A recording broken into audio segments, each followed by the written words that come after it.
چی خوش باشد که با حاجیان بگردیم، بگرد خانه رحمان بگردیم، رویم به کعبة الله خانه حق، به ذکر و طاعت قرآن بگردیم. چه خوش باشد طواف کنان به کعبه، چشم گریان دل نالان بگردیم، لبیک گوییم کنیم حق را ستایش، اخوت داشته با یک جان بگردیم. چی خوش باشد که با مولوی صاحب ما چند جا برادرها میخواستیم که بریم حج بریم دیگه، چی آمادگی بگیریم به خاطر این حج دیگه میخوایم که بریم مثال بخیر. بسم الله الرحمن الرحیم. هر انسان مسلمان که میخوایم حج بره باید 4 آمادگی بگیری. اول آمادگی ایمانی بگیری، دوم آمادگی اخلاقی بگیری، سوم آمادگی مالی بگیری، چهارمش آمادگی علمی. یعنی 4 آمادگی. شما می 4 چیزا باید خدا آماده بذاره. آمادگی ایمانی است که آجی اول وقتی که قصد میکنه که به بیت الله شریف بره، باید از نگاه ایمانی خود تقویت بکند، عقیده توحید، عبادت، اگر گناه ها کرده از گناه های خود توبه بکنه، از اشتباهاتی که کرده از توبه بکنه و به بارگاه الله رجوع بکنه، زیاد توبه بکنه و ایمان خود پخته بسازه. همچنان وقتی که مسائل شخصی خود توبه کرد و از او خلاص شد، درباره حقوق مردم اگر پیسه کسی را خورده یا دین کسی بالایش است یا کدام وقت رشوت گرفته یا هر حقی که از مردم ضایع کرده، پول باشه مال باشه، ایره باید ببره و آدم پشت دروازه را تق تق بکنه و برش بگه که برادر اینی پولت یا اینی دینت یا اینی حقت، ایره تسلیم شو. دیگه کاری که میکنه اگر برای یک کس اذیت رسانده، کدام وقتی که کس جنگ کرده، قال مقال کرده، بروی کسی را ریختانده، ظلم بالای از او کرده، حقش خورده، بره در پشت خانهش دروازهش رو تق تق بکنه و از پیشش معذرت بخواه و برش بگه که من اشتباه کردم و غلطی کردم، تا ای که به خاطر ازی که در حج وقتی که انسان با به شکل یک ظالم بره، الله باز کی از ظالم دعایش قبول میکنه. باید از اون معذرت و معافی بخواه که اگر رو ببخشش و کوشش بکنه که او را عفو بکنه. دل بدل کن، دل بدل کن، دل بدل کن، الهی دل بدل کن، دل بدل کن، الهی دل بدل کن، دل بدل کن، اگرچه پرگناه.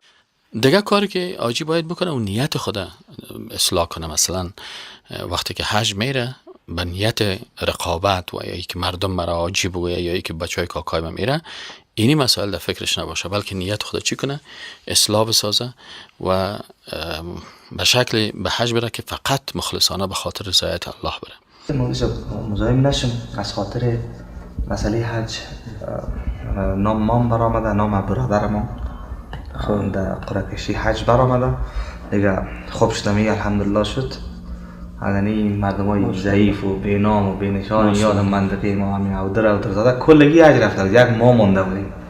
همین هر وقت که می آدم وارم میبینه چیز باز خواستن همون حالت کشفش و ختم و یک پایی که میگیرن تقسیم آدم به کم میاد دیگه. الحمدلله خوب شد. باز میخواستم خودتان مشوره کنم که چه قسم بریم، چی بخریم، که خود از اینجا چی بریم، از اینجا چی بیاریم. اینو میخواستم بگم. الله متعال میفرماید اعوذ بالله من الشیطان الرجیم، بسم الله الرحمن الرحیم، و ما امروا الا لیعبدوا الله مخلصین له الدین. مامور کرده نشده بودن اینمی اقوام سابقه که مسلمانان بودن، یعنی امتهای دیگه، مگر به این مامور شده بودن که عبادت یک الله را بکنه و نظام کلیش خالص برای الله بگردانه. از همون خاطر ما مامور شدیم، ما به می مامور شدیم که عبادت خاص برای الله متعال بسازیم. اگر نماز است، اگر روزه است، اگر حج است. یکی از جمله دسایس شیطان امیسته که یک تعداد مردم ما شیطان میگیره امی عبادت عظیمش برباد و هلاک میسازه و امی نظر در پیش خود میگیره که من میرم مردم برای ماجی صاحب بگوید یا من میرم به خاطر که او درزادا رفته یا من میرم که باش کشوفشم بالا شود. این عبادت به نزد الله متعال مقبول نیست. و دیگه از مسائل امی سیالی کردن و میمانی های اضافی و مصارف بیجا و از دیگه پا اجتناب بکنم. مثلا وقت داری که بریم یک شکر طرف کمپانی و نقاش یک دانه گوساله بگیریم و سبا دیگه سبا شو بخیر هم دوستا و خالهیمشان همهیمشان پول گیرن بخواهیم یک میمانی هم دوستا را جمع کنیم به شکل خداحافظی و یک میمانی که ما حج میریم. و به در خونمو مولوی صاحب خودت رفتی باز آمدی پس بر من شروع کردی مولوی صاحب میگه که ریاکاری نکنیم. اینمی ریاکاری نیست چی هستن؟ حالا تو از مردم همین کارا میکنن. حالا چگونه باز دادا از مردم آوردی؟ اما روز خودت گفتی که مولوی صاحب رفتم پیش 6 تا برای ما به یک زبان گفت که مخلصین له الدین سعیست که اخلاص بکنین. خودت آمدی همین آیت برای ما خواندی. خب وقتی که اخلاص برای الله هست حالا مردم چی پوشش میگرده که باز گوسفند بگیرم شطور بگیرم مچ میره بگیرم باز مردم خوشحال بشن.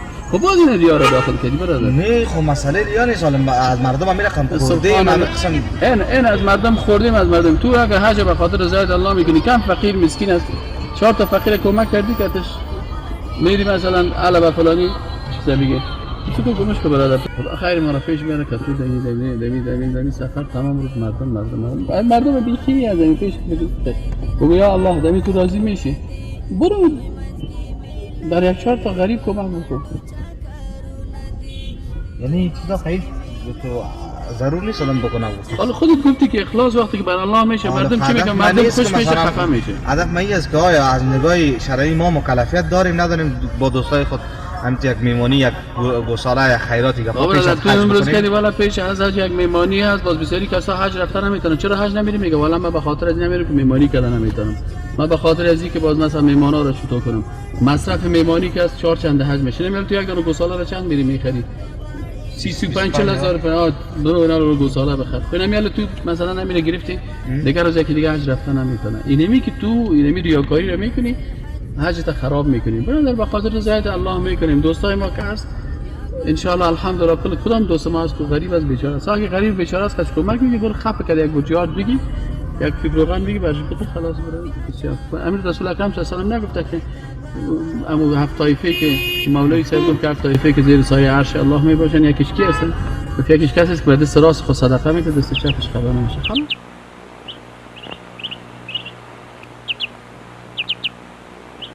دوم آمادگی علمی هست. آجی که کسی که قصد میکنه که چون در اسلام چیزی که یک عمل یا عبادت که آدم میکنه فهمیدن احکام از او فرایضش واجباتش سنتاش مستحباتش هم بالاش لازم است. پس حاجی باید یعنی فرایض حج واجبات حج سنتای حج مستحبات حج مکروهات و حتی چیزایی که بدعت های حج از درباره کل از این معلومات حاصل بکنه که نشه که در این بلاها مبتلا شود. بسم الله الرحمن الرحیم. فرایض حج 4 چیز است. یکی وقوف در عرفات است، احرام است و طواف خانه کعبه است. طواف فرضی البته. و سعی بین صفا و مروه که سعی بین صفا و مروه اختلافی است. حج البته 3 تاشو میخوام که بیان کنم که بستن احرام قبل از میقات است که زمان که پیش از اینکه از میقات بگذریم باید احرام خود بسته کنیم. اگر نه که بسته نکنیم واجب ترک میشه و میتونیم فرض بگیریم. دومش شب بودن در مینا میباشه و سومش هم از واجبات حج بودن در عرفات تا غروب. البته بودن در عرفات توقف کردن فرض است و تا غروب آفتاب تا شام بودن واجب است. الرحمن از واجبات حج 4مش که از وقوف در مزدلفه است، 5مش جمرات سگانه است و 6مش هم حلق یا قصر است. الهی دل بدل کن دل بدل کن الهی دل بدل کن دل بدل کن اگرچه پر گناهم دل بدل کن. دیگه آمادگی مالی هست که هم مثلا مصارف فامیل خوده و داشته باشه و هم مصارفی که به حج میره که اونجا بار دوش دیگران نشه ایره داشته باشه و برای سودای خانه خود و اموالی که در خانه ضرورت میشه کل زیر خریداری بکنه و بیاره در خانه خود همه چیز داشته باشه. هم مصارفی پای خانه خود و هم دیگه مصارف دیگه که مثلا ضرورت هایی که در اونجا داره، کمربند، بکس، احرام، چبلق، لباس، هر چیزی که اونجا ضرورت هست رو کلش بر خود آماده داشته باشه، آماده بکنه که وقت حرکت میکنه کل چیزا رو داشته باشه که اونجا باز محتاج نشه. چی خوش باشد که با حاجیان بگردیم، بگرد خانه رحمان بگردیم، رویم با کعبت الله خانه حق، با ذکر و طاعت قرآن بگردیم. و چهارمیش آمادگی اخلاقی است که وقتی حاجی صاحب به حج میره فلا رفث ولا فسوق ولا جدال فی الحج ایره مراعات بکنه و مسائل اخلاقی رو بسیار دقیق باشه.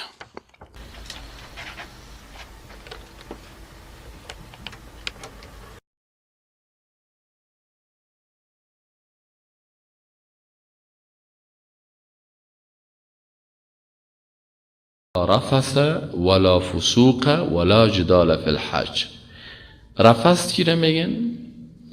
رفثی است که این مسائل تعلق میگیره به مسائل اخلاقی، یعنی فلا رفث ولا فسوق ولا جدال فی الحج. رفث چی رو میگن؟ استخدام کلمات شهوت آمیز، حتی شوهر که به خانم خود میگه یا خانم برای شوهر میگه، یک انسان کلماتی که دو چیزی از شهوت و ایگپا باشه. ولا فسوق و همچنان کلمات فاسقانه، حرکات فاسقانه، مثلا دروغ، غیبت، مذاق بی جای، گپای بی جای، سخنای بی جای، اینه نگویم. ولا جدال و مجادله و گفتگو و قال مقال، جنگ و گپا. پس آمادگی اخلاقی چی است؟ که انسان الفاظ خود کنترل بکنه و اعمال خود کنترل بکنه و من حیث یک انسان با اخلاق تمام چشم خود کنترل بکنه. یک حاجی هست مثلا حج میره، متاسفانه در اتاقی که برش هتل داده میشه اونجا تلویزیون است، قرار 6 فیلم هندی سیل میکنه. یعنی از نگاه اخلاقی برازی که خوب است که تو در حرم شریف فیلم سیل میکنی. بعضی کساس غیبت میکنن، قال مقال میکنن، تیلگکان میکنن.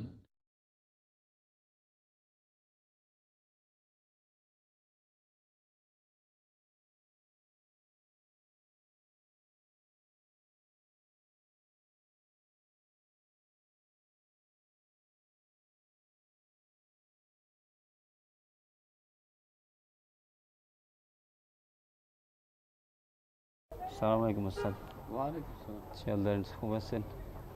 راستی استاد کدام تصمیم داشتی که بخیر کدام جای سفر داریم؟ بله استاد، ما بسیار وقت میشه که تقریبا چندین سال میشه با بسیار سختی خیلی پیسه جمع کردم، گفتم که برم بخیر به سفر حج دیگه. انشالله پلان دارم که فامیلم بخیر ببرم، امروز خود اشتکارم ببرم که باز خوب است که از این خوردی چیز شوند، حاجی شوند بخیر. مثل بعضی کسا که از وقت میرن حج باز حاجی میشن، مردم هم حاجی بگه حج ما هم شوه بخیر. خب استاد چی فرق میکنه که آدم اشتکارم هم رای خود ببره؟ حالا مردم افغانستان خواهی قسم بسیاری همه تو تصور میکنن که باید تفلک ها را ببریم یا مثلا خودتان برین و بسیاری وقت ها مصارف خانه تان هم میگی که ندارم و خود وضعیت زندگی تان بر من معلوم است. اول حج خود سر شما آیا فرض است که شما سر خود به زور حج فرض میکنید؟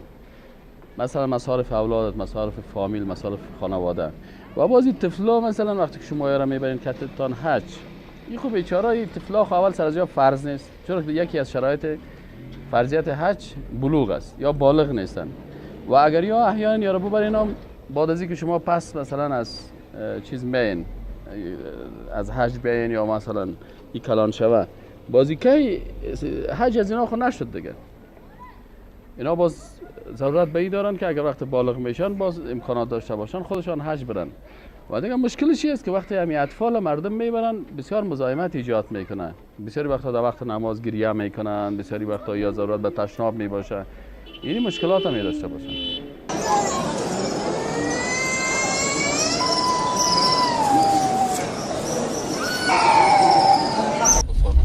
مثلا واجب اول ما شما گفتیم امی احرام بستن در میقات یا قبل از میقات، یعنی که قبل از میقات باید چی باشه؟ احرامت بسته باشه. صحیح است نه؟ یعنی احرام بستن قبل از میقاتی واجب است. بله. دوم واجبش که چی است؟ دوم واجب باقی ماندن یا شب تیر کردن در کجاست؟ در مینا. این دو شد نه؟ سوم واجبت که پیش میری تا غروب آفتاب روز عرفات در عرفات ماندن. بله بله. این سه شد نه؟ بله. وقوف در عرفات فرض است و تا شام ماندن واجب است. آفتاب جزاک الله خیر. یعنی سه تا شد، سه شد نه؟ سه تا شد، چهار تا؟ چهار تا شد. بله. خب پنجمیش چی است؟ وقوف در مزدلفه است. بله. بله. این 5 تا شد نه؟ ششمیش جمرات است. جمرات است. صحیح است؟ مثلا کوتی سنگ یک چی بود؟ دارالمان. دارالمان. خواست. صحیح شد؟ بله. ششمش جمرات شد. بله. هفتمش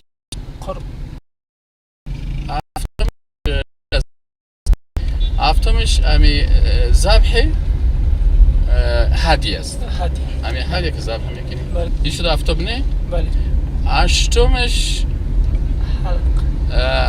حلق یا قصر سر است. بله. بله. و نهمیش هم طواف وداع است. یعنی 9 تا چی داریش؟ داریم واجب داریم. یاد گرفتی باز بگو. بله یاد گرفتم. استاد واجبات حج 9 هستند. اولش بستن احرام قبل از میقات این واجب است و دومش وقوف در عرفات تا به شام، یعنی بودن در مینا تا شام. شب تیر کردن در مینا این واجب است و دیگه وقوف در عرفات تا به شام اینی هم واجب است و چهارمیش در مزدلفه است. وقوف در مزدلفه است و پنجمش هم در مینا جمره زدن است. نه چی است؟ وقوف در چیز شد نه؟ وقوف در مزدلفه گفتی؟ گفتم اینا خود جمره زدن است. جمره زدن جمرات سیگانه و بعد از او قربانی در قربانگاه رفتن است که ذبح هدیه است و دیگهش قصر یا کله تکدو بگیری کم کردن موی یا قصر یا کل کردن موی این است و دیگهش هم سعی بین صفا و مروه است. او واجب در زحناف است. در زحناف و آخریش هم طواف وداع است. طواف وداع است. من وصیت میکنم که اگر در جریان سفر عجلم پورا شده باشد و وفات نمایم، مرا در همان جای دفن کنید که وفات نموده‌ام، زیرا رسول الله صلی الله علیه و سلم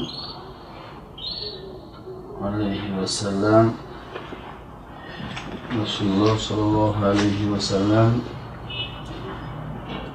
از مکه بود. وقتی در مدینه منوره وفات یافت، او را به زادگاهش نبردند، زیرا این عمل کدام اساس اسلامی ندارد.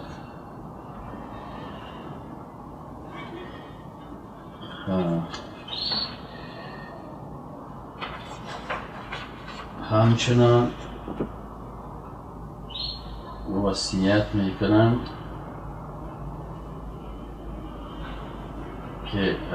که مالهایم را که حق ورثه و یتیمانم می شود مصارف بیجا نکنید.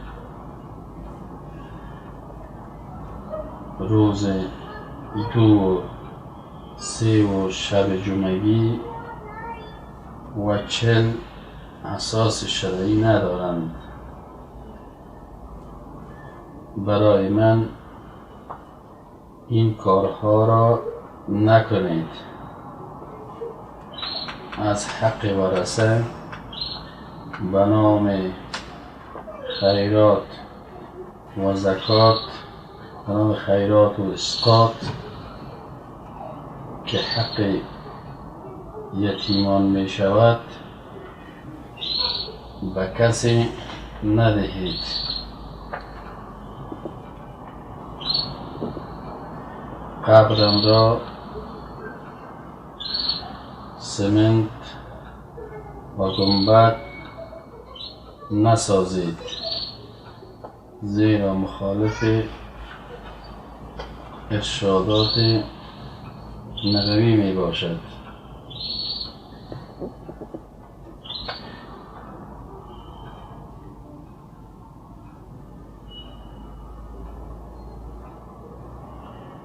اگر کسی مرا دوست دارد کتابهایم را چاپ کند و بین مسلمانان تقسیم نماید.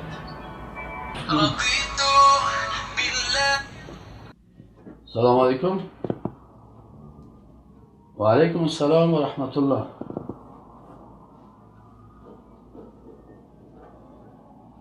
بله، صبح بخیر حرکت است. مبارک باشه انشاءالله. الهی دل بدل کن، دل بدل کن، الهی دل بدل کن، دل بدل کن. اگرچه پر گناهم دل بدل کن،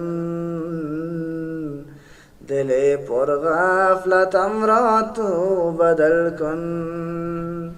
الهی تو کریمی، تو رحیمی، الهی تو کریمی، تو رحیمی، الهی تو تواب و تو حلیمی. دل پر غفلتم را تو بدل کن، الهی دل بدل کن، دل بدل کن، الهی دل بدل کن، دل بدل کن. اگرچه پر گناهم دل بدل کن.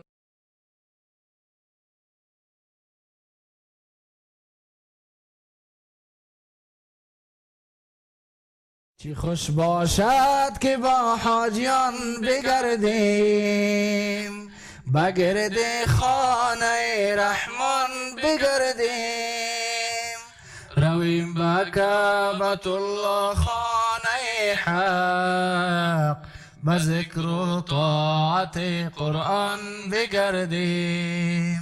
چه خوش باشد طواف کنان به کعبه، چشم گریان دل نالان بگردیم، لبیک گویم کنیم حق را ستایش، اخوت داشته با یک جان بگردیم. چی خوش باشد که با حاجیان بگردیم، بگرد خانه رحمان بگردیم، رویم به کعبة الله خانه حق، به ذکر و طاعت قرآن بگردیم. چی خوش باشد بنوشیم آب زمزم، صحت یاب و پر از ایمان بگردیم، رویم سوی صفا و مروه یک بار، به یاد سار سرگردان بگردیم. چه خوش باشد که با حاجیان بگردیم بگرد خانه رحمان بگردیم رویم با کعبت الله خانه حق به ذکر و طاعت قرآن بگردیم چه خوش باشد که بعد از ختم عمره حلال گردیم و خوب شادمان بگردیم کشیم احرام خود با حکم خالق شویم مقیم و در کاروان بگردیم چه خوش باشد که با حاجیان بگردیم بگرد خانه رحمان بگردیم رویم با کعبت الله خانه حق و ذکر. حاجی صاحبای محترم السلام علیکم و رحمت الله و برکاته. حاجی صاحبای محترم، پرواز ما و شما از میدان هوایی بین المللی کابل به خیر شروع شد و ما و شما حال فعلا در داخل طیاره هستیم و به خاطر ازی که میشه ما و شما یک نشستی در میدان دبی داشته باشیم و یا هم اگر نداشته باشیم باز وقت احرام بسته کردن براتان ما تعیین میکنیم که این احرامتان یا در میدان اگر دبی پایین شده اونجا بخیر احرام بسته میکنیم و یا براتان اعلان میکنیم که در داخل طیاره بخیر باز احرامایتان بسته میشه. لان قبل از میقات ما و شما ان شاء الله تعالی باز براتان اعلان میکنیم ان شاء الله تعالی. سفر معنوی و سفری است که فرض است و سفری است که مثلا عبادت فرضی را انجام میدیم. به این خاطر نتیجه این سفر چی میشه؟ نتیجه سفر ما و شما این سفر معنوی حج، ایمان انسان قوی میشه، رضایت الله حاصل میشه، امکانات توبه هست، امکانات استغفار است که حاجی محترم میتونه که شخصیت خود در این سفر بسازه.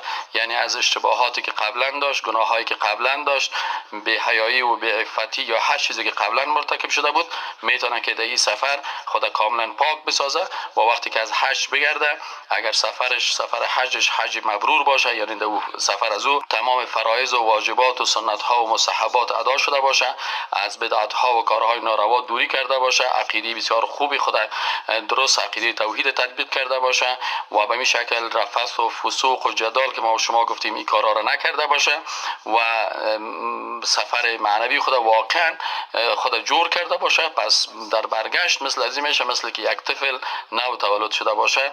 به این شکل این سفر اینو تو تاثیر خود داره. همچنان حاجی صاحبای محترم، در سفر حج ساختار انسان چه قسم میشه که با سفر معنوی حج انسان ساخته میشه و این مال خود در راه الله مصرف میکنه. وقتی که انسان مسلمان آماده میشه که مال خود در راه حلال و به خاطر عبادت این مصرف بکنه، این هم بر از این قوت ایمان میبخشه. ایناله اگر ما و شما مقایسه بکنیم بین مصرف مال یک مسلمان که در حج مصرف میکنه و بین یک کس دیگه که مثلا مال خود بر سیاحت به کشورهای خارجی و رفتن به سفرهای باطل مصرف میکنه، دیگران مالشان به خاطر نفس و خواهشات نفسانی و غرایز شهوانی استعمال میشه که تمام مال از اینا در اعمال نامهشان بر گناه ثبت میشن. اما برعکس وقتی که یک حاجی یا بیبی حاجی محترم چی میکنه؟ به حج میره. بسیاری کسایی هستن که کم کم پول خدا یعنی یک روپیه جمع کردن و بالاخره پیسه حج خدا آماده ساختن و از این پیسه حلال خود اینا به حج میرن. پس اینا مال خود در راه رضایت الله مصرف میکنن و خود به خود وقتی که انسان مال خود در راه الله مصرف کنه، انرژی خود در راه الله مصرف بکنه، وقت خود به خاطر عبادت مصرف بکنه، این کلش سبب تقویت ایمان میشه و ایمان از این قوی میشه و این به الله نزدیک میشه با این عبادت ها. چرا که الله در قرآن عظیم شان میگه که وابتغوا الیه الوسیله، شما یا ایها الذین آمنوا اتقوا الله وابتغوا الیه الوسیله، شما تقوا بکنین و به خاطر رضایت الله وسیله بگیرین. و وسیله چی است؟ امی علما میگن که وسیله عبارت از چی است؟ اعمال صالح خود انسان است. پس حج یک وسیله خوبی برای رضایت الله و به خاطر یکی مثلا رحمت الله را به خود انسان جذب بکنه، این حج این یک وسیله هست. بناهن ما و شما این مال خودم که مصرف کردیم، این مال ما کلش یک روپیش که مصرف میشه، به شرطی که دیگه اسراف نکنیم، تبذیر نکنیم، خرج‌های اضافگی نکنیم، تکبر و خودخواهی این کارا را نکنیم، دیگه تمام مالی که در حج مصرف میشه کلش در عبادت الله سبحانه و تعالی محاسبه میشه. و وقتی که انسان مال خود در راه الله مصرف میکنه، طبعا این سبب چی میشه؟ سبب از این میشه که انسان شخصیتش ساخته میشه. حاجی صاحبای محترم، امیدوار هستیم که این سفر خوب داشته باشیم. پرواز ما و شما نزدیک است، ما به دبی رسیدیم و حال فعلا تیاری ما و شما نظر به ای که اعلان کردن پیلوتای محترم میگن که ما و شما انشالله بخیر به شهر دبی پایان میشیم و در میدان دبی انشالله تعالی احرامای خدا بسته خواهد کردیم. آماده باشین و وسایلتان لطفاً با خود بگیرین، چیز از پیشتان نمانه. آی صاحبای محترم کوشش کنید که نوبت مراعات بکنین، وقت خصوصا برای آی صاحبایی که ریش سفید هستن، برای بی حاجی ها وقت بدید که اونا اولتر پایین شون و راه را برای اونا باز بکنین و آهسته آهسته هر کس در خدمت دیگرها باشه و حاجی خوبو است که خدمتکار دیگه حاجی صاحبا باشه. الله جل جلاله بر ما و شما توفیق بده که این عبادت خدا به شکل درست انجام بدیم. و السلام علیکم و رحمت الله و برکاته. خطط الطائرة بحفظ الله ورعايته في مطار دبي الدولي تشير الساعة الآن إلى 5 مساء و45 حسب التوقيت المحلي، بينما تبلغ درجة حرارة الهواء في الخارج 27 درجة مئوية. من أجل سلامتكم وسلامة الآخرين يرجى منكم البقاء الطائرة بشكل نهائي وإطفاء إشارات تحزيمات المقاعد. يرجى منكم الانتباه عند فتح الخزائن العلوية وذلك لاحتمال تحرك امتيازيات خلال الرحلة مما يؤدي إلى سقوطها وتسبب في حدوث إصابات. وعند إخلائكم للطائرة يرجى منكم التأكد من عدم ترك أي من مقتنياتكم الشخصية.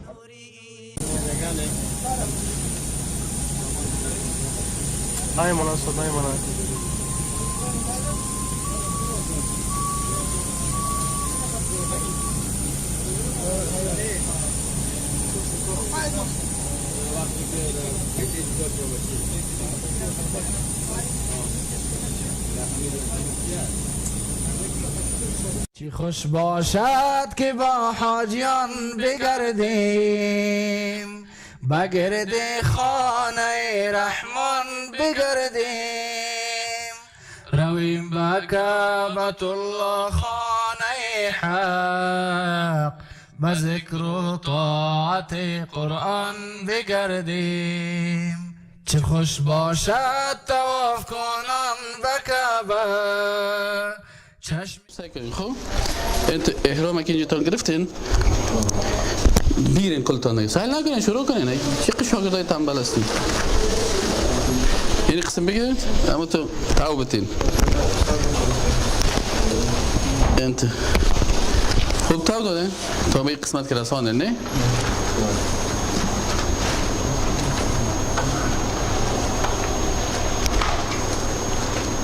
تاو بتی برو.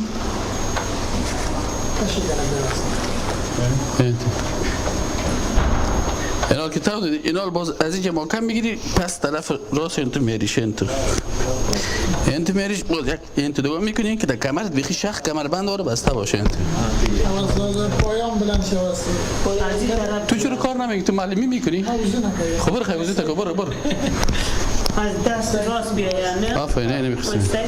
این خوش شد، اینی انتو محکم شد نه؟ اینا نمیفته. تی شد نه؟ یاد گرفتین ان شاءالله کلتان. سر که اینا لی قسمی که هر قدر چیز میشه. ای خدای پاک. یک دیگه باید تو صحیح میگیرسته که انتو قاط میشد محکم میشد که باز نفته. صحیح شد نه؟ این قسم میکنیم باز این صحیح کاریستیم. آفرین. باز بعد از این بازی این فقط حال فعلا شانه تا کلش پت میکنین. این قسمی کلش پت میباشه. باز دوادی که در طواف میرین، باز دوادی رمل، باز در چیز که هست، باز اونجا براتون لفته میشه، باز اونجا شانه تا لوش میکنین. دوادی که در طواف هستین. اما حال فعلا که هست این قسم عادی شانه تا پت میباشه که چیز نمیشه. یعنی قسم میگیرین. صحیح شد نه ان شاء الله؟ صحیح است نه؟ این حال هر کس اونجا چیز میکنه. و وقتی که استاد من سوال داشتم. حالا مثلا زیر پیرانی بس صحیح؟ زیر پیرانی داشته باشم نداره به خاطر که اینا پیسه. نه باید زیر پیرانی لیکر هیچ چیز نمانین. زیر پیرانی نکر هیچ چیز نباشه. حالا میتونیم پشت. نه هیچ چیز بغیر از اینمی دو چیز دیگه هیچ چیز نیکرتون باید بکشین زیر پیرانی تونم کل تونم کمربند در سرش میشه کمربند سات گردنبند دیگه پا جایز است. یعنی تو از زیر خود کمربند استفاده کنیم. نه دمی سرش چیز کمربند تو هست. این حال هر کس احرام خودم جلوی خودم تلتار بده گوشه بسته بکنه. بسم الله الرحمن الرحیم الحمد لله و الصلاة و السلام علی رسول الله صلی الله علیه و سلم. برادرای عزیز حالا که احرام بسته کردیم نه ما و شما که احرام بسته کردیم کدام امور سر احرام کننده مثلا وقتی که احرام داشتیم حالا کدام چیزا جایز است که ما بکنیم و کدام کارا ناجایز است. اول چیزایی که ناجایز است گفته که آیت شریف میگه که فلا رفث ولا فسوق ولا جدال فی الحج. خوش باشد که با حاجیان بگردیم بگرد خانه رحمان بگردیم رویم به کعبة الله خانه حق به ذکر و طاعت قرآن بگردیم چه خوش باشد طواف کنان به کعبه چشم گریان دل نالان بگردیم لبیک گویم کنیم حق را ستایش اخوت داشته با یک جان بگردیم چی خوش باشد که با حاجیان بگردیم بگرد خانه رحمان بگردیم رویم به کعبة الله خانه حق به ذکر و طاعت قرآن بگردیم چی خوش باشد بنوشیم آب زمزم صحت یاب و پر از ایمان بگردیم رویم سوی صفا و مروه یک بار به یاد سار سرگردان بگردیم چه خوش باشد که با حاجیان بگردیم بگرد خانه رحمان بگردیم رویم به کعبة الله خانه حق به ذکر و طاعت قرآن بگردیم چی خوش باشد که بعد از ختم عمره حلال گردیم و خوب شادمان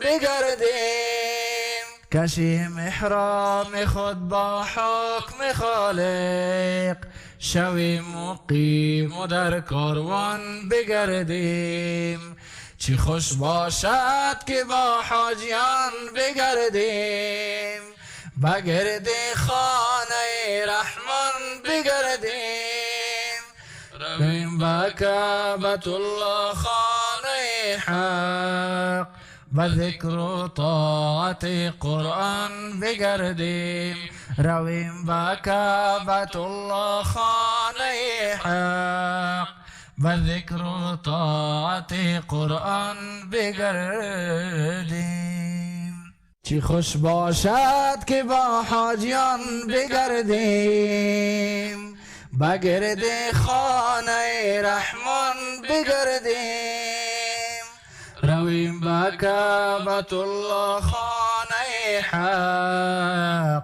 به ذکر و طاعت قرآن بگردیم چه خوش باشد طواف کنان به کعبه چشم گریان دل نالان بگردیم لبیک گویم کنیم حق را ستایش اخوت داشته با یک جان بگردیم چی خوش باشد که با حاجیان بگردیم بگرد خانه رحمان بگردیم رویم به کعبة الله خانه حق به ذکر و طاعت قرآن بگردیم چی خوش باشد بنوشیم آب زمزم صحت یاب و پر از ایمان بگردیم،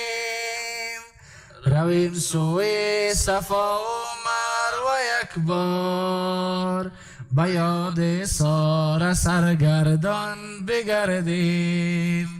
چه خوش باشد که با حاجیان بگردیم، به گرد خانه رحمان بگردیم، رویم به کعبة الله خانه حق، به ذکر و طاعت قرآن بگردیم.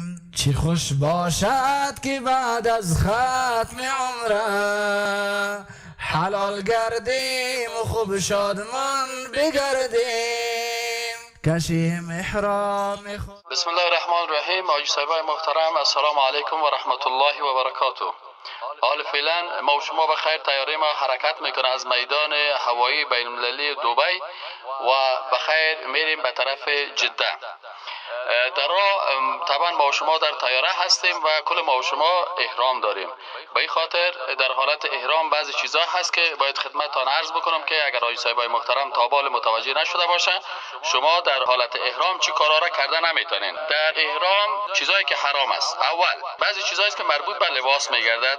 اینال شما کسایی که احرام بسته کردین و احرام دارین، اول مردها چیز دختگی را پوشیدن نمیتونن. از این خاطر بعضی حاجی صاحبا شله بودن که ما مثلا میخوایم که ریش سفید چند دفعه کتمه جنجال کرد و برش گفتم هم که زیر پیرانی تا بکش و گفت نه که در بین زیر پیرانی ما پیسایم از گم میشه. حالا ما براتون حاجی صاحبای محترم بازم اعلان میکنم در داخل طیاره که چیز دختگی باید نه کلاه در سرتان باشه، بر مردها البته ای، و بوت هم پوشیدن نمیتونین. اگر کس بوت داره بوتای خود لطفا بکشه و چبلقایی که بجله کپوت نکنه پروا نمیکنه. چیز دختگی زیر پیرانی این چیزا در زیر احرام برای مردا اجازه نیست. لطفا یایتان پیش از اینکه طیاره به میقات برسه باید این چیزایتان ختم کنین دیگه، بکشین، نداشته باشین دیگه. مردها حق ندارن که سر خدا بپوشانن، نه با دستمال سرتان پوشانده میتونین و نه با چیز دیگه. اما اگر باز پایان میشین در میدان یا در کدام جای دیگه چی میباشه، مثلا چتری میگیرین یا در زیر درخت ساد میشین و پروا ندارن. اما در قسمت لباس خواهرای ما بی حاجی صاحبی ها متوجه باشین که شما رویتان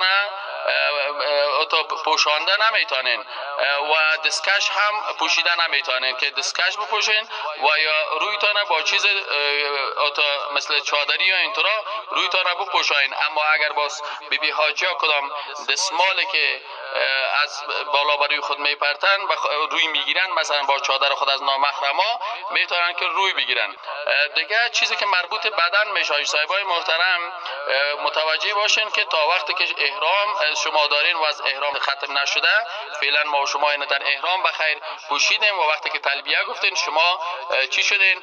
شما محرم شدین. اینال در حالت احرام کندن موی سر براتون ناروا هست، نمیتونین موی سرتان بکنین و یا قیچی بکنین و یا بروتایتان بگیرین و هم می قسم مثلا یا ریشتان تراش بکنین یا ریشتان کم بکنین یا کدام مویش بکنین. احتیاط بکنین که کدام موی بدنتان کنده نشه. همچنان حالی که در حالت احرام هستین خوشبویی زده نمیتونین، مثلا عطر و ایگپا را استعمال کردن نمیتونین، نه بی حاجی و نه هم حاجی صاحب. و همین قسم کریم استعمال کردن نمیتونین، کریم مثلا کریم روی یا کریم نیوا و این کریمایی است که برای زیبایی و طرا است. اما کریم دندان و شستن دندان ایگپا پروا نداره دیگه. همچنان حاجی صاحبای محترم کس ناخون خود گرفته نمیتونه تا وقتی که ختم احرام میشه. دیگه قسم اولش درباره لباس بود، قسم دومش درباره بدن بود و قسم سومش مربوط به افعال میشه. حاجی صاحبای محترم در افعال اونجا ما شما گفتیم که رفث و فسوق و جدال نیست. لطفا حاجی صاحبای محترم پیشتر در طیاره وقتی که بالا میشدم بعضی حاجی صاحبای که دیگه خود تیله میکردن و بعضی حاجی صاحبای محترم یک کمک جدی میشد و اون میگفت حالا جای من گرفتی. از این خاطر شما اینی کلمات فاسقانه و بعضی حاجی صاحبا را میدیدم که درباره حاجی دیگه تفسیر منفی میکردین، این غیبت است. از این خاطر غیبت کردن یا بد گفتن یا سر خواری مردم گپ زدن این گپا کلش نارواست و در فسوق جادل میشه، داخل میشه. از این خاطر گفته که فلا رفث ولا فسوق ولا جدال فی الحج. بعضی حاجی صاحبا امرای بی حاجی صاحب یگان سخنان مذاق گپا را میکنن. از این خاطر همیشه چون وقتی که لبیک میگین کوشش بکنین که زبانتان به لبیک به همین قسم وقتی که ما و شما بخیر در میدان پایین میشیم، در وقتی که در جده ما و شما در میدان پایین میشیم سعید بدی هم شکار کردن خالفیدن نیست. خب باز هم این گفته شوم دیگه همین قسم کشتن شپش و مثلا مموش میکشم و چیزای مزر میکشم اجازه نیست برای حاجی صاحب که این چیزا را غرض بگیره و همچنین قطع کردن درختها و گیاها این هم برای حاجی صاحب اجازه نیست. امیدوار هستیم سفر خوش داشته باشیم و ما و شما نزدیک هستیم به میدان جده برسیم. حاجی صاحب محترم لطفاً وسایلتان را متوجه باشین، نوبت مراعات بکنین و در جریان طیاره لبیک فراموش نکنین، تسبیحات بگوین، لبیک بگوین، لبیک.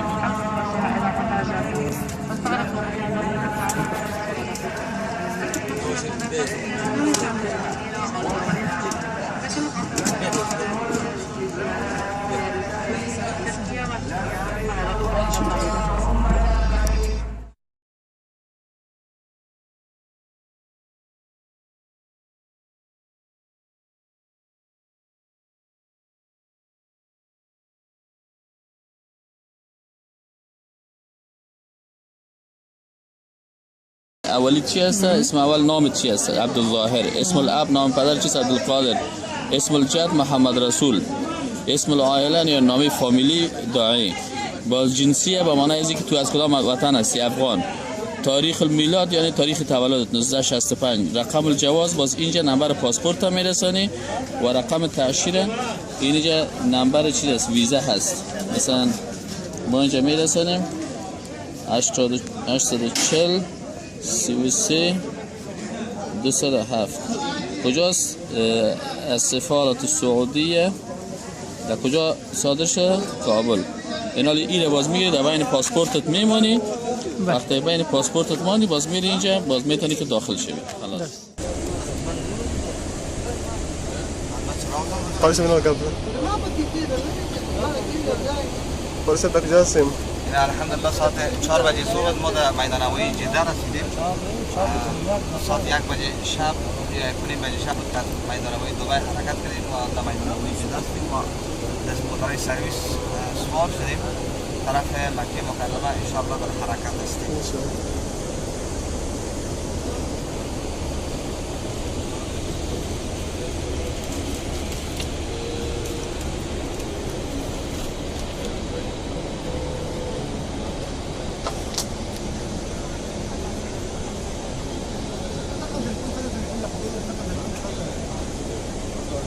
لبيك اللهم لبيك لبيك لا شريك لك لبيك إن الحمد والنعمة لك والملك لا شريك لك.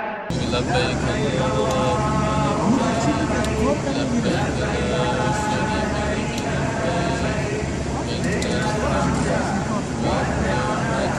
لك لك والملك. صاحبای محترم السلام علیکم و رحمت الله و برکاته. ما شما در داخل موتر هستیم، از میریم به طرف مکه مکرمه. انشالله یک کمک فاصله هست، این فاصله از فرصت استفاده کردم از خدمت شما بعضی چیزهایی که برای حاجی ها در حالت احرام شما خود ما در حالت احرام هستیم، چیزهایی که برای ما و شما جایز است و چیزهایی که ناجایز بود من در طیاره براتون گفتم. حالا فعلا در داخل موتر من خدمتتان عرض میکنم چیزهایی که برای محرم یا نواد ما و شما هستیم برای ما و شما جایز است.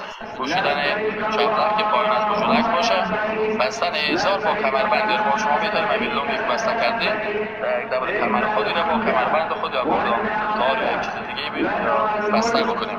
یه هم پروا نداره دیگه. وصول کردن شما وقتی که به مکه مکرمه ما شما به خیر هتل رسیدید به خاطر عمره کردن وصول سنت است. از خاطر ما شما در داخل هتل وصول هم میکنیم.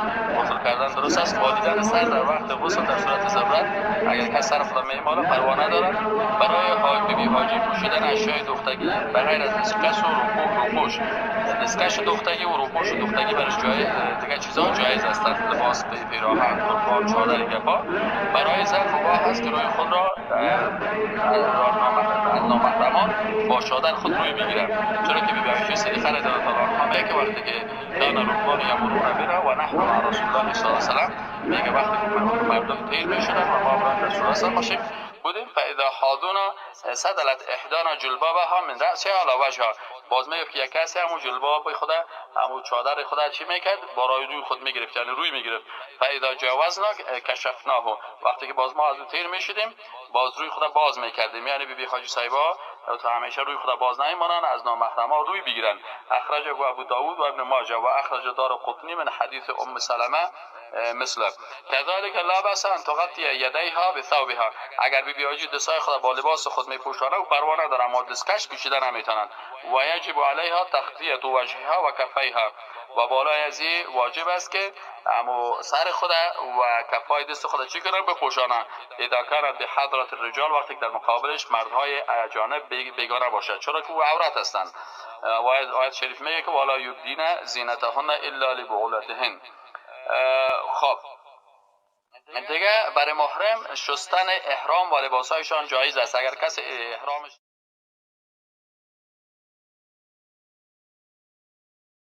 چی خوش باشد که با حاجیان بگردیم، بگرد خانه رحمان بگردیم، رویم به کعبة الله خانه حق، به ذکر و طاعت قرآن بگردیم. چه خوش باشد طواف کنان به کعبه، چشم گریان دل نالان بگردیم، لبیک گویم کنیم حق را ستایش، اخوت داشته با یک جان.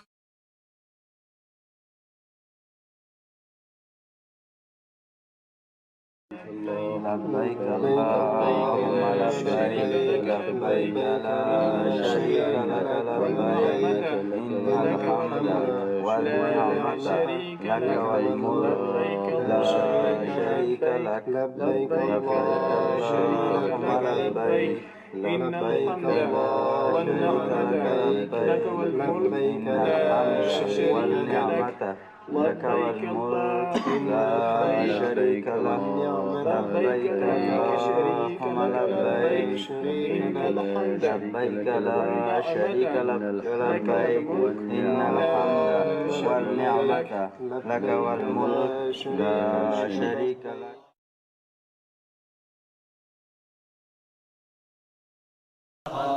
آیت توحید بینم بر در و دیوارها، آیت توحید بینم.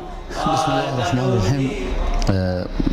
حاجی صاحبای محترم، بعد از اینکه حاجی محترم از طیاره که آمدن در جده پایین میشن و بعد از جده میان به مکه مکرمه.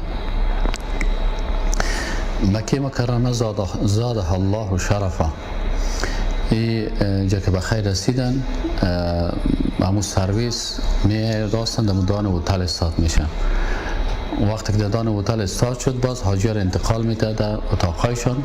باز اینجا در اتاقای خودشون قبلا حاجی صاحبا احرام خودم قبل از رسیدن به میقات، مثل که ما و شما در میدان هوایی مثلا احرام را بسته کردن. خب آمدن از میقات تیر شد. ما فعلا هم در حالت چی می باشن؟ با احرام می باشن و اینجا در اتاق خودم وسایل و سامانه و بکس گپای خودم میگذارن. باز بخیر حرکت میکنن به طرف کعبه شریف که اونجا برن و عمره بکنن. و باز بعد از عمره که خلاص کردن عمره را، باز بعد از او وقتی که موی خود کم میکنن یا موی خود مثلا تراش میکنن برای مردها و زنها، وقتی که تنها موی خود کم میکنن دیگه باز چی میشه؟ از عمره خلاص میشن. باز پس به اتاقای خود میان و در اینجا باز چند روز در اتاق خود می باشن تا وقتی که مراسم حج شروع شود. و امی حج تمتع معنایش چی است؟ معنای تمتع همی است که یک نفر هم عمره را نیت میکنه و هم حج نیت میکنه، منتها هر دوش یک جای میکنه. حج تمتع میگن که باز در بین عمره و در بین حج فرضی چی میکنه؟ تمتع میکنه یا لذت میبره، یعنی احرام خدا با باز میکشه تا که باز وقت حج فرضی شروع میشه، باز امو احرام خود از این اتاق خود پس سر بسته میکنن. مثلا ما 10 روز پیش رسیدیم، این وقتی که 10 روز پیش رسیدیم رفتیم عمره کردیم، پس از عمره که آمدیم باز قرار در اون اتاق خود میباشیم با لباس های عادی خود، و وقتی که حج فرضی شروع شد باز بخیر احرام خود از اون هتل بسته میکنیم بخیر ان شاء الله تعالی. باز به مراسم اعلان میشه و باز اون حجاج حرکت میکنن به منا میرن و باز از منا باز به عرفات میره. بازوش ان شاء الله تعالی براتون تشریح خواهد کردیم. آقای صاحبای محترم، چون ما و شما فعلا در هتل هستیم در مکه مکرمه و ما و شما گفته بودیم در کابل هم که ما و شما عمره میکنیم. این حال دیگه بخیر ما و شما عمره خدا چه قسم شروع میکنیم دیگه هر کس بکس های خدا جای به جای بکنن، بکس هایتون بانین. فقط پیش از رفتن به عمره ما و شما یک غسل میکنیم به خاطر از اینکه در ما و شما اومدیم یک ذره بدن ما و اگر کسی احرام جدید داشته باشه او را میپوشه، باز احرام دیگه خودم او را میکشه دیگه احرام جدید میپوشه، این حق هم داریم.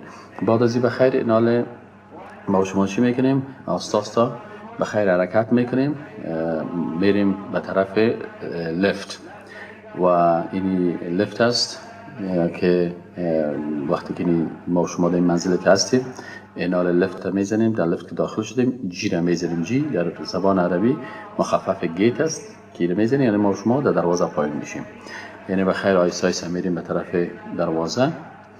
اینال دروازه که رسیدیم ما و شما طبعا در جریان راه شما تلبیه را فراموش نکنین، میگیم تلبیه را لبیک اللهم لبیک اللهم لبیک لبیک لا شریک لك لبیک ان الحمد والنعمة لك والملك لا شریک لك لبیک اللهم لبیک لبیک لا شریک لك لبیک ان الحمد. یک چیز دیگه آجی صاحبای محترم فکرتون باشه که تلبیه یک جایی طریقه مسنونه نیست که مثلا کلگی یک صدا مثل ترانه رو میخورن، هر کس خودش تلبیه میگه لکن به صدای بلند هر کس میگه تلبیه خدا میگه یکی. دوم اینال ما و شما بخیر بریم در موتر بالا میشیم، این موترهای سرویزا رو ببینیم که بیرق افغانستان نداره، این برای آجی افغانستان است. این هتل ما و شما در این موترها سوار میشیم، حرکت میکنیم بریم بخیر به کجا؟ به طرف حرم شریف و تا رسیدن به حرم شریف ما و شما امی چیزا دوام میتیم که لبیک الله لبیک اللهم لبیک لبیک لا شریک لك لبیک ان الحمد والنعمة لك والملك لا شریک لك لبیک اللهم لبیک لبیک لا شریک لك لبیک ان الحمد والنعمة لك والملك این ما و شما رسیدیم به پیش بیرون حرم شریف هستیم، یعنی مناره را شما میبینید این حرم شریف هست و وقتی به مسجد الحرام رسیدیم حالا ما و شما چی میکنیم؟ با پای راست خود داخل مسجد الحرام میشیم بخیر. وقتی که با پای راست خود داخل شدیم چی میگیم؟ بسم الله و الصلاة و السلام علی رسول الله أعوذ بالله العظيم وبوجهه الكريم وسلطانه القديم من الشيطان الرجيم اللهم افتح لي أبواب رحمتك.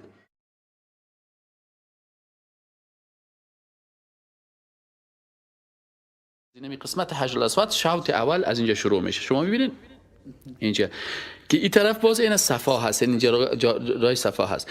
پس از اینمی حجر الاسود شما این طرف از اینجا باید حاجی چی کنن؟ از اینمی کنج حجر الاسود اینجا طواف شروع بکنه. اگر نزدیک بودین در قطار اول از این پیش حجر الاسود و اگر این قسم در قطار دوم سوم چهارم پنجم بودین تا این طرف هم تا آمده میره تا که طرف دستراس یک گروه آبی هست سهل کنین از این گروه آبی باید از این خط تیر نشی. از اینجا شروع میکنین طواف اولیه.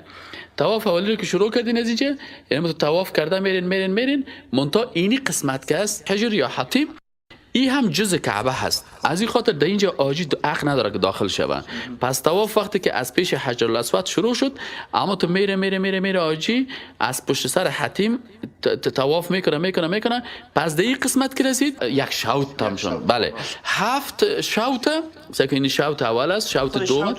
شوط از اینمی یک کنج حجر الاسود از اینجا شروع کردن تا پس به حجر الاسود آمدن، اینمی خط یک شوط است. اینمی یک دوره که شما میزنین از پیش حجر الاسود حرکت میکنین، اینمی شوط است. پس شوط اولتون شروع میشه از پیش حجر الاسود، میرین پس که طواف کردین، پس پیش حجر الاسود رسیدین، در اینجا یک شوطتون پوره شد. بله شوط دوم باز از این پیش حجر الاسود اینجا که رسیدن الله اکبر میگن. با الله اکبر اگر کس امکاناتش می باشه که حجر الاسود بوسه بکنه، مشکل است در حج، بسیار مشکل است، بجز از اینکه آدم بسیار بی‌ادبی بکنه و مردم اذیت بکنه. در غیر از او فقط همینجا دو کسی دستای خود بالا میکنه، الله اکبر میگه، شوط دوم شروع میکنه. شوط دوم که شروع کرد یعنی 7 شوط باید بزنه، یعنی 7 دور بزنه. دور اول یا شوط اولتان خلاص شد، دور دوم یا شوط دوم باز از این قسمت شروع میشه از پیش حجر الاسود، باز هم حرکت میکنین میرین، باز دوره میزنین و سوم دوره میشه شوط، چهارم، پنجم، ششم و هفتمش که پس پیش حجر الاسود رسیدین، باز از اینجا دیگه ختم میشه شوط چیز، یک طواف کردین، 7 شوط اینجا خلاص شد. بعد از این باز وقتی که طواف خلاص میشه باز 2 رکعت نماز پیش مقام ابراهیم است، چون بیروبار زیاد است اینجا. پس انسان هر جایی که امکاناتش بود و برای حاجی ضرور است که کس را اذیت نکنه. بعضی کساست اینجا با میلیون ها نفر تیر میشه، اینجا قرار نماز میخونه و کلگی از روش تیر میشه، کلگی اذیت میکنن. نه خیر، هر جایی از حج که توانستین باز شما میتونین نمازتان بخواین. بله این قسمت رکن یمانی میگن. رکن یمانی اما قسمتی که روش به طرف یمن است، این رکن یمانی میگن، چون امی سمت که طرف یمن است این رکن یمانی میگن. و این قسمت حجر یا حتیم میگن که این حجر یا حتیم این جزء کعبه هست. اصلا کعبه کلان بوده، کل شامل بوده، لکن این بیرون مانده دیگه. از این خاطر این هم در کعبه شامل است. از این خاطر حاجی حق نداره که در داخل از این حتیم تیر شود. اگر از اینجا داخل میره باز طوافش خراب میشه. پس باید طواف از پشت سر از این صورت بگیره. میریم بخیر به طرف حجر الاسود. هم تو بیاین آیسته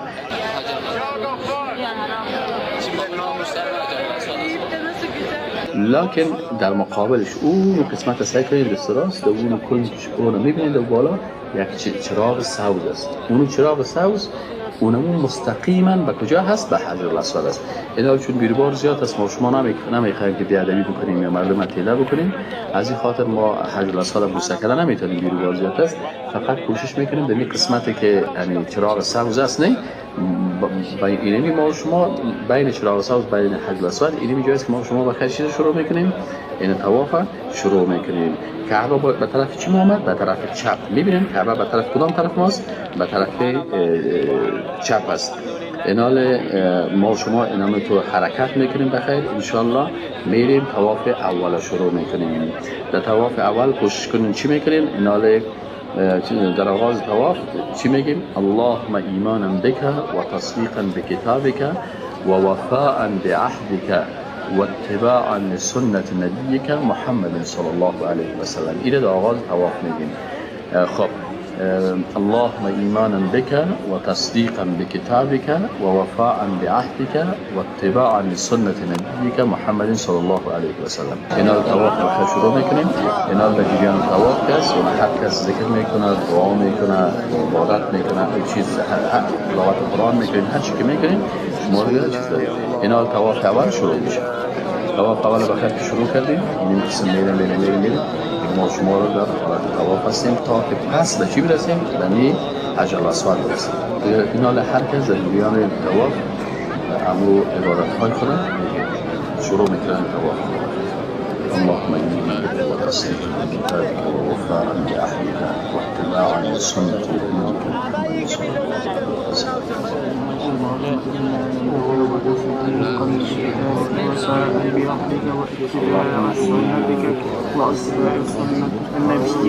محمد صلی الله علیه و سلم.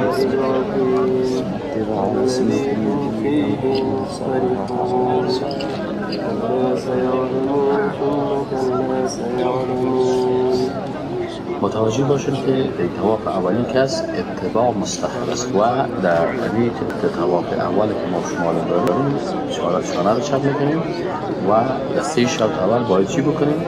باید ما شما در 3 شوط اول رمل بکنیم. رمل چی میگه؟ ما شما تیز میریم، قدمای خود باز نمیمونیم. قدمای خود چی میمونیم؟ قدم‌ها رو همونطور نزدیک لکن کم کم به سرعت میره رمل دیگه و این قدم‌های خود کم کم نزدیک میمونیم لکن کم کم تیز میریم. کوشش کنیم کسی اذیت نشه. بگونه ذکر، تلاوت قرآن شریف، دعا، هر چی که یاد داریم ایره میکنیم.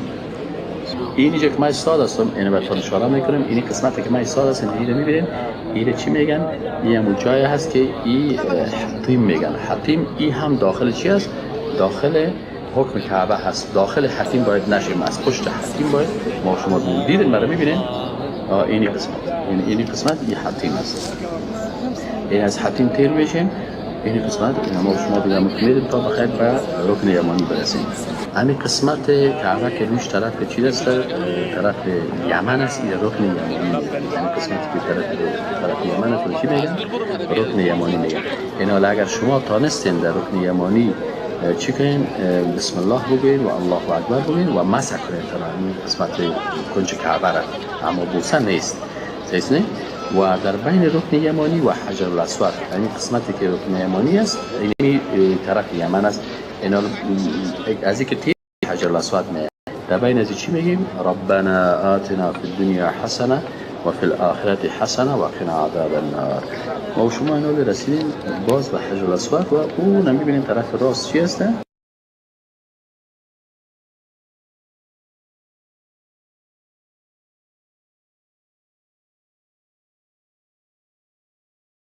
همون چراغ سبز رسیدیم. اینا رو چراغ سبز رسیدیم. باز چی میگه؟ بسم الله الله اکبر. دست خود از دور بالا میکنیم. متوجه شدیم؟ اما تو دست خود بالا میکنیم چون ما نمیتونیم به حجر الاسود برسیم. از خود از دور الله اکبر میگیم. دست خود بالا میکنیم. بعد شوط دوم شروع میکنیم. با بیدی میقسم شوط سوم و چهارم و پنجم و ششم و هفتم. باز در ختمش ما شما چی میگیم؟ 2 رکعت نماز نزدیک این مقام ابراهیم خوانده میشه. خب اینجا ما شما خوانده نمیتونیم. باز هر قسمت حرم که بیروبار نباشه اذیت مردم نشه ما شما چی میکنیم؟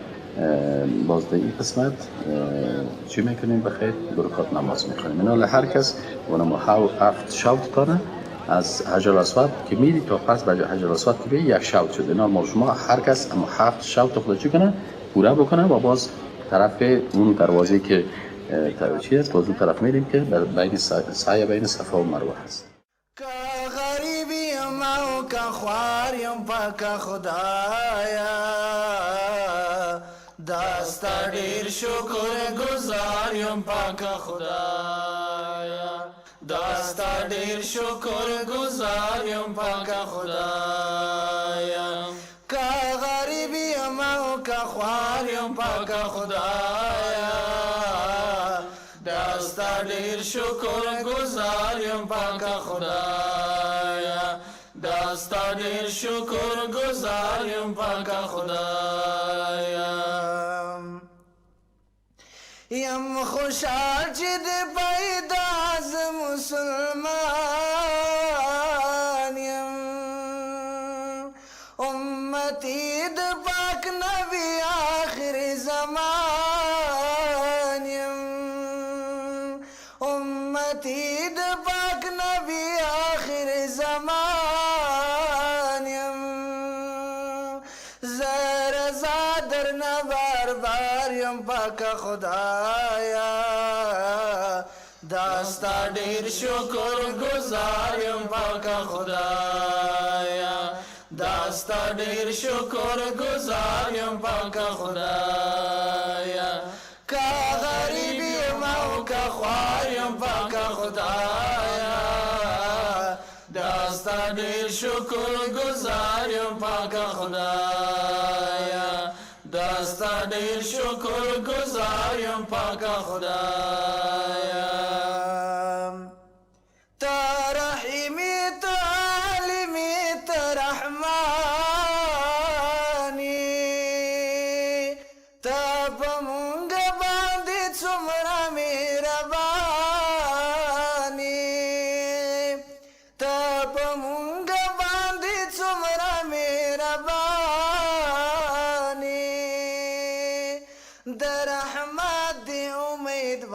گزاریم پاک خدایا دستا دیر شکر گزاریم پاک خدایا دستا دیر شکر گزاریم پاک خدایا که غریبیم او که خواریم پاک خدایا دستا دیر شکر گزاریم پاک خدایا دستا دیر شکر گزاریم پاک خدایا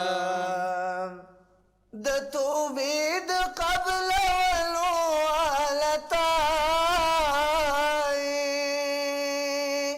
د ګناه د معاف کولو ولتای د ګناه د معاف کولو ولتای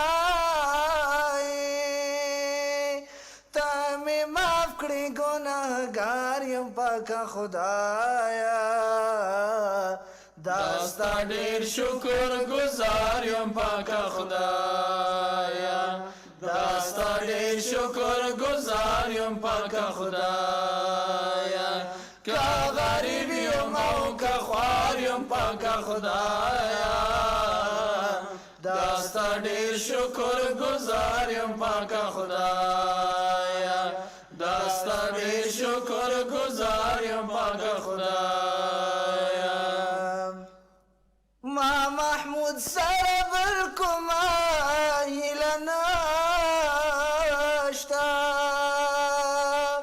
ته زمونږ یې مولا بل مولا نشته ته زمونږ یې مولا بل مولا نشته که زه روغ او که بیمار یم پاکه خدایا دستا دیر شکر گزاریم پاک خدایا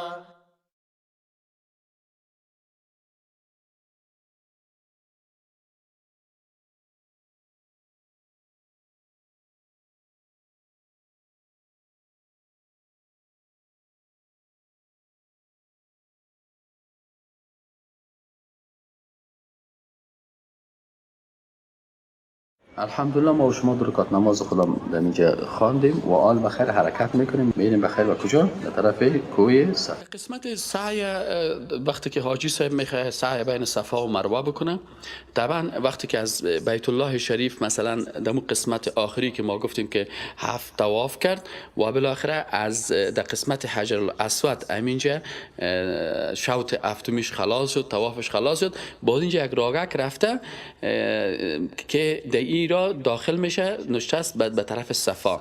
صفا یک تپگک است، یک تپه هست. این تپه هم به منزل زیر جای داره، هم منزل اول است، دوم است. مقصد اینجا وقتی که به سر صفا میره، در اینجا وقتی که رسیدن چی شروع میشه؟ اینجا هم 7 مرتبه سعی بین صفا و مروه میشه. منتها اینجا یک نقطه در یادتان باشه که در صفا و مروه که از مثل طواف بیت الله شریف وار نیست. در صفا و مروه که از یک رفتن از صفا، متوجه هستین؟ بجای شما از صفا حرکت کردین و میخواین که به مروه برین، این از این قسمت این تو که وقتی که حرکت میکنین تا قسمت اینی 2 تا میلین اخضرین میگن. میلای اخضرین چی را میگن؟ 2 تا ستون آبی هستن و آل فعلا گروپ ها نصب هستن اونجا، در اینجا آبی هستن. در بین ازیا باز حاجیایی که مرد هستن چی میکنن؟ در اینجا یک قسم حرکت این به شکل اینا حرکت میکنن بین اینی بین 2 میل است. منتها از صفا که شما حرکت کردین تا مروه رسیدین، اینمی یک شوط حساب میشه در بین سعی بین صفا و مروه. یعنی رفتن از صفا تا مروه یک حساب میشه. بله، تو نیست که مثلا بگی باید این یک دوره بزنید تا اینجا پس به صفا بیاین، مثل که در حج از حجر الاسود حرکت میکنید در بیت الله شریف تا اینجا. نه، برعکس ازی فرق قضیه میقدر است که اینمی رفتن از صفا شروع میکنین و این میشه نیت چیزتان شروع میشه بخیر از جبل صفا از این تپه شروع میشه و بالاخره میاین تا مروه. در مروه که رسیدین از پشت سر از این چیز ستون است، از پشت سر اینجا حرکت میکنین. اینجا که رسیدین به حساب یک شبتان پوره شد. دومی از مروه شروع میشه تا صفا کمدین به حساب 2 شد. با سوم که از صفا شروع کردین، سوم شروع میشه تا مروه 3. بعد از مروه که حرکت کردین شروع کردین، چهارمی شروع میشه تا صفا 5. باز وقتی که از چیز باز که از صفا شروع میکنین 5م شروع میشه تا مروه. باز از مروه باز شروع میکنین 6م شروع میشه از مروه باز میان تا به صفا و 7میش از صفا شروع میشه و در مروه ختم میشه. و در این قسمت مروه اینی قسمت است که باز جایی است که آجی صاحبا باز بسیاریش نمیشه نزدیک همیشه حلق میکنه. بعضی کسا از همیشه میبره اونجا میره سلمانی هستن و در اونجا مویای خود چی میکنن قصر میکنن. در این قسمتی که مردا گفتیم پهلوانی باید بکنن در این فاصله معین که فعلا با شرقا مشخص شده، خانم‌ها باید چیکار بکنن؟ خانم‌ها برای خانم‌ها نیست، تنها برای مردا هست. بله فقط بعض خانم‌ها کار میکنن، این غلط است. برای بیبی حاجی صاحبا نرمال حرکت میکنن، تنها برای مردا هست. بله. بسم الله الرحمن الرحیم. خب حاجی صاحبای محترم، حالا ما شما بخیر حرکت کردیم، طرف کوه صفا میریم و دمی کوه صفا است. ما شما بالا میشیم. اینجا تقریبا 2-3 منزل از هر کدامش که برای ما شما راحت تر بود. اون منزل که بیروبار زیاد نباشد اونجا بر در و دیوارها آیت توحید بینم، بر در و دیوارها آسمان. حاجی صاحبای محترم، حالا که در اینجا ما شما در منطقه کوه صفا هستیم، در آغاز شوط اول که نال ما شما اینجا هستیم، مستحب است اول که ما روی خود به طرف قبله بکنیم و حمد الله را بگوییم، الحمدلله تکبیر بگوییم، دیگه بگوییم که لا اله الا الله والله اکبر، لا اله الا الله وحده لا شریک له، له الملك وله الحمد يحيي ويميت وهو على كل شيء قدير، لا اله الا الله وحده انجز وعده ونصر عبده و حزم الاحزاب وحده. دعا میکنیم و دستای خدا بلند میکنیم. اینمی ذکر دعا را تقریبا 3 مرتبه ما شما انجام میدیم. الحمدلله، الله اکبر، لا اله الا الله والله اکبر، لا اله الا الله وحده لا شریک له، له الملك وله الحمد يحيي ويميت وهو على كل شيء قدير، لا اله الا الله وحده انجز وعده ونصر عبده و حزم الاحزاب وحده. دیگه بعد از اینا دعا میکنیم، هر کس خودش دعا میکنه و دستای خدا بلند میکنیم و حرکت میکنیم بخیر به طرف مروه. در آغاز شوط اول میگیم که امیر خوانده میشه ان الصفا والمروة من شعائر الله فمن حج البيت او اعتمر فلا جناح عليه ان يطوف بهما ومن تطوع خيرا فإن الله شاكر عليم. الرحمن الرحیم. خب حاجی صاحبای محترم، حالا ما شما بخیر حرکت کردیم، طرف کوه صفا میریم و دمی کوه صفا است. ما شما بالا میشیم. اینجا تقریبا 2-3 منزل از هر کدامش که برای ما شما راحت تر بود. اون منزل که بیروبار زیاد نباشد اونجا بر در و دیوارها آیت توحید بینم، بر در و دیوارها آسمان. حاجی صاحبای محترم، حالا که در اینجا ما شما در منطقه کوه صفا هستیم، دیگه اینا پایان میشیم و به طرف مروه حرکت میکنیم. حاجی صاحبای محترم، در بین صفا و مروه کدام دعای مخصوص نیست، یعنی هر کسی میتونه که باز دعا بکنه، ذکر بکنه و تلاوت بکنه. اینمی قسم ما شما دعا میکنیم و ذکر و تلاوت میکنیم تا ای که برسیم به اون چراغ‌های سبز. توحید بینم، بر در و دیوارها آیت توحید بینم، بر در و دیوارها آسمان ها کهکشان ها ثابت و سیار ها آسمان ها کهکشان ها. آقای صاحبای محترم، ما و شما رسیدیم به پیش چراغای سبز. اینی چراغا رو شما میبینید، از اینی چراغای سبز. از اینجا ما و شما چی میگیریم؟ سابق میلین اخضرین میگفتن. در بین ازیا حاجی صاحبا باید چی کنن؟ تیسیز را برن. حالا ما و شما اینجا تیسیز میریم، اما بی حاجی ها باید به شکل عادی حرکت بکنن. توحید بینم بر در و دیوارها، آیت توحید بینم بر در و دیوارها، آسمان ها کهکشان ها ثابت و سیارها، آسمان ها کهکشان ها ثابت و سیارها، آیت توحید بینم بر در و دیوار. بعد از اینکه از این چراغ سبز تیر شدیم، حرکت خدا عادی انجام میدیم. در راه تا که میرسیم به کوه صفا، ذکر و دعا و تلاوت قرآن این میاره باید حاجی صاحبا بکنیم که غریبی ما که خواریم پاک خدایا،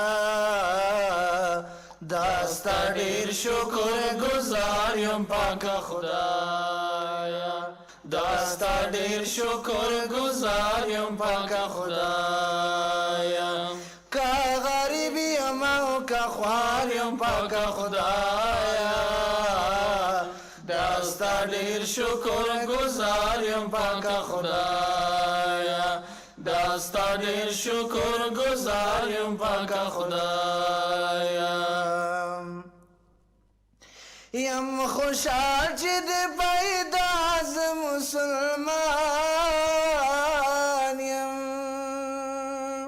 امتی د پاک نبی آخر زمان یم، امتی د پاک نبی آخر زمان یم، زر زادر نبا. حاجی صاحبای محترم، ما و شما فعلا در کوه مروه رسیدیم. حالا که در کوه مروه رسیدیم، حالا اینجا بالای می تپه یا کوه مروه است. اینجا امو تمام چیزهایی که ما و شما در صفا میکردیم، حمد و تکبیر و امو لا اله الا الله و الله اکبر یا کلش چیزهایی که میخوانیم، تنها این الصفا و المروه را نمیخوانیم، چرا که آیت شریف تنها در شب اول خوانده میشه. دیگه باقی مانده امو حمد و تکبیر و تسبیحات و چیزایی که قبلا بود که در کوه صفا میخواندیم ایره میخوانیم. این ما و شما که حال در مروه رسیدیم، در حقیقت از صفا حرکت کردیم و در مروه رسیدیم. این ما و شما یک شوط ما خلاص شد. این حال از مروه حرکت میکنیم و میریم به طرف کوه صفا. این حال شوط دوم شروع میشه تا به اونجا میریم و به این شکل تسبیحات، دعاها، ذکر، تلاوت قرآن یا می باشه. کوشش کن حاجی صاحبا وضو داشته باشن. در بین میلین اخضرین حاجی صاحبا باز هم ما شما متوجه باشیم این جایی که این گروپ های آبی هست، باز هم حاجی صاحبا به سرعت کمی حرکت بکنن و بی حاجی ها به شکل عادی و نرمال خود حرکت میکنن. که غریبی ما که خواریم پاک خدایا، دستا دیر شکر گزاریم پاک خدایا، دستا دیر شکر گزاریم پاک خدایا، که غریبی ما که خواریم پاک خدایا، دستا دیر شکر گزاریم پاک خدایا، دستا دیر شکر گزاریم پاک خدایا. یم خوشحال چې د پیدا از مسلمان یم، امتی د پاک نبی آخر زمان یم، امتی د پاک نبی آخر زمان یم، زر زادر نبار بار یم پاک خدایا، دستا دیر شکر گزاریم پاک خدایا. این حال از صفا تا مروه یک شوط، از مروه تا صفا 2 شوط، از صفا تا مروه 3، از مروه تا صفا 4، از صفا تا مروه 5، از مروه تا صفا 6 و از صفا تا مروه 7. در مروه 7مین شوط ختم میشه. آقای صاحبای محترم، وقتی که ما و شما 7 شوط خلاص کردیم، حال ما و شما حرکت میکنیم. اگر آقای صاحبایی که میتونن در راه سلمانی هست در اینجا، موهای خود یا قصر میکنن یا حلق میکنن، موهای خود کم بکنن به اندازه یک سر انگشت از اون بیخ موی خود. این به قدر انمله میگن، انمله اما سر انگشت است، به می اندازه موی خود کم بکنن. حالا آقای صاحبا حرکت میکنن و بعد از اینکه میرین و موهایتان کم میکنین، از احرام ختم میشین و شما میتونین که باز در جریان عادی حج فرضی باز در جریان عادی باشین و در جریان عادی مثل انسان‌های عادی دیگه باز با حلق یا قصر دیگه از احرام خارج میشیم و ما میتونیم که لباسهای خود نرمال بپوشیم و در هتل‌های خود تا روز ترویه به شکل نرمال زندگی بکنیم. تو خودت سر تا تیار کرده بودی که سر از او را چیز میکنی؟ سر خودت تیار کردی؟ ها؟ خودت؟ اینال تو که سر از او تیار میکنی گوش کو؟ اینال سر تو خود دم گشت. اینال تو خودت سر تا نگرفتی که حق نداشتی که باید از این میکردی. کسی میتونه سر کسی حلق کنه؟ مولوی صاحب چطور است این مسئله؟ مولوی سر از این سر اندیوال خدا گرفته چیز میکنه؟ و خودش هیچ سرش خدا که چیز نکرده. حکمش چیست؟ دم میگیره. این حالش 5000 روپیه رو باید یک دانه گوسفند بخرید. کیست نقاش طبیعت کین همه نقش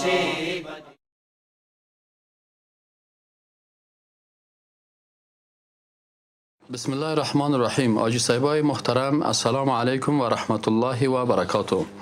آجی صاحبای محترم و بیبی حاجی صاحبای محترمه، ما و شما وقتی که از عمره خلاص شدیم و آل فعلا برای چند روز در مکه مکرمه هستیم در داخل همی هتل، از این فرصت ها استفاده کرده و روزهای خود در طاعت و عبادت و تعلیم بسیاری از احکام سپری میکنیم. حج اصلی فرضی به تاریخ 9 ذوالحجه که او را روز یوم ترویه میگن دمو آغاز میشن و تا او روز ما و شما تقریبا چند روز وقت داریم که در این روزا ما میخوایم که ما و شما باید 4 چیز انجام بدیم. اول چیزی که است برای خود تقسیم اوقات 24 ساعته رسول اکرم صلی الله علیه و سلم انشالله ما براتان بیان میکنم و به شکل تحریری و همچنان از طریق لاسپیکرها براتان در داخل هتل براتان بیان میکنم که کوشش کنین که بشنوین و این اوراق بخوانین.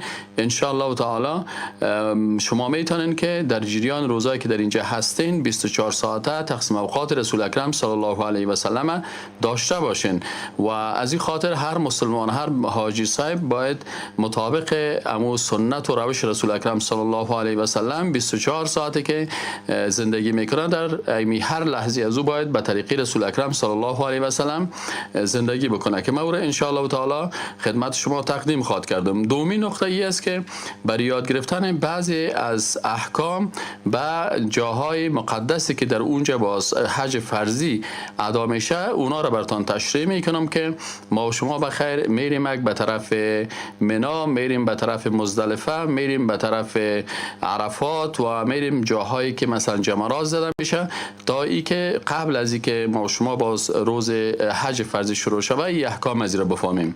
سومین نقطه بعضی جاهایی هست که شامل حج نیستن. در جریان روزها اگر کسی میخواد به شکل تاریخی اونا را ببینن او دیدنش لکن او عبادت نیست. مثلا رفتن به غار حرا، رفتن به کوه ثور، جبل نور، اینجا اگر حاجی صاحبا خودشان علاقمند باشن میخوان اینجا را ببینن اما شامل مراسم و احکام حج نیستن. یعنی رفتن به اینجا ضروری نیست. کسی که اگر اما تو بدل خود میخواد بره دلش غیر از او شامل احکام حج نمیشه که باید باید ما و شما بفهمیم. چهارمین نقطه مسئله بدعت های حج است که باید حاجی صاحبای محترم ما خدمت شما باز تشریح میکنم که چه چیزها در حج بدعت هستند که حاجی صاحبای محترم از این بدعت ها که بسیار گناه داره و تاثیر منفی بالای حج ما میکنه یا را بشناسیم و از اینا خودداری بکنیم. خب حاجی صاحبای محترم، امروز نوبت از این است که ما و شما بخیر حرکت بکنیم و میریم به طرف منا و به طرف امو ساحه عرفات و میریم به می شکل به طرف مزدلفه و ساحه جمرات. اینی جای را انشالله امروز ما و شما میبینیم. حاجی صاحبای محترم که علاقمند باشن که ایره یاد بگیرن، امرای ما بیاین و برشان تشریح میکنیم. و السلام علیکم و رحمت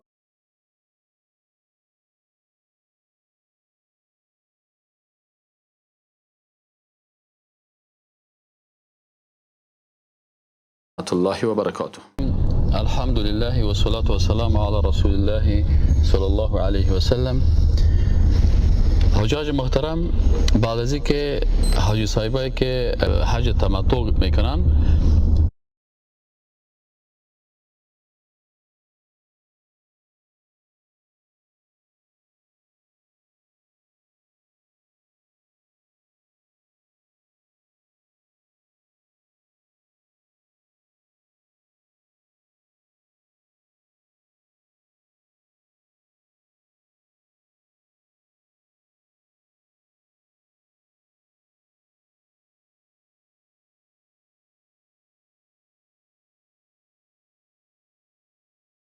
چون اکثرا حجاج افغانستان حج تمتع میکنن، شما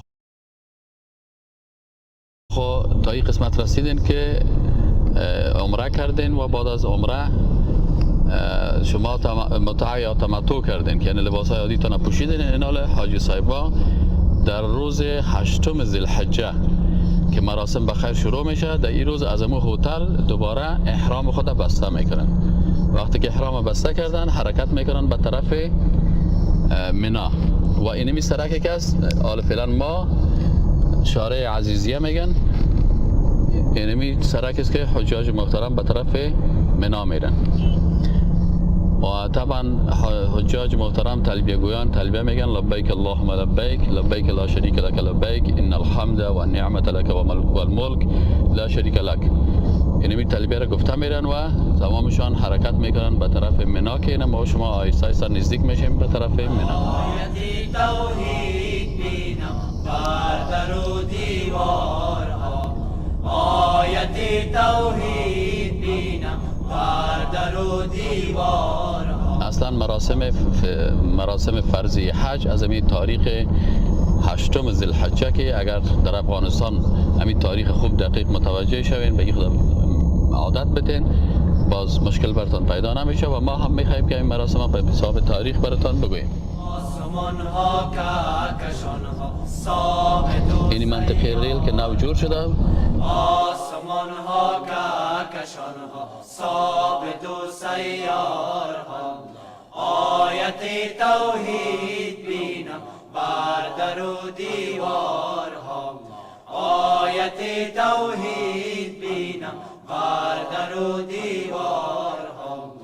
الله الله الله الله الله الله الله الله الله الله الله لا اله الا الله. این منطقه منا هست که باز در اینجا خیمه ها زده میشن و این حمام های جدید است، تشناب هست که برای حاجی هست و اینمی سایه اونجا چی نشه کرده؟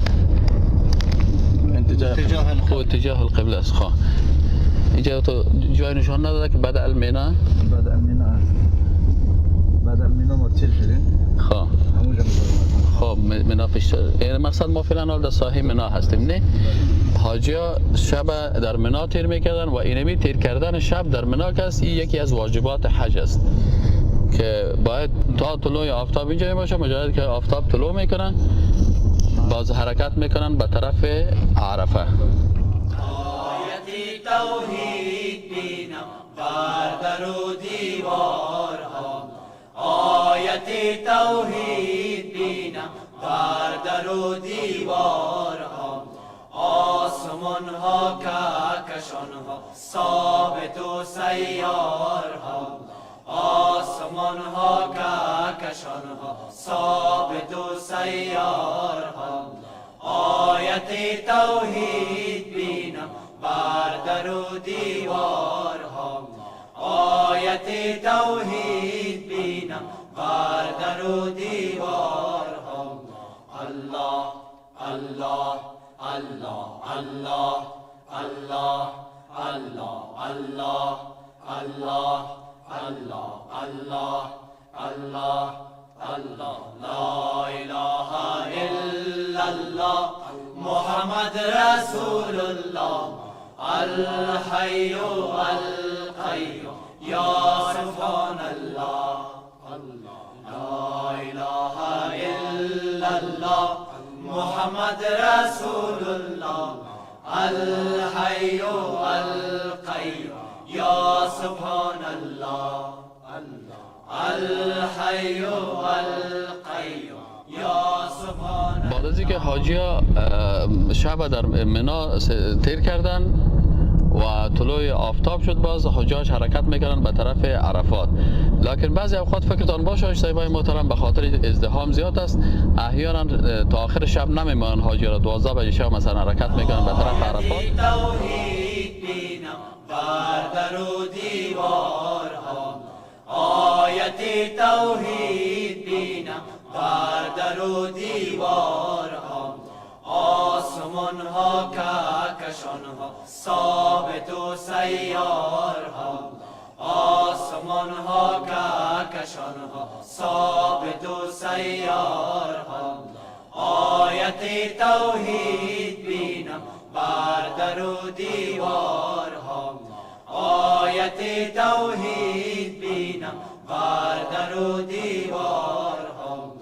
الله الله الله الله الله الله الله الله الله الله الله الله لا اله الا الله محمد رسول الله الحي القيوم يا سبحان الله لا اله الا الله محمد رسول الله الحي القيوم يا سبحان الله الحي القيوم يا سبحان الله الله الله الله الله الله الله.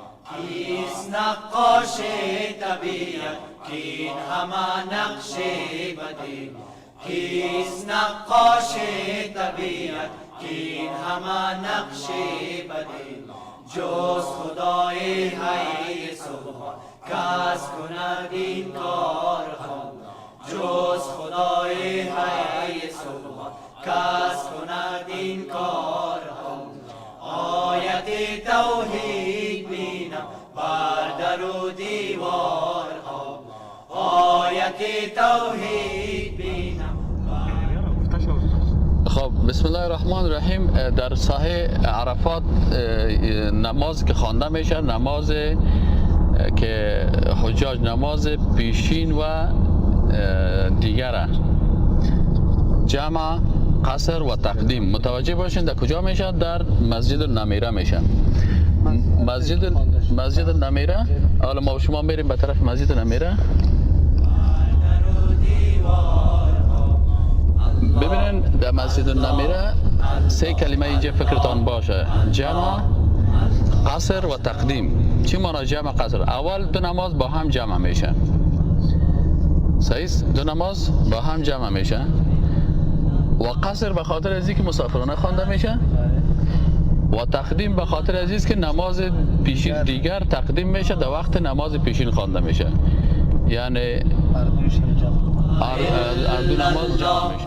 محمد رسول الله الحي القيوم يا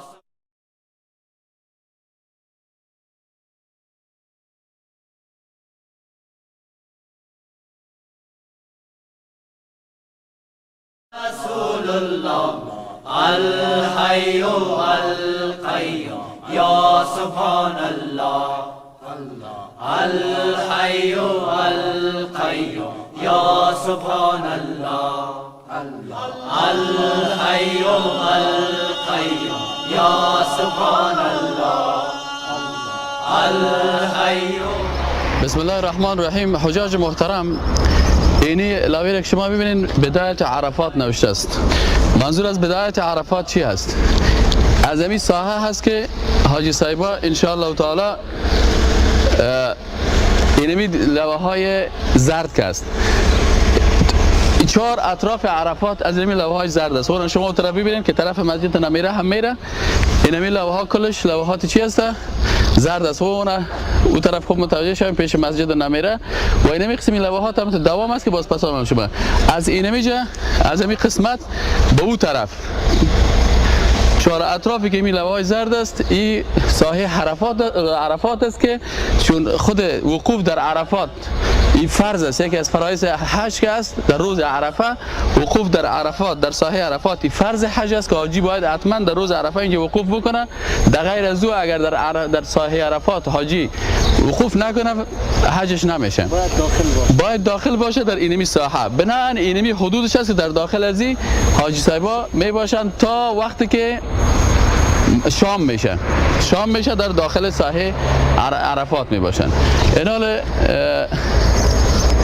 اونو شما ببینین اونو مسجد نمیره هست. اونا که در اینجا معلوم میشه.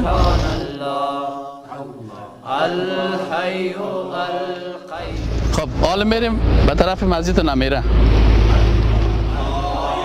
توحید بینم بر در و دیوارها، آیت توحید بینم بر در و دیوارها، آسمان ها کهکشان ها ثابت و سیارها، آسمان ها کهکشان ها ثابت و سیارها، آیت توحید بینم بر در و دیوارها، آیت توحید بینم بر در و دیوارها. عرفات است که خیمه زده میشه در مراسم حج و حجاج نمیجه در روز عرفه از طلوع آفتاب روز عرفه که میجه می باشند تا وقتی منتظر اینجا می باشند تا که آفتاب غروب بکنه.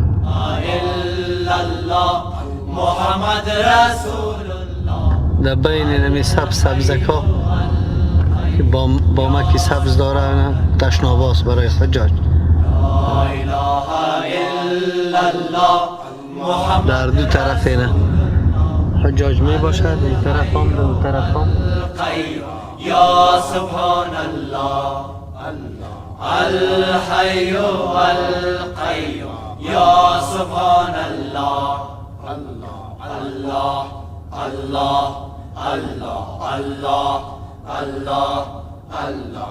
کیست نقاش طبیعت کین همه نقش بدی، کیست قسمت است که بازاجی صاحبا را از منا وقتی که حرکت میده به ساحه عرفات میره. اینمی ساحه است که از ریل پایین میشن و دمی قسمت دمی ساحه که ما پیشتر براتون نشان دادیم 4 اطرافش که لوحات زرد است. اینمی داخل ساحه عرفات است. حجاج محترم در اینجا می باشن و حال ما میریم به طرف جبل الرحمه. خب اگر حجاج بتانن که در جبل الرحمه اگر بتانن خب اونا می باشن. در غیر از او فرض در وقوف در ساحه عرفات ادا میشه. یعنی ضروری نیست که یک حاجی بسیار در ازدحام بره در خود جبل الرحمه، بلکه در ساحه عرفات اینمی فرض ادا میشه. در هر قسمت ساحه عرفات که وقوف بکنن و منظور از وقوف استاد شدن نیست. میتونن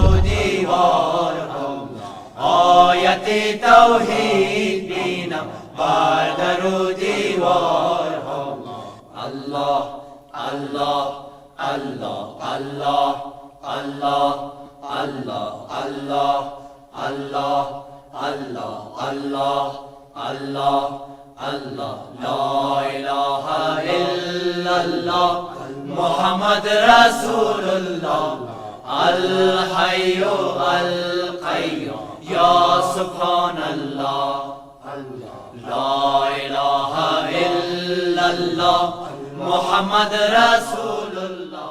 تو محترم یک دو چیز یادآور شدن، یک همی جبل رحمه آمده مردم بعضی شرک زیاد میکنن. یکی را یادآور شدن، یکی در مسجدی مثلا چه شرک میکنن؟ موج میکنن، سنگای سر میگیرن. الله شکر که سر بناده دیگه یکی دیگه در مسجدی عرفات، روزی عرفات کی هست، یک خطی داره که از او خطش نما خارج از عرفات است. خود مسجد است خودش مسجد است، لیکن خط داره که از او کدام مسجد است؟ همین مسجد عرفات. این مسجد نمیره؟ بله. خب یا دیگه که باشه از خط میبراین؟ از خط باید پیش ایستاد. اکثریت مردم امروز یعنی از خط عرفات دو طرف نشینند در مسجد. اما خط باز میشه بر ما نشان بدی؟ میشه در مسجد رفت نشان. صحیح ان شاء الله تعالی. خوب است این نقاط بر ما یادآور شد، ما برشان یادآوری بکنیم.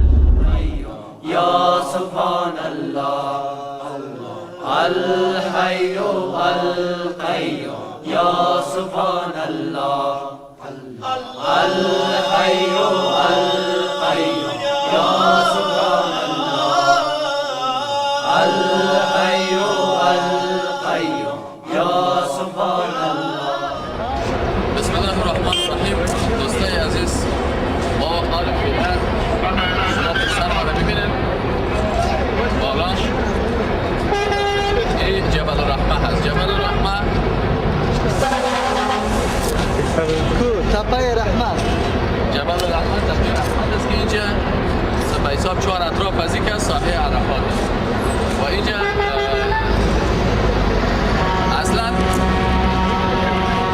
اصلا نقطه که بسیار مهم است اویی است که در سر جبل الرحمه هم اینجا یک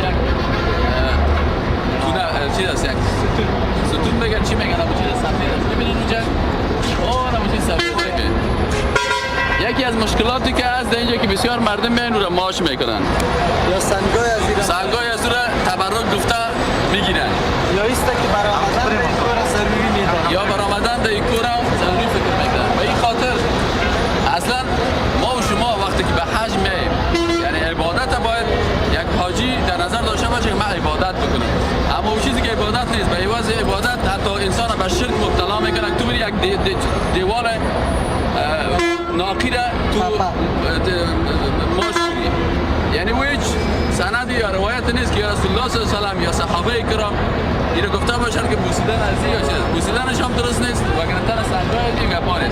فقط ساحه عرفات است و وقوف در عرفات فرض است و اینجا عبادت کردن است و این در ساحه باید در اینجا باشه. از این خاطر بسیار مردم به عوض اینکه متوجه عبادت باشن زیاتر متوجه سیاحت هستن و کارهایی میکنن که بدعت و نارواست و هیچ اجازه نیست برای یک حاجی مسلمانی که رضایت الله سبحانه و تعالی میخواد به خاطر از اینکه مطابقت از رسول الله صلی الله علیه و آله سبب از این میشه که انسان عبادت بکنه و عبادت قبول شه و اون چیزی که مخالف روش رسول الله صلی الله علیه و آله است این به عوض فایده نقص میرسونه بر از اینا. بنابراین تقاضای ما اینمی است که شما از احکام حج با خبر باشین. اول ضرور نیست که حتما باید سر از کو باید بالا شوی و مردم به تکلیف بسازی و دومی ضرور نیست سنگ از زیر یا چوب از زیر یا دیوار از زیر کس ماچ بکنه یا در جیب خود پرت و بره تبرک بگویه. نه رسول الله صلی الله علیه و آله گفته که کدام تبرکی است، نه کدام منفعت داره و نه به ضرر رساندن میتونه. وقتی که حجر الاسود همون سنگ است که مثلا گفته که تقبیل از سنت است نه ماچ میکنیم، اما دیگه سنگای عادی هست ولو که در همین منطقه هم باشه ما شما کار را بکنیم که او عبادت است و رضایت الله سبحانه و تعالی است که اجر بگیریم. و این کارهایی که مردم اینجا ماچ میکنن به عوض عبادت اینجا این علما میگن شرک است تو سنگای ناکی را ماچ کنی یا در بغلت بگیری یا چیزی.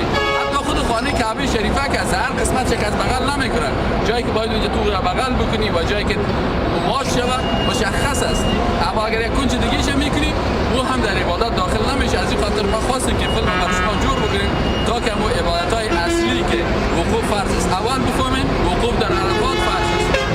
از چه وقت باید وقوف بکنیم اینو باید بفهمین که صبح روز عرفه یعنی یک روز پیش از عید صبح روز عرفه وقتی که آفتاب طلوع میکنه باید بیایی در سایه عرفات باشید. چه وقت حرکت میکنیم از سایه عرفات که پس به طرف مزدلفه میریم باید تا غروب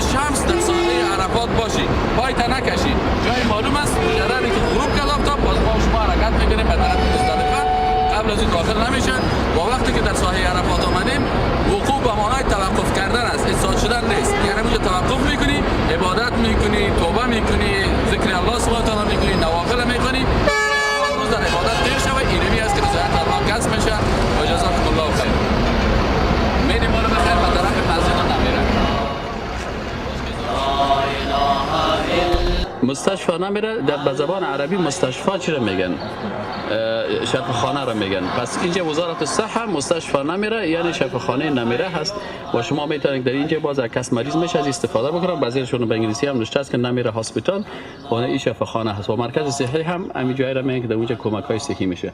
خب میریم بالا به طرف مسجد نمیره. آیت توحید بینم بر در و دیوارها، آیت توحید بینم بر در و دیوارها، آسمان ها کهکشان ها ثابت و سیارها، آسمان ها کهکشان ها.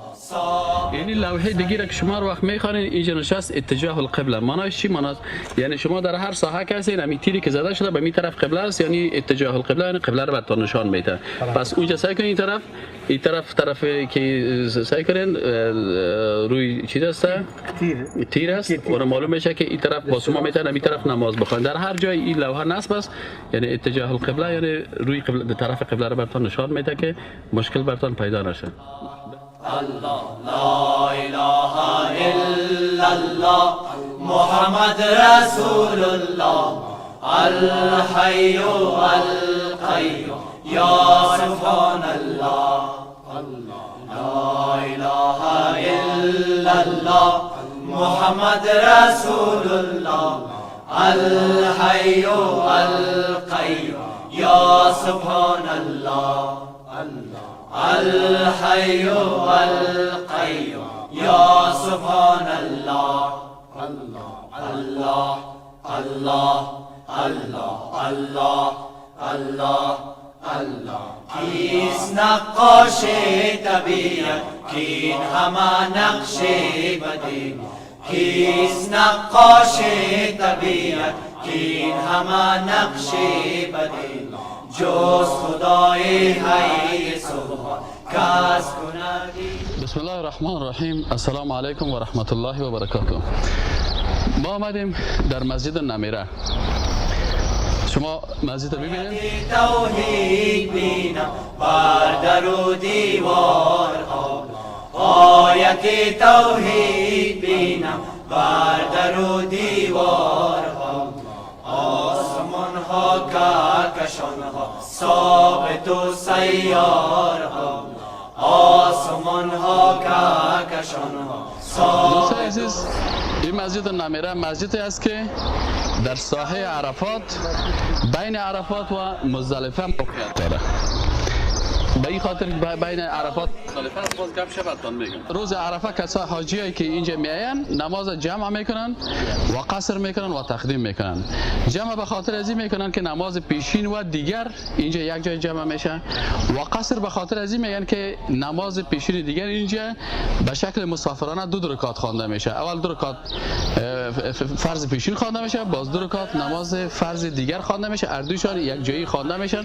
وقتی که از سلام داد فرض پیشین باز فرض دیگر قامت گفته میشه خوانده میشه و تقدیم به خاطر از این میگن که نماز فرض پیشینه و دیگر تقدیم میکنن در وقت نماز پیشین میخوان. اینی هست و حجاج اینجا میان و نمازهای همین 2 نماز اینجا در مسجد نمیره میخوان و کسی که باز اینجا آماده نتونست در اون خیمه های خود در هر جای کس نماز خود پیش میبره. یا سبحان الله الحي القيوم يا سبحان الله. الحي القيوم يا سبحان الله. الحي القيوم يا سبحان الله. الحي القيوم يا سبحان الله. الحي نکته دیگه که بسیار مهم است اینجا که خود مسجد نمیره در بین ساحه عرفات و مزدلفه واقع است. اون لاغه را شما میبینید، لاغه زرد کسی از اونجا چی شروع میشه؟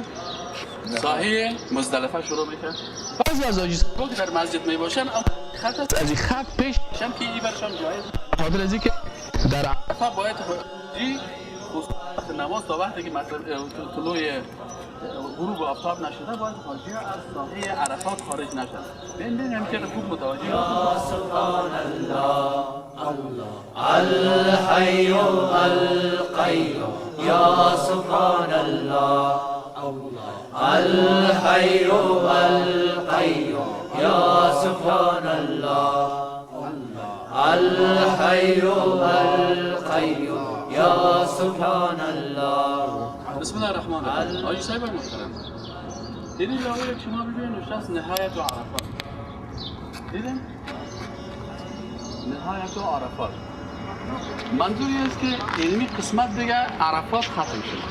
وقتی که عرفات ختم شد حالا شما آیت توحید بینم بر در و دیوارها اینا اینجا موازی به نهایت عرفات این طرف به صورت این طرف سعی کنید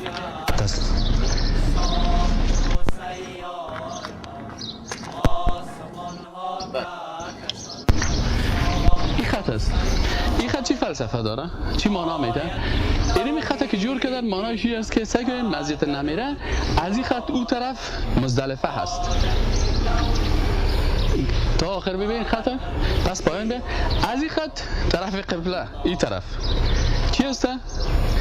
این ساحه داخل شد بعد از این خط این قسمت مسجد تا آخر یا شامل ساحه عرفات نیستن، داخل مزدلفه هستن. از این خط این طرف چی است؟ ساحه عرفات است.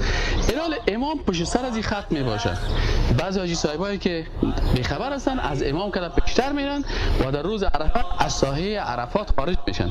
از این خاطر متوجه باشین که موازی باید این خط نهایت عرفات رسول الله الحي القيوم يا سبحان الله الحي. یکی شد دیگه. بعضی حاجی صاحبا وقتی که حرکت میکنن میان در این قسمت اگر در اینجا هم رسیده باشن وادی که خارج میشن میخوان برن به طرف مزدلفه، حاجی باید تا وقت طلوع غروب آفتاب اینجا توقف بکنه و قدم خود پیش نمانه. وقتی که اینجا رسیدی ولو که آمدن حاجی صاحبا تا چه وقت که مجرد شام آفتاب غروب میکنن بعد از اینجا میشه که آدم حرکت بکنن و به طرف مزدلفه بره. قبل از این ساحه پیشتر ما حق نداریم که پیش بریم به خاطر اینکه داخل مزدلفه میشه و مزدلفه داخل عرفه نیست. خب وقتی که ساحه روز عرفه بخیر روز نهم ذوالحجه از عرفات خلاص شد حاجی صاحبا و از این قسمت بخیر شروع میشه که حاجی صاحبا میان دیگه طلوع آفتاب غروب کرد بازی حرکت میکنن به طرف مزدلفه که حالا امروز ما بیان که بخیر بریم به طرف مزدلفه. ثابت و سیار آسمان ها کهکشان ثابت و سیار آیت توحید از این سرک به طرف مزدلفه جایی که تنگ است که بسیاری حاجی که رسیدن در اینجا خیمه میزدن میباشن. این کار بسیار غلط است به خاطر از اینکه بر مردم مشکل ایجاد میکنه و اینجا سایه تنگ آمد. اینا وقتی که اینجا آمدن در این منطقه سعی کنن لاوه بالا رو نشست بدایت مزدلفه. مزدلفه چی معنی بدایت مزدلفه؟ یعنی آغاز مزدلفه here بیشتر کرده که مزدلفه آغاز میشه. پس از اینی مزدلفه هست که حاجی صاحبا بعد از این شب در مزدلفه تیر میکنن و در مزدلفه اگر حاجی صاحبا وقتی رسیده در مزدلفه اینجا باز چی میکنن؟ یک گپ بسیار دقیقی است که در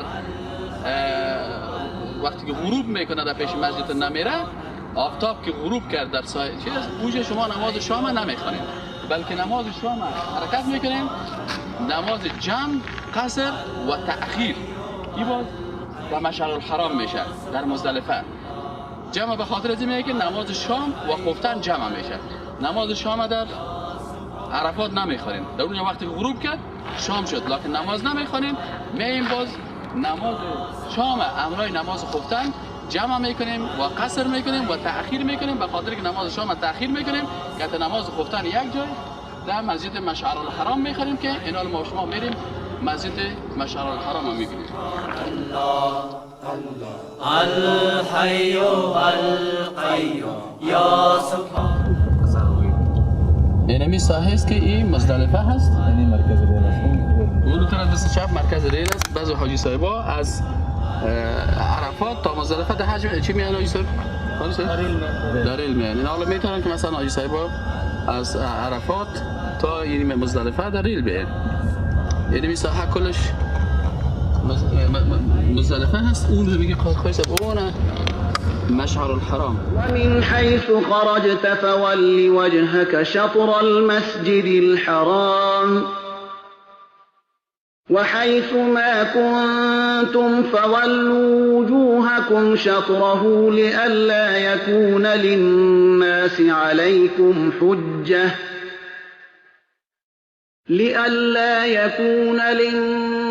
عليكم حجة إلا الذين ظلموا منهم فلا تخشوهم واخشوني ولأتم نعمتي عليكم ولعلكم تهتدون. اینجا حاجایی که اگر رسیدن شام خفتن یک جای اینجا میخورن لکن تأخیر میکنن. شام خو قصر نمیشه. ما شما کل ما میفهمیم که نمازهای 4 رکعتی قصر میشه. یک آذان دو اقامت.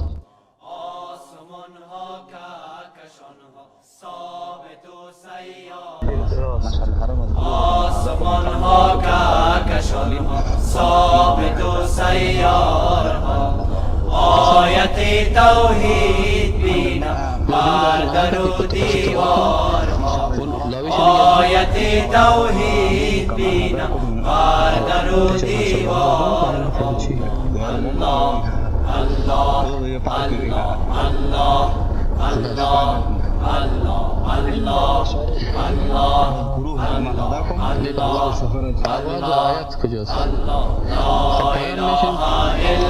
الله محمد رسول الله الحي بسم الله الرحمن الرحیم. السلام علیکم و رحمت الله و برکاته. رسیدیم در مشعر الحرام. محمد رسول الله الحي القيوم یا سبحان الله. الحرام مزدلفه. اینمی مسجد مشعر الحرام مسجد است که در اینجا نمازهای خود از آج صاحبایی که از های عرفات حرکت کردن در غروب آفتاب روز عرفه شب عید نماز خفتن و شام در اینجا جمع تأخیر میشه. جمع میکنن و تأخیر. نماز شام میخوانن. یک آذان است، دو اقامت. اول نماز شام میخوانن ولکن در وقت نماز خفتن حاجی صاحبایی که رسیده میتونن نماز خود در این میجا در مسجد مشعر الحرام میخوانن. استاد یک سوال کل مردم در مسجد رئیس هم میشه که این نمازه؟ اینا که کسایی که رسیده تا هستن و نماز شام و خفتن خود همینجا میخوانن در جماعت و اگر کسی ندارست باز نمی ساحل مثلا یک کسی 12 بجه شام میرسه، یک کسی 11 بجه شام میرسه. مقصد همینجا میرسن نماز شام و خفتن خود جمع میکنن و باز از اینجا استراحت میکنن تا صبح روز عید. حرکت میکنیم بخیر که میریم به طرف جماعت. در و دیوار آیت توحید بینم بر در و دیوار الله الله الله الله الله الله الله الله. اینجا در این منطقه حاجی صاحبا کلشان شب سپری میکنن، استراحت میکنن تا طلوع آفتاب. نماز صبح هم در مشعر الحرام میکنن. خب اگر کس تانست مشعر الحرام میخونه، اگر کس نتانست در این ساحه نماز میخوانن و وقتی که نماز خدا اینجا خواندن منتظر میباشن تا که آفتاب طلوع بکنن وقتی که آفتاب طلوع میکنن اینمی قسمت کجا هست که سنگا را جمع میکنن؟ جمرات هم سنگ که جمع میکنن. سنگا را از زمین چی جمع میکنن؟ مزدلفه میگیرن. این از زمین کوه میگیرن، از هر جای نمی هر جای خواب چون دنی گرد نوا سنگ هست. این دمی منطقه که هست باز اون است. سنگ ولی پیشتر اونجا سنگا تا برابر کردگی است. سنگا دمی زیاد. برمان باز همونجا نشان بکن خسته. الحي القيوم يا سبحان الله الحي القيوم يا سبحان الله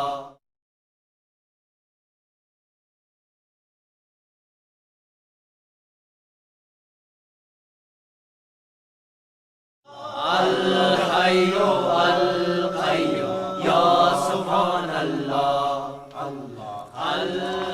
خب این حال ما اینجا ساحه مزدلفه هست. در ساحه مزدلفه حاجی صاحبا وقتی که اینجا آمدن 3 روز سنگ داده میشنه و احیانا 4 روز میشه. مثلا که 4 روز هم میشه. روز اول حاجی صاحب چی رو میدن؟ روز اول شیطان تو وسط کلام نمیده. خب این حال بر روز اول چند تا سنگ باید بگیریم؟ بر روز اول 7 تا 3 4 7 دانه سنگ بخور. 5 6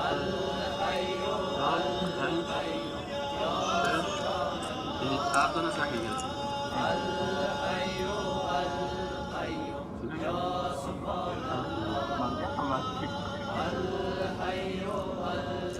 خب اینی 7 دانه سنگ است که خورترک همین قسم زده میشه نه؟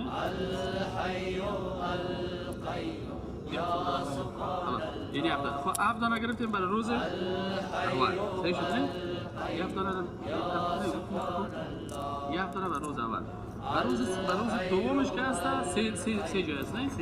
3 7 21 2 3 4 5 6 7 8 9 10 11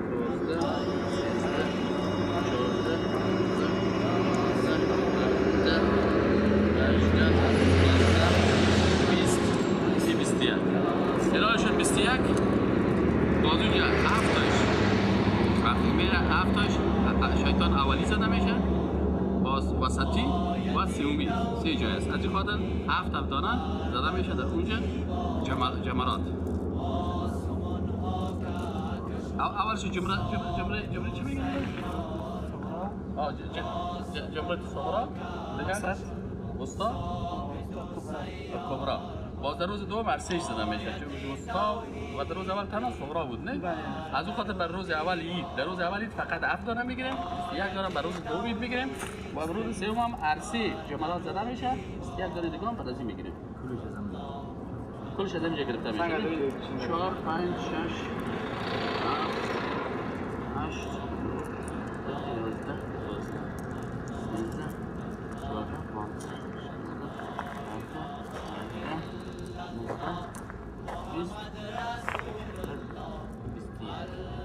21 دانه میشد دیگه برای سیومیش. خب یکان تو حاجی صاحبا اینو میگیره چی داری دیگه پس از این همیشه سنگای خدا جمع میکنن و اکثرا به بعد امروز روز که آمدم بری وقتی که مراسم باشه فرضی از مردمای خیفاک هست در خلطه ها که بر مردم هم سنگا رو توزیع میکنن نه میتن در بین کیس در این خلطه برات میتن. مقصد منظوری است اگر خلطه ملطه یا چیز تیار نبود باز شما میتونید چی بگیرین؟ باز شما میتونید که مثلا 7 دانه بر روز اول بگیرین، 21 دانه بر روز دوم بگیرین، 21 دانه بر روز سوم بگیرین و روز چهارم هم باز بسیاری از حجاج چهارم هم میزنن ده او هم 3 جمرات است. 21 دیگه هم میگیره اگه کس روز چهارم همگیش از اینجا گرفته میشه 1 بار دیگه پس اینجا نمیاد. چون از اینه که وقت حرکت کردیم باز دیگه میرن به طرف جمرات پس اینجا نمیاد. از خاطر هم مجموعه کل سنگا رو باید از زمین بگیرن یعنی حرکت کنیم. 7 49 دانه و اگر 9 بازم 21 میشه اگر 70 دانه میشه. اگر کس روز چهارم بزنه 70 دانه 70 دانه در مجموع 70 دانه. اگر کس نزنه فقط همو کشانها ثابت و سیار. آجی صاحبای محترم از یک سنگ گرفتن حرکت میکنن به طرف چی؟ به طرف جمرات. اونجا باید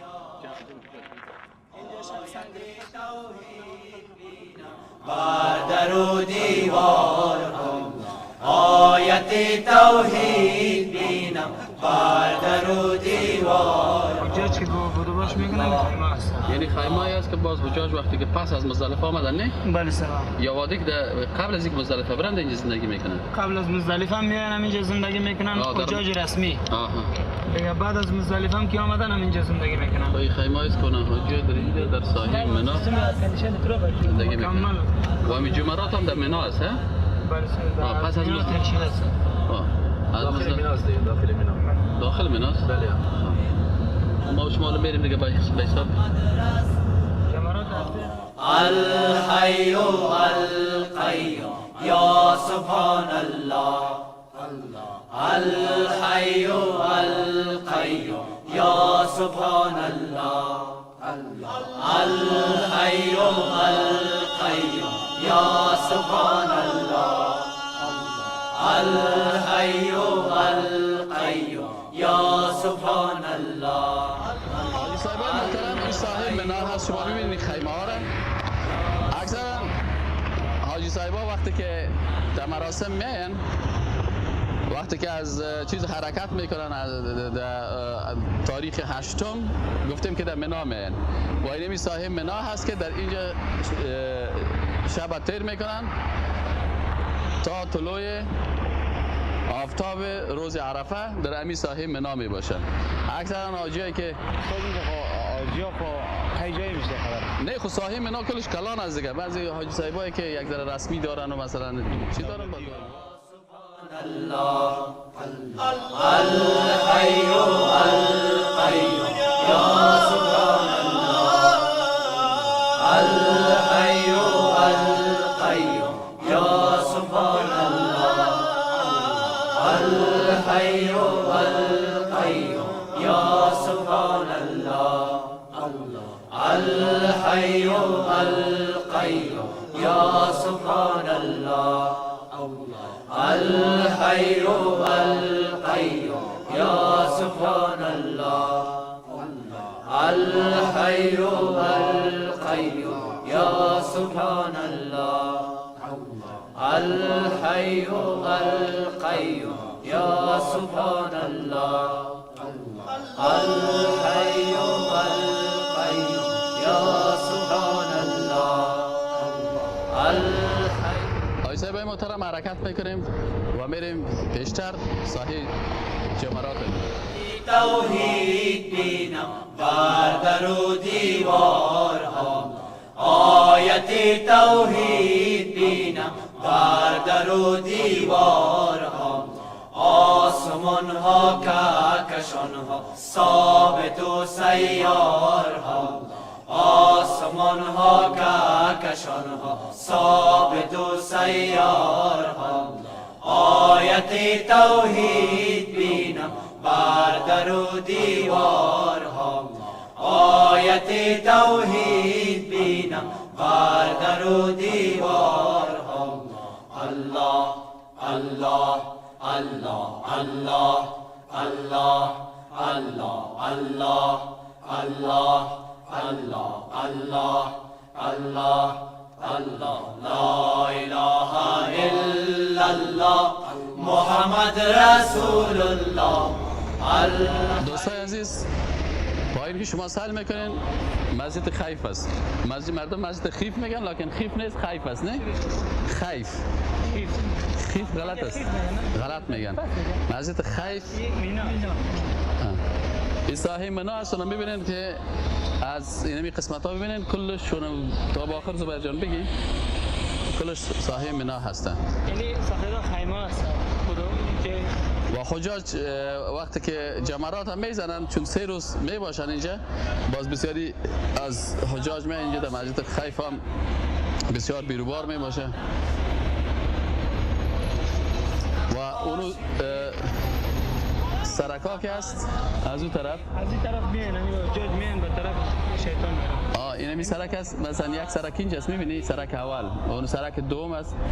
باز اینمی هر سرک است اینجا رسید که این قسمت ببین یعنی جرا میبینی یک سرک به طرف منزل اول رفته، یک سرک به منزل دو رفته، یک سرک رفته باز منازل مختلفه که باز جمرات هم میزنن و از چند سرک همین طرف خودشون میان. این تعمیری که هست رو بر این طرف که میری یعنی تعمیری است که داخل میشن و این جایی است که باز داخل از این جمرات که میگن شیطان ها زده میشه، جمره زده میشه. این حالا میریم به داخل مسجد و جمرات هم میبینیم. توحید بینم بر در و دیوار آیت توحید بینم بر در و دیوار الله الله الله الله الله الله الله الله الله الله الله الله لا اله الا الله محمد رسول الله الحي القيوم يا سبحان الله لا اله الا الله محمد رسول الله الحي القيوم يا سبحان الله الحي القيوم يا سبحان الله الحي القيوم يا سبحان الله الحي القيوم يا سبحان الله الحي القيوم يا سبحان الله الحي القيوم يا سبحان الله الحي السلام علیکم و رحمت الله. یکی از مساجد مشهوری که در کشور عربستان سعودی هست و در ساحل منا قرار دارد نزدیک جمرات، مسجد خیف است. میبینید بالا الحي القيوم يا سبحان الله مسجد خیف از جمله مساجد است که در اینجا حاجی صاحبا بعد از اینکه جمرات رو میزنن روز اول عید، روز دوم عید، روز سوم عید، باز بسیاری وقتا که کسی جاهایی که مثلا در مزدلفه و در اینجا جای در اونجا رفتن نمیتونن باز میباشن در مسجد خیف و اینجا هم نمازها رو میخوانن. خب يا سبحان الله الحي القيوم يا سبحان الله الحي القيوم يا سبحان الله الحي القيوم يا سبحان الله الحي القيوم يا سبحان الله الحي القيوم يا سبحان الله. اینال در مسئله جمرات که هست، اصلا در مسئله جمرات که هست، در روز اول روز عید که هست اینجا تنها جمره عقبه هست. جمره عقبه هست و منظور از جمره عقبه چی است؟ منظور از جمره عقبه اینمی جمره سومی هست. اصلا 3 دانه جمرات هست. 3 دانه است. یکی جمره اولی هست که ایره جمره صغرا میگن. بله. دومیش جمره وسطا هست و سومیش جمره عقبه هست. ببینید جمره صغرا این جمره اولی هست. جمره وسطا در بین از قرار داره، این جمره وسطا میگن که وسطی هست و جمره عقبه این سومی هستم. در روز اول آجی جمره وسطا و صغرا و وسطا را نمیکنن. در روز اول تنها جمره چی هست؟ عقبه هست. بله. در روز اول جمره عقبه میکنن، بعد از جمره عقبه که ختم شد باز اینا میرن برای قربانی. باز در روز دومش که است که حاجی میره باز جمله صغرا را میزنن، جمله وسطا هم است و جمله عقبه هم است. از این خاطر حاجی صاحبا متوجه باشن که در روز اول تنها جمله عقبه هست و در روزهای دیگه جمله صغرا هم است، وسطا هم است و عقبه. خب بسم الله الرحمن الرحیم. حاجی صاحبای محترم برای جمرات میان. خب اینجا تقریبا چندین راه هست. اون سرک که هست یکی در منزل 2 میره، این سرک دیگه که هست اینا به منزل‌های دیگه میره و این قسم ما که میریم که این از زمین، یعنی حالا فعلا به خاطر سهولت چند منزل جور کردن. کشانها ثابت و سیارها آیت توحید بینم بر در و دیوارها آیت توحید بینم بر در و دیوارها الله الله الله الله الله الله الله الله الله الله الله الله لا اله الا الجمرة الصغرى جمره صغرایی را میگن الحي القيوم یا سبحان الله. این جمره صغرا هست. جمره صغرا هست که در روز اول تنها جمره عقبه زده میشه. جمره صغرا قرار گرفته نمیشه، از این خاطر در روز اول زده نمیشه، لکن در روز دوم و سوم با جمره اول وسطا هست و کبرا هست. اینا خود جمره اینجاست. سبحان الله الله الله الله الله الله الله کیست نقاش طبیعت کین همه نقش بدی، کیست نقاش طبیعت کین همه نقش بدی، جز خدای حی سبحان کس کند این کار خود، جز خدای حی سبحان کس کند این کار. اینمی جمره صغرا هست، در روز اولی زده نمیشه. خب به خاطر از اینکه روز اول تنها جمره عقبه زده میشه که حضور بهتون تشریح میکنه، در روز دوم سوم و چهارم باید زده میشه که سنگ گرفته میشه و الله اکبر. همون تو میگنی؟ بسم الله میگن؟ نه الله اکبر الله اکبر الله اکبر الله این ضروری نیست که ستون خورده شود. این ضروری نیست که در ستون خورده شود. به این حوش آقا نه درست است. پیامبر علیه السلام میگه خذوا عنی مناسککم. بگیری از من مناسکتان. این ضروری نیست که حتما در ستون بخوره، فقط در حوض گرفته سنگریزه درست. و یک تعداد مردمی فکر میکنن که این شیطان است. این شیطان نیست، فقط یک تمثیل از او شده و اصل زدن جمره در وجود الله محمد رسول الله الحي القيوم یا سبحان الله لا اله الا الله محمد رسول الله الحي القيوم یا یک تعداد مردم وقتی که همی سنگریزه ها از پیش گم میشه فکر میکنه که حتما سنگریزی مزدلفه ضروری است، حالا که ضروری نیست. از هر جایی که سنگریزه از منام گرفته شود درست است که زده شود. و یک گپ دیگه هست خب که بسیاری وقتا وقتی که اول می بسیار بیروبار می باشه، در اونجا بیروبار زیاد است واسه نمیرسه. کس هوشیار است چی میکنه؟ می خوب این طرف یا سبحان الله الحي القيوم یا اینجا که بیایید جای بسیار کم می باشه. باز اینجا میتونید مثلا اینجا باز نه بیروبار نیست، دوتن بسیار بیروبار است. اینجا بیروبار نمی باشه.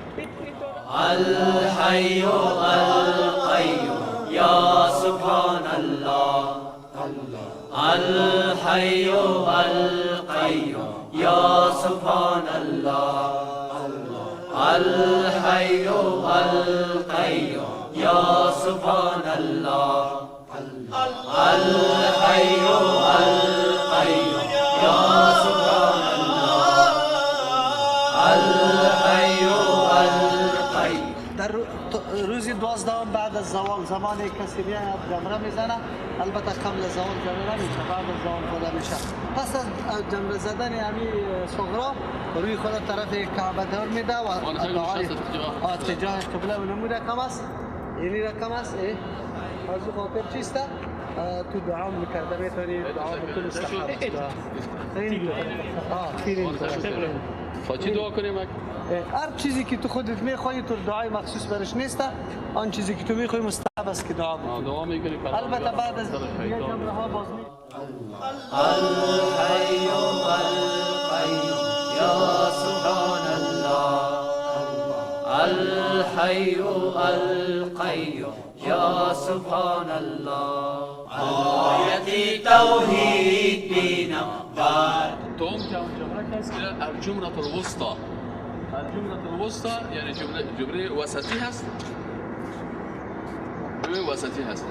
و در روز اول این جمله هم زده نمیشه.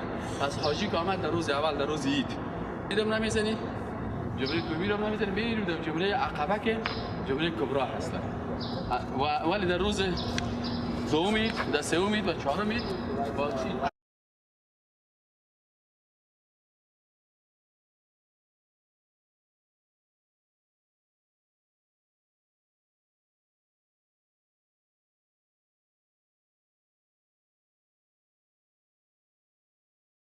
اول زده میشه. آیت توحید بینم بر در و دیوار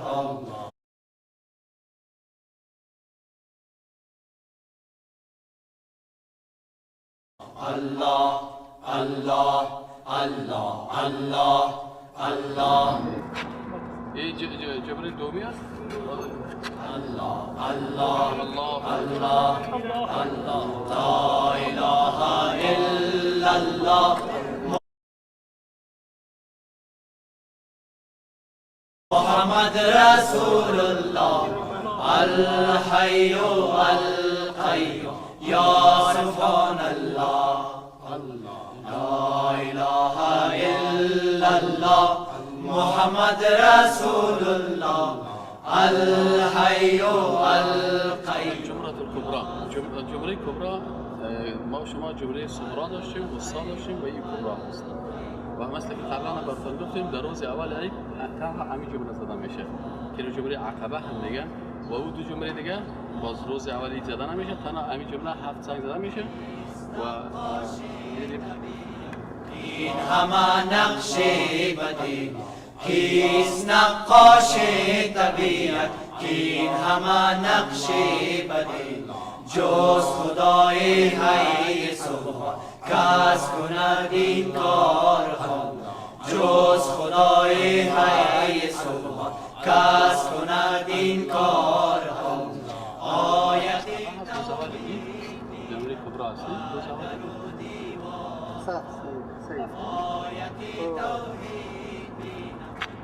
در روز اول عید زده میشه فقط روز اول عید.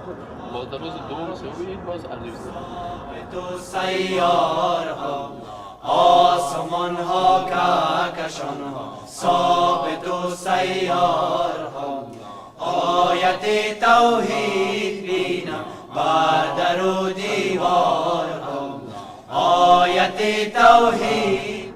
اینال حاجی صاحبای محترم بعد از اینکه این سه جمله رو خلاص کردن باز بعد از اینکه بریم به طرف قربانگاه میریم ان شاء الله بخیر به طرف الله الله الله الله الله الله الله.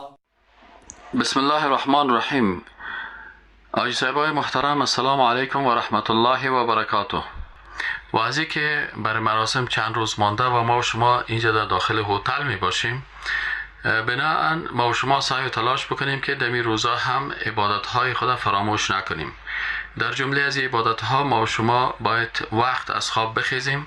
تقریبا ساعت های 3-3:30 بجه یک آذان در حرم شریف داده میشه که او آذان تهجد است.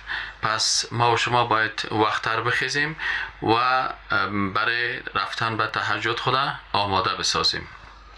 پس بعد از اینکه در مسجد رفتین چی میکنین؟ باید بریم به بیت الله شریف، در حرم شریف مسجد الحرام میریم و در اونجا نماز تهجد ادا بکنیم.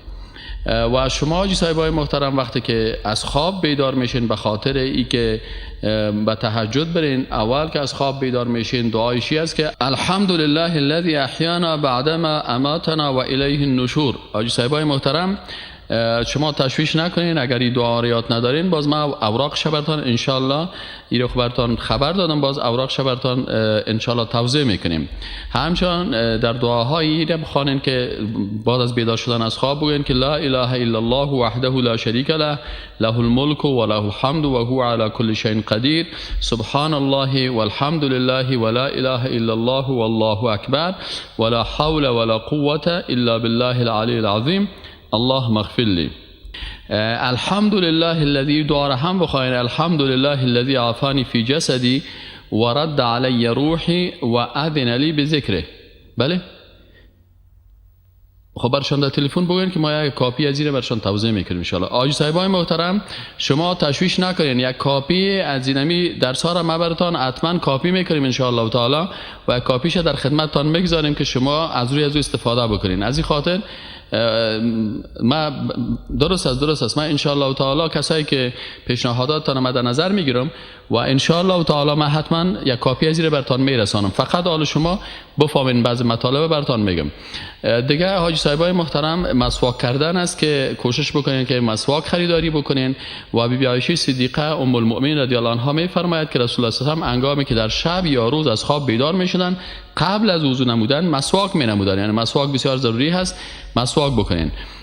دیگه در امی بستر و گپایتان منظم باشه و کی هم از سنت رسول الله صلی الله علیه و آله است که رسول اکرم صلی الله علیه و آله در کارهای خانه و همراه اعضای خانواده خود سهم میگرفتن و شما از اتاقتان در هتل با پای چپتان خارج می شدن و پاپوش خود رسول اکرم صلی الله علیه و آله از پای راست می پوشیدن. همیشه کوشش کنیم ایها صاحبای محترم که با دست راست مثلا در نوشیدن آب یا گپا استفاده بکنیم از دست راست و همچنان وقتی که خارج میشیم پاپوش خودم میپوشیم از پای راست بپوشیم که طریقه رسول اکرم صلی الله علیه و آله است.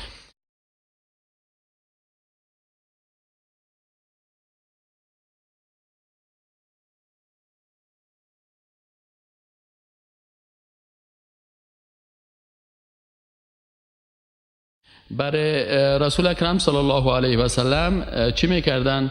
وقتی که شما برای وضو میرین داخل تشناب میشین باید این دعا را یاد بگیرین: اللهم انی اعوذ بک من الخبث والخبائث. این دعا را رسول اکرم صلی الله علیه و سلم میخواندن و با پای چپ داخل بیت الخلا یا تشناب میشدن و همچنین روی خود یا پشت خود به طرف قبله نمیکردن و لباسهای خود از قطرات عمو پیشاب حفظ میکردن و با پای راست از تشناب خارج می شدن. بعد از خارج شدن از تشناب این دعا را بخوانید که غفرانک. دیگر رسول اکرم صلی الله علیه و سلم بعد از ختم وضو روی خود به طرف قبله می کردن، به طرف قبله ایستاد می شدن و این را می خواندن که اشهد ان لا اله الا الله وحده لا شریک له و اشهد ان محمدا عبده و رسوله اللهم اجعلنی من التوابین و اجعلنی من المتطهرین. دیگه رسول اکرم صلی الله علیه و آله بعد از این تشریف می بردن با کجا انال شما از هتل خارج میشین یا از اتاقتان خارج میشین این دعا هست، سنت است که بسم الله توکلت علی الله ولا حول ولا قوة الا بالله. همچنین رسول اکرم صلی الله علیه و آله در راه رفتن به مسجد با بسیار وقار می رفتن، یعنی بسیار نه عجله و تیزی میکردن میدویدن و نه هم اتو به شکل خرامان بلکه متوسط راه می رفتن و در جریان رفتن به مسجد این دعا را بخوانین که اللهم اجعل فی قلبی نورا و فی لسانی نورا، یعنی پروردگار در قلب من نور داخل کن و فی لسان نورا، لسان زبان میگن، واجعل لی فی سمع نورا، در گوشهایم نورا، و فی بصری نورا، و در چشمایم، واجعل من خلف نورا، در عقبم نور باشه، و من امام نورا، واجعل من فوق نورا و من تحت نورا اللهم اعطینی نورا. این حدیث صحیح مسلم است که رسول اکرم صلی الله علیه و سلم در راه رفتن به مسجد همین دعا را می خواندند. و آج صاحبا بازم تشویش دارن در قسمت از این. آج صاحبای محترم کسانی که نمیتونن که دعاها را از طریق لاسپیکری که برشان نصب است از این استفاده بکنن، شما میتونن که کاپی از این انشاءالله ما براتون توضیح میکنیم. میشه که در امو دان دروازه کاپی از این چیزا را داشته باشید انشاءالله تعالی، تشویش نکنین. رسول اکرم صلی الله علیه و آله در هنگام شنیدن آذان کلمات را که مؤذن میگفت تکرار میکردن. مثلا وقتی که شما آذان میشنوین در وقت شنیدن آذان چی میگین؟ مثلا وقتی که مؤذن میگه الله اکبر، رسول اکرم صلی الله علیه و آله میگفتن الله اکبر، اشهد ان لا اله الا الله، اشهد ان لا اله الا الله، اشهد ان محمد رسول الله، اشهد ان محمد رسول الله، حی علی الصلاه، حی علی الصلاه میگفتن، حی علی الفلاح. رسول اکرم صلی الله علیه و آله چی میگفتن؟ حی علی الفلاح. الله أكبر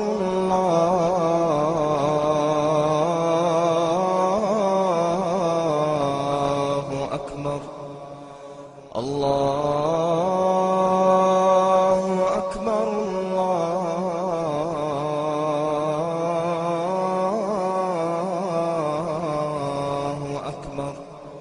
الله أكبر أشهد الله أن أكبر لا إله إلا الله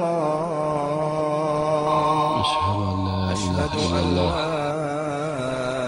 إله إلا الله أشهد أن لا إله إلا الله وأنا أشهد أن لا إله إلا الله أن محمدا رسول الله أشهد أن محمد رسول الله أشهد أن محمدا رسول الله أشهد أن محمد رسول حي الله على الصلاة لا حول ولا قوة إلا بالله حي على الصلاة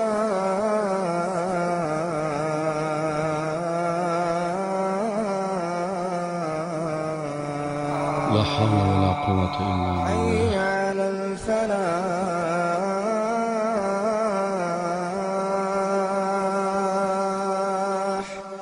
حي على الفلاح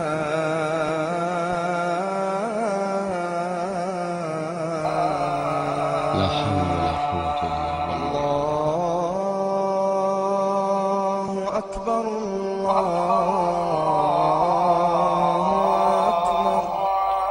الله أكبر الله أكبر لا إله إلا الله محمد رسول الله اللهم صل على محمد وعلى آل محمد كما صليت على إبراهيم وعلى آل إبراهيم إنك حميد مجيد اللهم رب هذه الدعوة التامة والصلاة القائمة آت محمد الوسيلة والفضيلة وبعث مقام محمود الذي وعدته إنك لا تخلف الميعاد. حاجی صاحبای محترم و بیبی حاجی صاحبای محترمه، بعد از اینکه شما در حرم شریف نماز صبحتان در جماعت خواندین، دیگه باید به یاد داشته باشین که رسول اکرم صلی الله علیه و آله بعد از نماز فرض صبح خود چی میکردن. این سنت ها را تطبیق بکنین. رسول اکرم صلی الله علیه و آله بعد از اینکه نماز فرض خود ختم میکردن 3 مرتبه استغفر الله میگفتن. استغفر الله استغفر الله استغفر الله. بعد از او میگفتن اللهم انت السلام و منک السلام تبارکت یا ذا الجلال و الاکرام. بعد از او رسول اکرم صلی الله علیه و سلم 33 مرتبه سبحان الله میگفتن، 33 مرتبه الحمدلله میگفتن، 33 مرتبه الله اکبر میگفتن و یک بار میگفت که لا اله الا الله وحده لا شریک له له الملک و له الحمد و هو علی کل شیء قدیر. اینیا را بعد از نماز میگم است که بعضی که نماز فرض صبح خواندن، بعد از خواندن نماز فرض صبح تمام حاجی صاحبا در عمو جای خود جای به جای بشینن، چرا که رسول اکرم صلی الله علیه و سلم بعد از نماز صبح در عمو جای خود میشیشت و وقتی که اونجا میشیشت چی میکرد؟ قرآن تلاوت میکرد، بعضی از تسبیحات میخواندن تا طلوع آفتاب. رسول اکرم صلی الله علیه و سلم از جای نماز خود حرکت نمیکرد، جای دیگه نمیرفت و در همینجا چی میکرد؟ سبحان الله والحمد لله ولا اله الا الله والله اکبر. دیگه اگر میتونید مثلا شما بگوین 100 مرتبه سبحان الله و بحمده، ایره هم رسول الله صلی الله علیه و سلم گفتن. سبحان الله و بحمده سبحان الله العظیم، ایره هم رسول الله صلی الله علیه و سلم گفتن.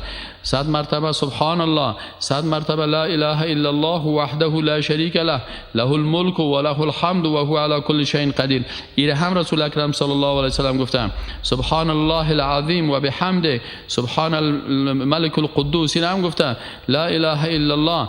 دیگه این چیزایی است که شما تلاوت قرآن میکنین، این تسبیحات میخوانین، دیگه ایره خوانده میرین تا اینکه طلوع آفتاب میکنن. وقتی که آفتاب طلوع کرد یک چند دقیقه صبر میکنین و باز بعد از او چی میکنین؟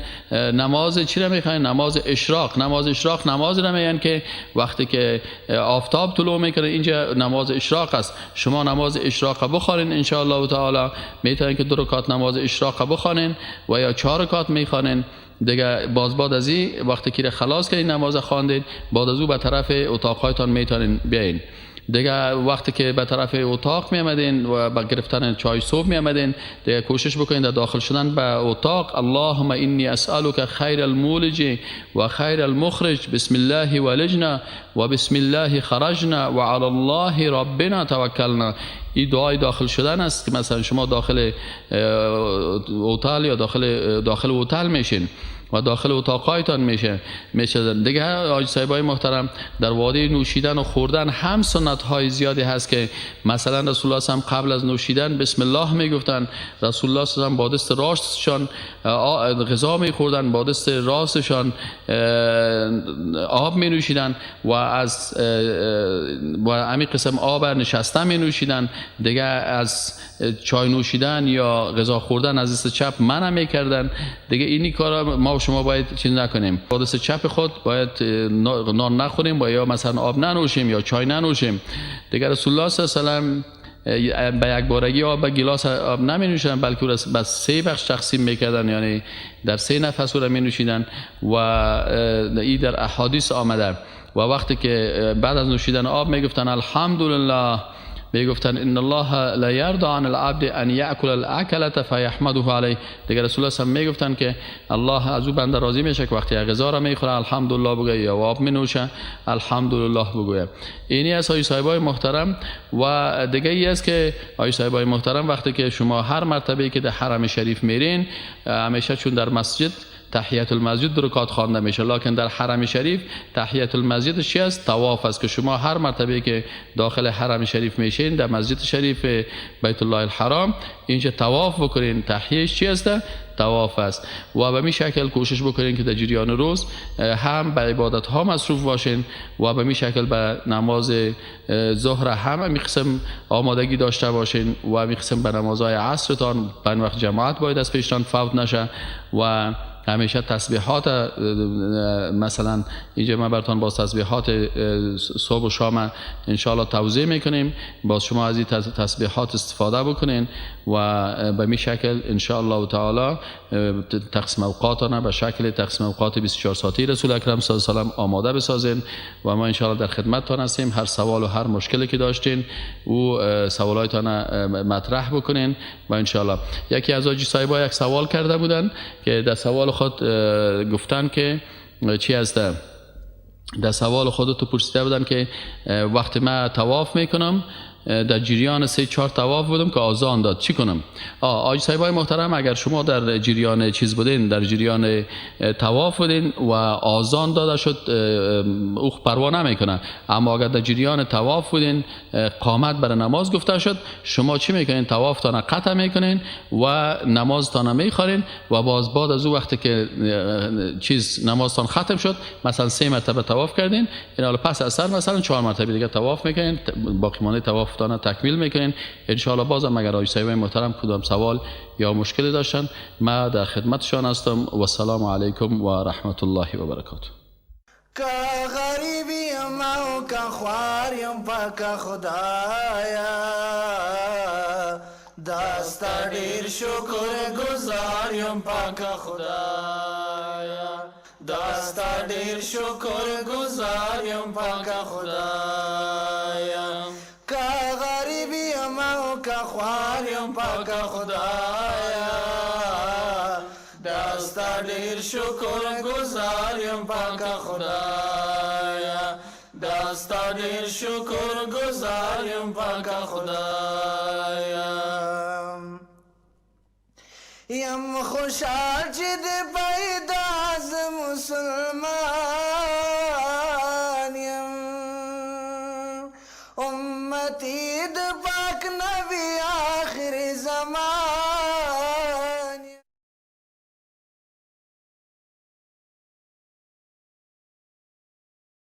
بسم الله الرحمن الرحیم. حاجی صاحبای محترم السلام علیکم و رحمت الله و برکاته. حاجی صاحبای محترم لطفاً تمامیتان توجه کنین. حاجی صاحبای محترم لطفاً متوجه اعلان باشید. بسم الله الرحمن الرحیم.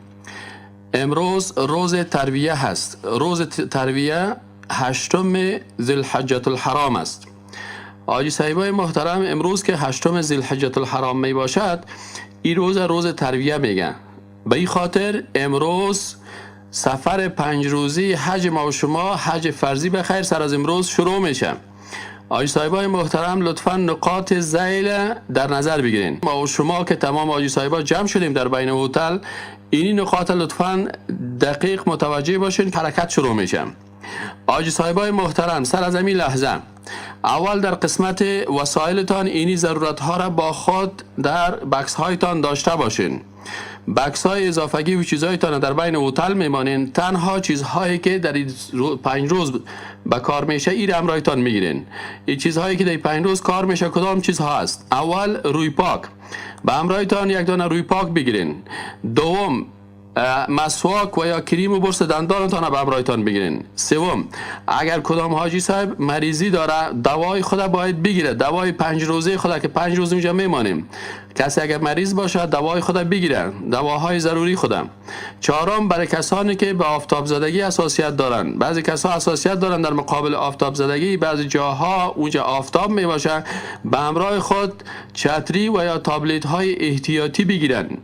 پنجم، برای کسایی که معیوب هستن، مشکلات دارن، باید بایسیکل مخصوص خود به همراه خود بگیرن و هر حاجی صاحب باید یک جوره لباس عادی با خود داشته باشه، چرا که باز در روز عید ما و شما لباس های خود میکشیم، لباس های عادی میپوشیم. هر حاجی صاحب باید بغیر از احرام خود و همچنان بیبی حاجی بغیر از احرام خود یک جوره لباس عادی داشته باشه به همراه خود. دیگه اگر امکانات باشه کسی به همراه خود خیمه کوچک و یا جای نماز پلاستیکی برای مزدلفه داشته باشن، خصوصا کسایی که به همراه فامیلشان است، یک خیمگک کوچک و جای نماز پلاستیکی داشته باشین یا یک فرشک کوچک که در مزدلفه و در اینجا بعضی اوقات میمانین، از این خاطر در اونجا باز اوار میکنن، قرار سر از اون استراحت میکنن.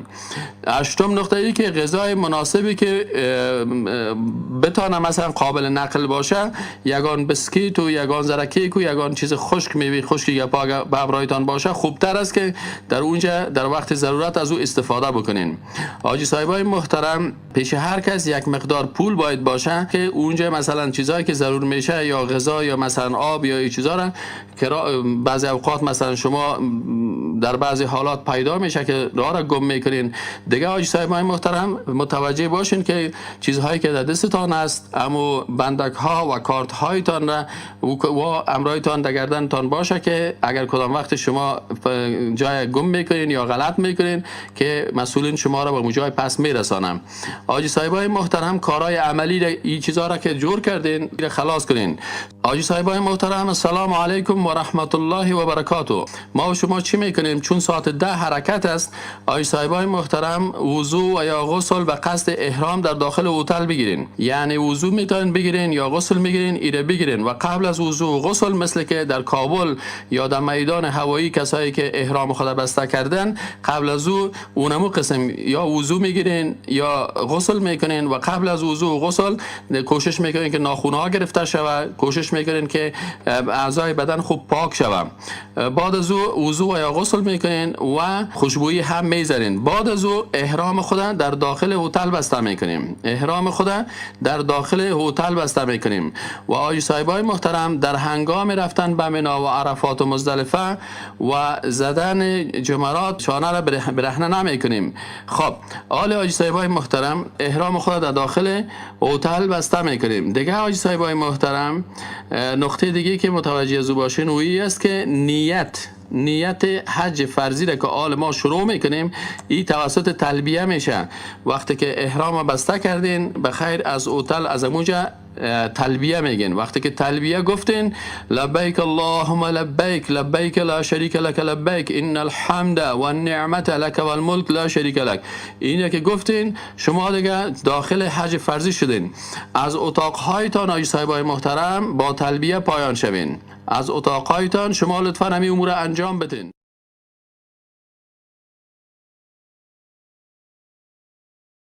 چی خوش باشد که با حاجیان بگردیم، بگرد خانه رحمان بگردیم، رویم به کعبة الله خانه حق، به ذکر و طاعت قرآن بگردیم. چه خوش باشد طواف کنان به کعبه، چشم گریان دل نالان بگردیم، لبیک گویم کنیم حق را ستایش، اخوت داشته با یک جان بگردیم. آقای صاحبای محترم، آل موترها بخیر اونجا در پایین هتل آمده و لطفاً آقای صاحبای محترم به طرف موترها حرکت بکنین، از هتل پایین شوین و سوار موترها میشیم. بازم تقاضای ما از آجی صاحبای جوانی است که فرصت اول برای آجی صاحبای بتن که اونا آجی صاحبا و بی بی آجی که سنشان کلانتر است و تکلیف و ایگپا دارن. جوانا میتونن که استاد هم شون اگر برشان چوکی نرسد. لطفاً این مسائل اخلاقی را در نظر داشته باشین. تلبیه از همین لحظه آغاز میشه، از وقتی که شما احرام بسته کردین و تلبیه گفتین تا زدن جمرات زبانتان به تلبیه باید جاری باشد. آجی صاحبای محترم خود به سرویس ها برسانن. آجی صاحبای محترم لطفاً خود به سرویس ها برسانن. اللهم لبیک لبیک لا شریک لک لبیک ان الحمد والنعمت لك والملك لا شریک لك لبیک اللهم لبیک لبیک لا شریک لك لبیک ان الحمد والنعمت لك والملك لا شريك لك لبيك اللهم لبيك لبيك لا شريك لك لبيك إن الحمد والنعمة لك والملك لا شريك لك لبيك اللهم لبيك لبيك لا شريك لك لبيك إن الحمد والنعمة لك والملك لا شريك لك لبيك اللهم لبيك لبيك لا شريك لك لبيك إن الحمد والنعمة لك والملك لا شريك لك لبيك اللهم لبيك لبيك لا شريك لك لبيك إن الحمد والنعمة لك والملك لا شريك لك لبيك اللهم لبيك لبيك لا شريك لك لبيك إن الحمد والنعمة لك والملك لا شريك لك لبيك اللهم لبيك لبيك لا شريك لك لبيك إن الحمد والنعمة لك والملك لا شريك لك لبيك اللهم لبيك لبيك لا شريك لك لبيك إن الحمد والنعمة لك والملك لا شريك لك لبيك اللهم لبيك لبيك لا شريك لك لبيك إن الحمد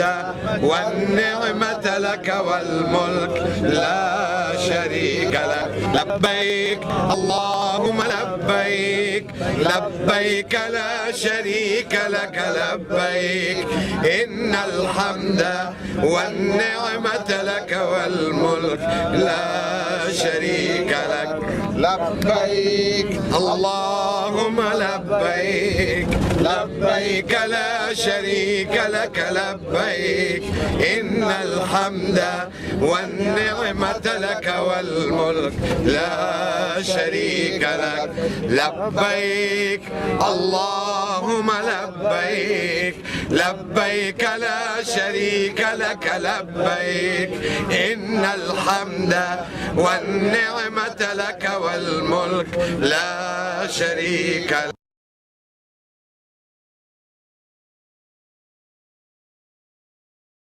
صاحبای محترم، ما و شما به منا نزدیک هستیم، در منا می رسیم. حالا وقتی که ما و شما به منا در جاهایی که خیمه های ما و شما هست، دموجه از موترها پایان میشیم، داخل خیمه ها جای به جای میشیم. آقای صاحبای محترم، لطفاً به معلوماتی که از طرف مسئولین براتان داده میشه، کارمندای اداری، لطفاً جاهایتان هر کس در خیمه هایی که برشان به اساس نمبر خوانده میشه، مطابق از او در خیمه های خود جای به جای شوند.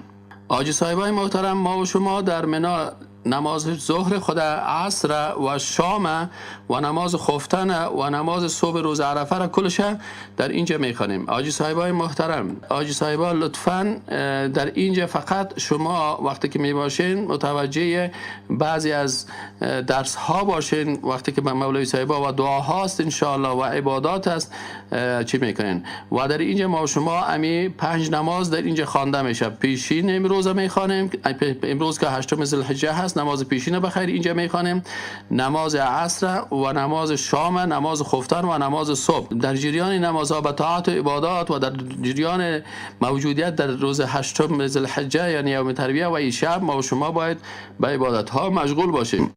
که غریبیم او که خواریم پاک خدایا، دست دیر شکر گزاریم پاک خدایا، دست دیر شکر گزاریم پاک خدایا. که غریبیم او که خواریم پاک خدایا، دست دیر شکر گزاریم پاک خدایا.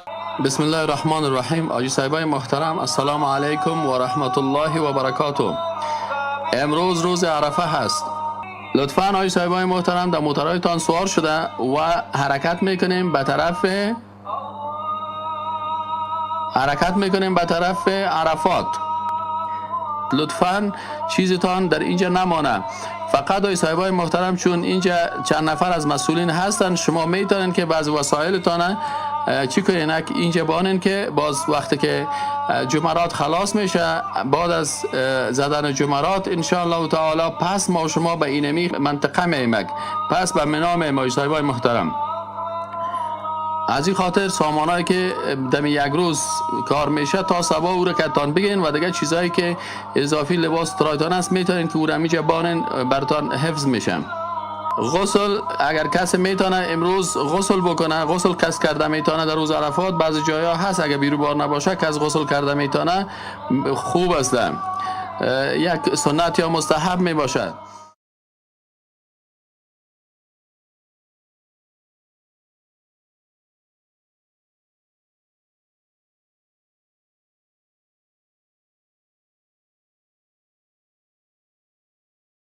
چه خوش باشد که با حاجیان بگردیم، بگرد خانه رحمان بگردیم، رویم به کعبت الله خانه حق، به ذکر و طاعت قرآن بگردیم. چه خوش باشد طواف کنان به کعبه، چشم گریان دل نالان بگردیم، لبیک گوییم کنیم حق را ستایش، اخوت داشته با یک جان بگردیم، لبیک گوییم کنیم حق را ستایش، اخوت داشته با یک جان بگردیم. چه خوش باشد که با حاجیان بگردیم، بگرد خانه رحمان بگردیم. چه خوش باشد که با حاجیان بگردیم، بگرد خانه رحمان بگردیم، رویم به کعبت الله خانه حق، به ذکر و طاعت قرآن بگردیم. چه خوش باشد بنوشیم. حاجی صاحبای محترم، ما حرکت کردیم میریم به طرف ساحه عرفات. کوشش کنید حاجی صاحبای محترم تلبیه به زبانتان باشه. لبیک اللهم لبیک، لبیک لا شریک لک لبیک، ان الحمد و النعمت لک و الملک لا شریک لک. همچنان ایران بگوین که الله اکبر، الله اکبر، لا اله الا الله والله اکبر، الله اکبر ولله الحمد. در اینمی تلبیه که صدایتان بلند می باشه.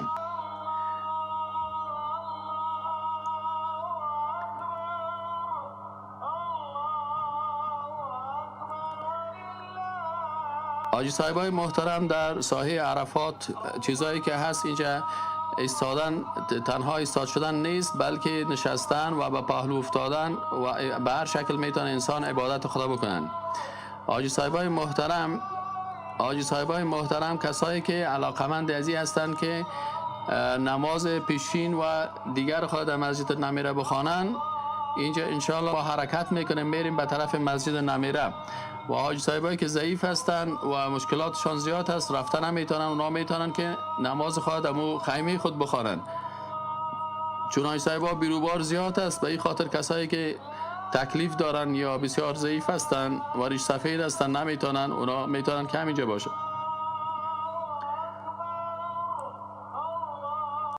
لبيك اللهم لبيك لبيك لا شريك لك لبيك إن الحمد والنعمة لك والملك لا شريك لك لبيك اللهم لبيك لبيك لا شريك لك لبيك إن الحمد والنعمة لك والملك لا شريك لك لبيك اللهم لبيك لبيك لا شريك لك لبيك لبيك إن الحمد والنعمة لك والملك لا شريك لك. حاج صاحبای محترم، در جریان عبادت هایتان تلاوت قرآن شریف، تسبیحات سبحان الله والحمد لله ولا اله الا الله والله اکبر ولا حول ولا قوة الا بالله العلی العظیم دعا میکنیم، توبه میکنیم، دعا برای مسلمان های دنیا میکنیم، دعا برای حل مشکلاتشان میکنیم و تسبیحات خوانده میریم سبحان الله و بحمده سبحان الله العظیم.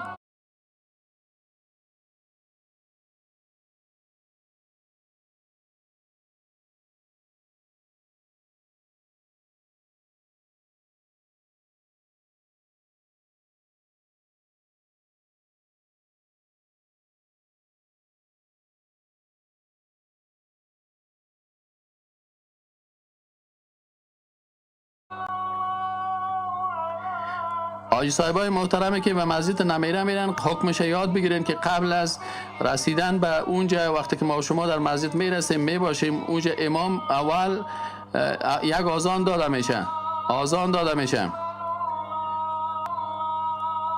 قبل از نماز پیشین امام خطبه میخوانه، ما و شما به خطبه از او گوش میتیم و تمام ما به خطبه از او باید گوش بدیم. نماز پیشین در مسجد نمیره به شکل جمع و قصر خوانده میشه. جمع و تقدیم و قصر جمع میکنیم، یعنی نماز پیشین دیگر یک جای خوانده میشه. یک آذان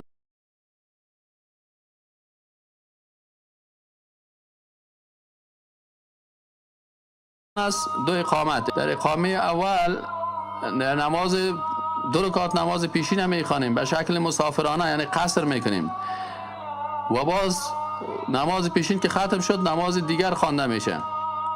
جمع به معنای است که دو نماز در یک وقت جمع میکنیم و قصر به معنای کوتاه نمودن است که نمازهای 4 رکعتی، یعنی 4 رکعت پیشین و 2 رکعت دیگر یا را 2 رکعت میخوانیم.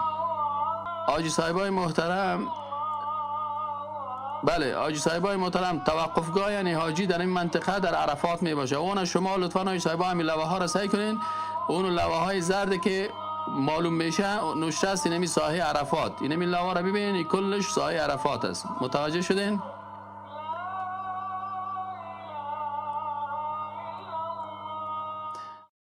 لبيك اللهم لبيك لبيك لا شريك لك لبيك إن الحمد والنعمة لك والملك. عن عمرو بن شعيب عن أبيه عن جده أن النبي صلى الله عليه وسلم قال خير الدعاء دعاء يوم عرفه. حضرت عمرو بن شعیب ای از پدر و پدرکانش روایت میکنه، میگه نبی کریم صلی الله علیه و سلم گفت که خیر الدعاء، بهترین دعاها دعاء یوم عرفه، دعای روز عرفه است و خیر ما قلت انا و النبی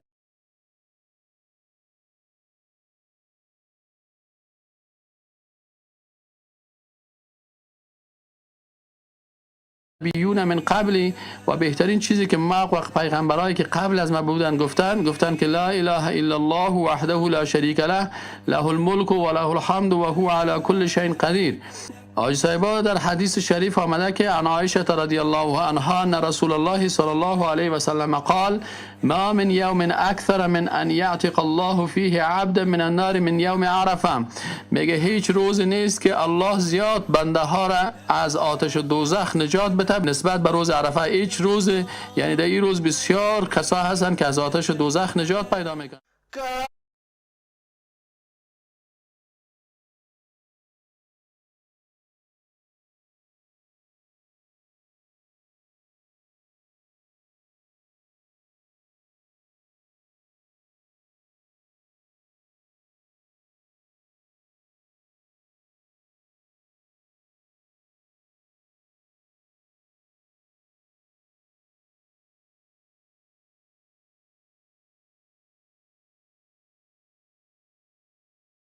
غریبی ماو کا خواریم پاکا خدایا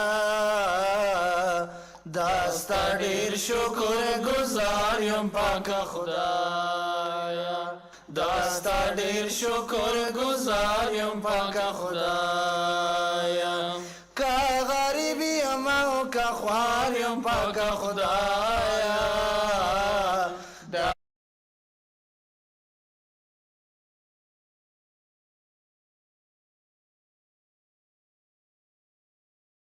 داستا ډیر شکر گزاریم پاکا خدایا داستا ډیر شکر گزاریم پاکا خدایا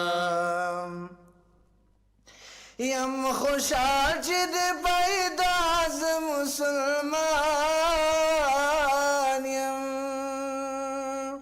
امتی د پاک نبی آخر زمان یم امتی د پاک نبی آخر زمان یم زر زادر نبار بار یم پاکا خدایا داستا ډیر شکر گزار یم پاکا خدایا داستا ډیر شکر گزار یم پاکا خدایا کا غریبی ماو کا خوار یم پاکا خدایا داستا ډیر شکر گزار یم پاکا خدایا داستا ډیر شکر گزار یم پاکا خدایا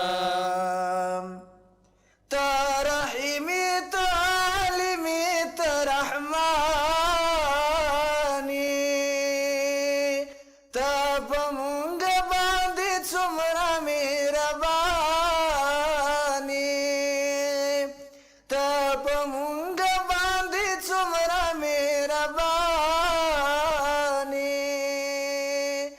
د رحمت دی امیدوار یم پاکا خدایا داستا ډیر شکر گزار یم پاکا خدایا داستا ډیر شکر گزار یم پاکا خدایا کا غریب یم او کا خوار یم پاکا خدایا داستا ډیر شکر گزار یم پاکا خدایا داستا ډیر شکر گزار یم پاکا خدایا د توبې د قبل ولو علتای د ګناه د معاف کولو علتای د ګناه د معاف کولو علتای تا مې معاف کړې ګناهګار یم پاکه خدایا داستا ډیر شکر گزار یم پاکه خدایا داستا ډیر شکر گزار یم پاکه خدایا که غریب یم او که خوار یم پاکه خدایا داستا ډیر شکر گزار یم پاکه خدایا داستا ډیر شکر گزار خدایا ما محمود سر بالکمای لناشتا تازمونگی مولا بالمولا ناشتا تازمونگی مولا بالمولا ناشتا کازروغا و کبیماریم پاک خدایا داستا دیر شکر گزاریم. حاجی صاحبای محترم وقت غروب رسید. حاجی صاحبای محترم غروب شد در ساحه عرفات. ما و شما حرکت میکنیم به طرف مزدلفه. حاجی صاحبای محترم حرکت میکنیم به طرف مزدلفه و قانونی است که در مزدلفه وقتی که ما و شما میریم کوشش میکنیم که نماز شامتان حاجی صاحبای اینجا نخوانین. حاجی صاحبای محترم متوجه باشین، شام شده لکن نماز در مزدلفه خوانده میشه. فقط 3 رکعت فرض شام و 2 رکعت فرض خفتن در مشعر الحرام انشاءالله که رسیدیم اونجا میخوانیم. و اگر کسایی در مشعر الحرام رسیده نتانستن، باز اونا میتونن که در هر ساحه که باشن نماز شام و خفتن جمع و قصر و تأخیر میشه. جمع میشه یعنی نماز شام و خفتن یک جای میخوانیم. قصر که نماز خفتن کوتاه 2 رکعت خوانده میشه و تأخیر به خاطر از اینکه در وقت خفتن نماز شام میخوانیم. آجی صاحبای محترم فعلا بیروبار زیاد است، کوشش بکنین که آهسته آهسته حرکت میکنیم. فإذا أفضتم من عرفات فاذكروا الله عند المشعر الحرام واذكروه كما هداكم وإن كنتم من قبله لمن الضالين.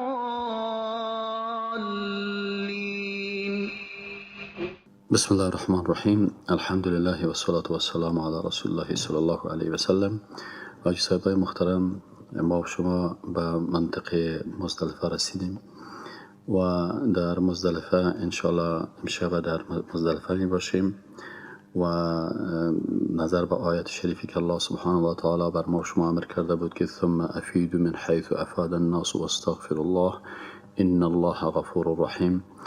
دیگه در این آیت شریف الله سبحانه و تعالی امر کرد که ثم افیدو، پس شما هم پایین بروید به طرف مزدلفه من حیث افاد الناس، به شکلی که از جایی که مردم او طرف میرن و استغفر الله و شما مغفرت بخواین. حاجی صاحبای محترم، ما و شما زیاد کوشش میکنیم، سعی و تلاش میکنیم که در مزدلفه استغفار بکنیم، توبه بکنیم و از گناه هایی که ما و شما مرتکب شدیم از این زیاد توبه بکنیم که انشاءالله الله تعالی ما و شما را مغفرت بکنم.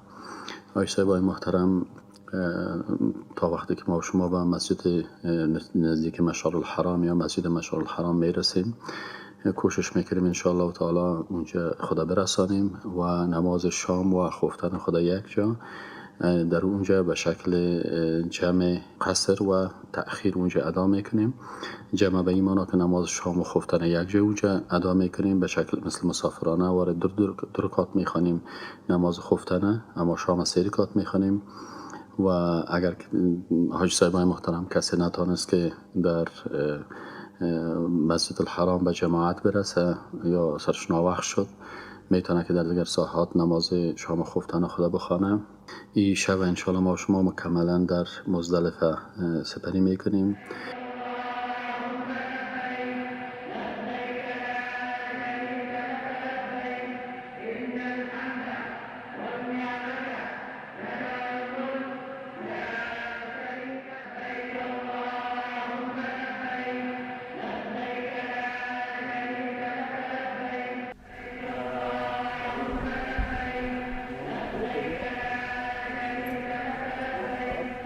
لبيك اللهم لبيك لبيك لا شريك لك لبيك إن الحمد والنعمة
السلام علیکم. و علیکم السلام و رحمت الله و برکاته. استاد محترم خوب هستین؟ الحمدلله. شما استاد محترم عبادت هایی که انجام دادید و عبادت هایی که من نمیشه که شما معلومه بدید. اصلا بعد از اینکه غروب آفتاب شد در عرفات ما از اونجا حرکت کردیم و اما تا آمدیم یک طرف مزدلفه. ولی فعلا ما این منطقه مزدلفه هست. در مزدلفه دیگه شب اینجا تیر میکنیم تا طلوع آفتاب روز اول عید انشاءالله تعالی.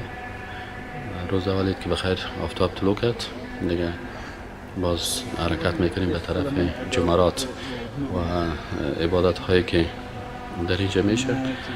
اما آیت شریف است که ثم افیدوا من حیث افاض الناس واستغفروا الله. دیگه به این شکل که دیگه راه این طرف حرکت کردن پایین شدن آمدن به طرف مزدلفه.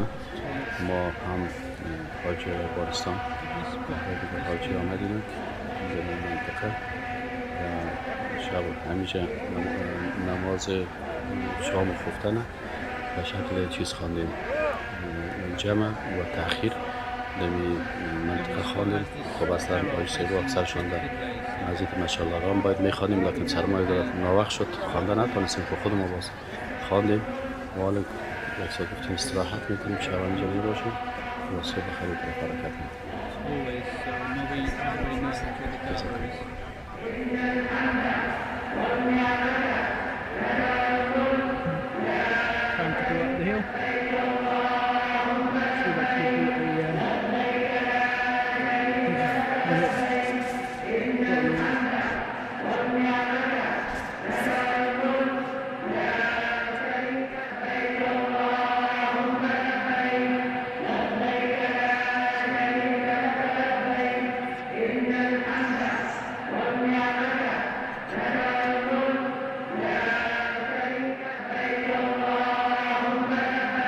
حاج صاحبای محترم، صبح شده و نماز صبح مسجد مشعر الحرام نماز صبح بخوانیم.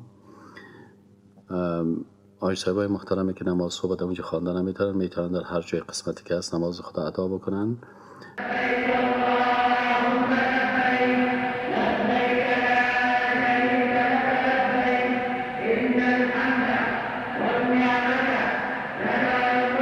حاج صاحبای محترم السلام علیکم و رحمت الله و برکاته. حاج صاحبای محترم تو آفتاب طلوع کرد و ما و شما حرکت میکنیم به طرف جمرات. حاج صاحبای محترمی که حرکت میکنن به طرف جمرات در راه سنگریزه ها میه. هر حاجی صاحب باید 70 دانه سنگریزه به همراه خود بگیرن. سنگریزه هایی که به اندازه یک دانه لوبیا یا باقولی باشه. حاج صاحبای محترم ما و شما نزدیک هستیم. شما میبینید در مقابل ما و شما تعمیر تقریبا چند منزله هست، راه های مختلف داره. انشاءالله تعالی ما و شما به طرف جمرات میریم. حاج صاحبای محترم در جمرات طبعا شما میفهمین که 3 جمره هست. یکی جمره عقبه هست که ایره کبرا میگن و الجمره الوسطا جمره وسطی هست و الجمره الصغرا جمره چی هست؟ صغرا هست. جمره عقبه که 3مین جمرات است. ایره جمره عقبه یا جمره کبرا میگن. حاج صاحبای محترم امروز فقط یک جمره زده میشه و اونجا آلون نشانی هست و جمرات دیگه دم رویشه چیزایی که بند کردن اونجا جمره زده نمیشه، فقط همین یک جمره زده میشه. حاج صاحبای محترم شروط صحت رمی چی است؟ اول ای که او چیزی که با او جمرات میزنین از جنس زمین باشه، مثلا سنگ باشه یا چیز جغله یا این چیزا باشه و هر جمره 7 دانه زده میشه. باید هر کدامش علیحده زده شوه و اگر کلش یک جایی زده شود این درست نمی باشه. باید یک دانه زده شود. باید ترتیب مراعات بکنین در ایام تشریق و اندازه از این سنت هایی که در همیه هست که باید ای به اندازه یک دانه مهره یا یک دانه باقلی به این شکل باشه. و دیگه سنت است که با سر انگشت سگریزه گرفته شود و زده شود. و این هم از جمله سنت هایش است که بین جمره تقریبا 5 ذراع یا بیشتر فاصله باشه. دیگه آج صاحبای محترم، در اولین رمیه که است تلبیه قطع میشه. در اولین رمیه تلبیه قطع میشه. حدیث صحیح مسلم است که عن ابن عباس رضی الله عنهما ان الفضل اخبره ان النبي صلی الله علیه وسلم لم يزل يلبي حتى رمى جمرة العقبه. میگه رسول اکرم صلی الله علیه و سلم تا وقت تلبیه میگفت تا که جمره عقبه زده شد. حاجی صاحبای محترم، ما شما در نزدیک جمرات هستیم. امروز مثل که من خدمت شما عرض کردم تنها یک جمره زده میشه، جمره عقبه. اما جمره عقبه یا جمره بزرگ آخری هست. ما با اول و دومی زده نمیشه در روز اول، تنها امو آخری که جمره عقبه یا جمره کبرا هسته. که غریبیم او که خواریم پاک خدایا،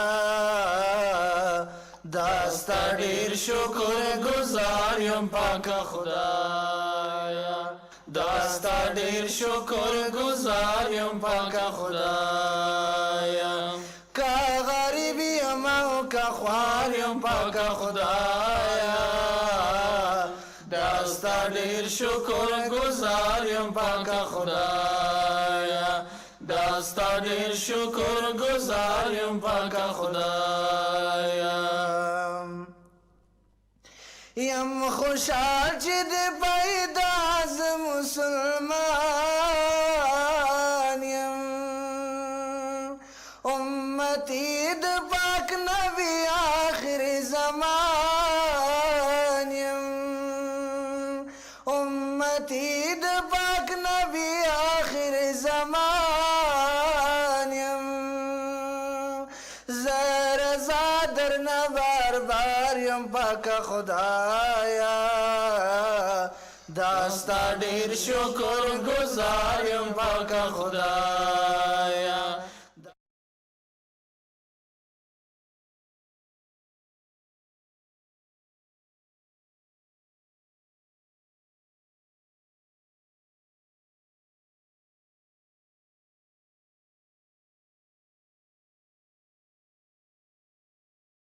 آج صاحبای محترمه که از جمرات خلاص شدیم، خلاص شدن و ما کسا که خلاص شدیم حال حرکت میکنیم به طرف قربانگاه.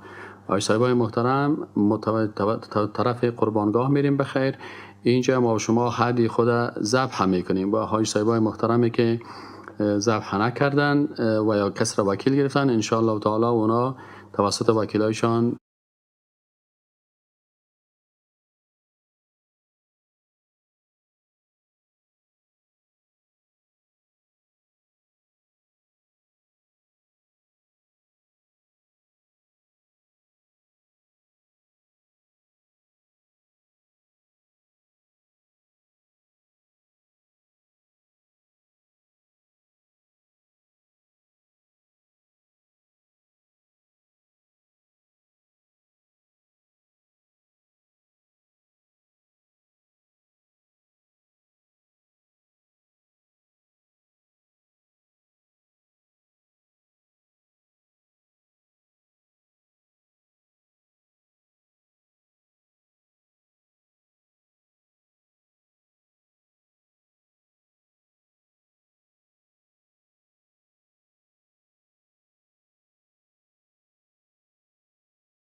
ذبح صورت میگیره و بعد از اینکه اونا برشان خبر داد بر از اونا تلفنی بگوین که ما از جمرات خلاص شدیم که اونا ذبح بکنن. چی خوش باشد که با حاجیان بگردیم، بگرد خانه رحمان بگردیم، رویم به کعبة الله خانه حق، به ذکر و طاعت قرآن بگردیم. چه خوش باشد طواف کنان به کعبه، چشم گریان دل نالان بگردیم، لبیک گویم کنیم حق را ستایش، اخوت داشته با یک جان بگردیم.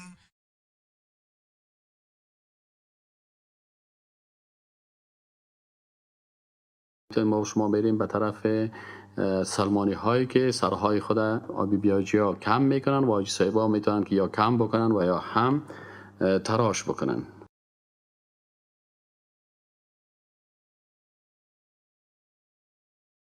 آجی صاحب های محترم، بعد از اینکه سرهایتان تراش کردین و از این چیزا خلاص شدین، آله آجی صاحب های محترم حرکت میکنیم و میریم به طرف مسجد الحرام. بعد از این انشاءالله تعالی امروز روز اول عید، بعد از حلق که سرای خدا حلق یا قصر کردیم، آل بخیر آجی صاحبا حرکت میکنن به طرف مسجد الحرام و در اونجا انشاءالله تعالی ما و شما طواف فرضی خدا امروز انجام میدیم.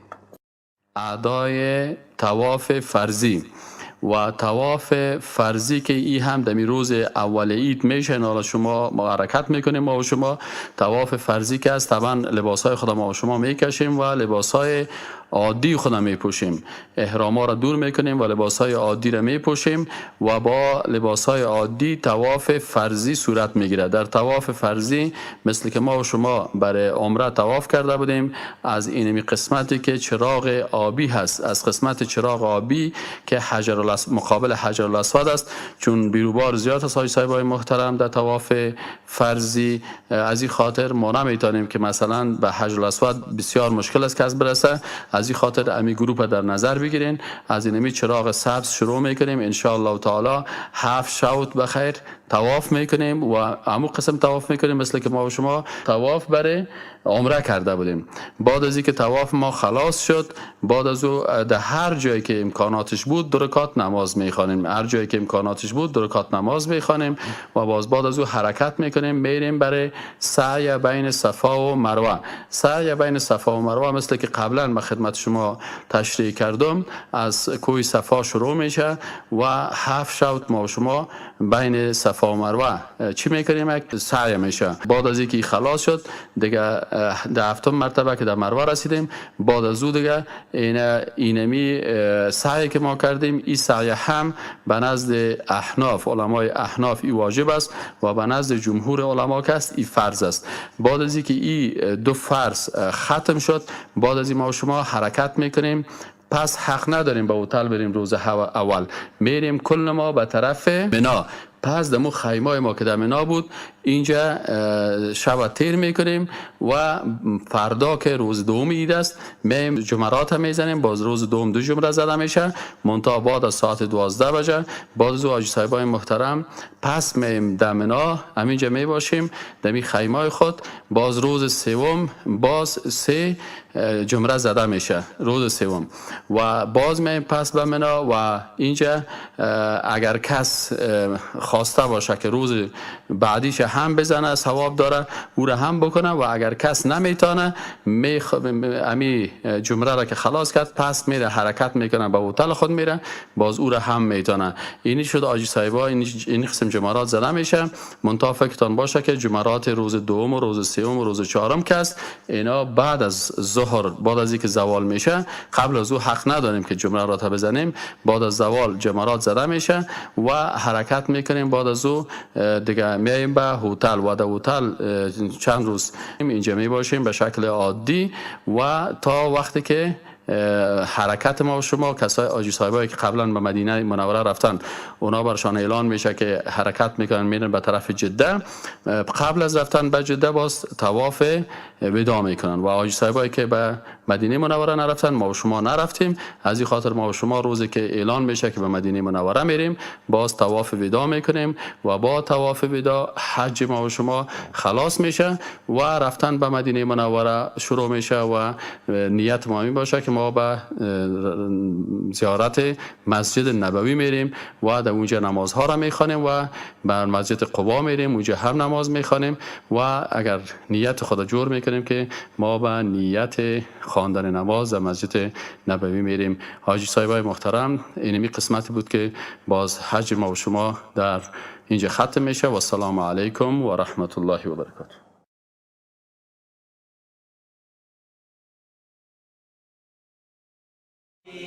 بر در و دیوارها آیت توحید بینم، بر در و دیوارها آسمان ها کهکشان ها ثابت و سیارها، آسمان ها کهکشان ها ثابت و سیارها آیت توحید بینم، بر در و دیوارها آیت توحید بینم، بر در و دیوارها الله الله الله الله.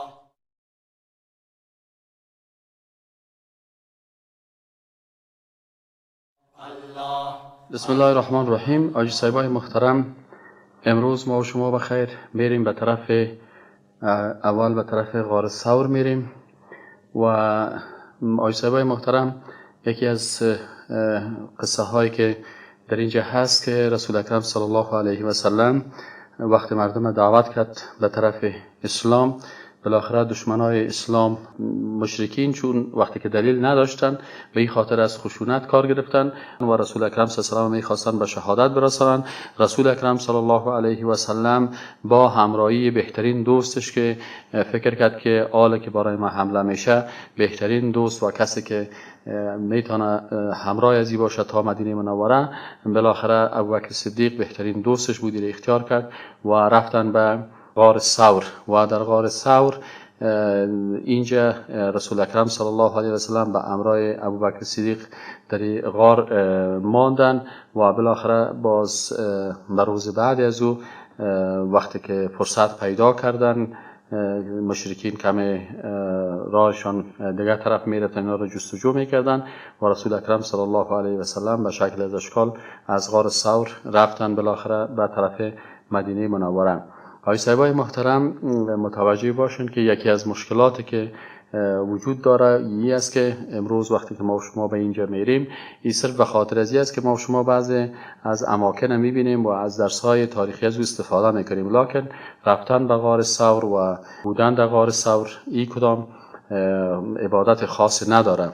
به همین خاطر حاجی صاحبای محترم ما متوجه باشیم که وقتی که اینجا میریم فقط به خاطر از این است که ما و شما چند روز در اینجا هستیم تا که بخیر حرکت کنیم و بریم به طرف خانه های خود سفر بکنیم.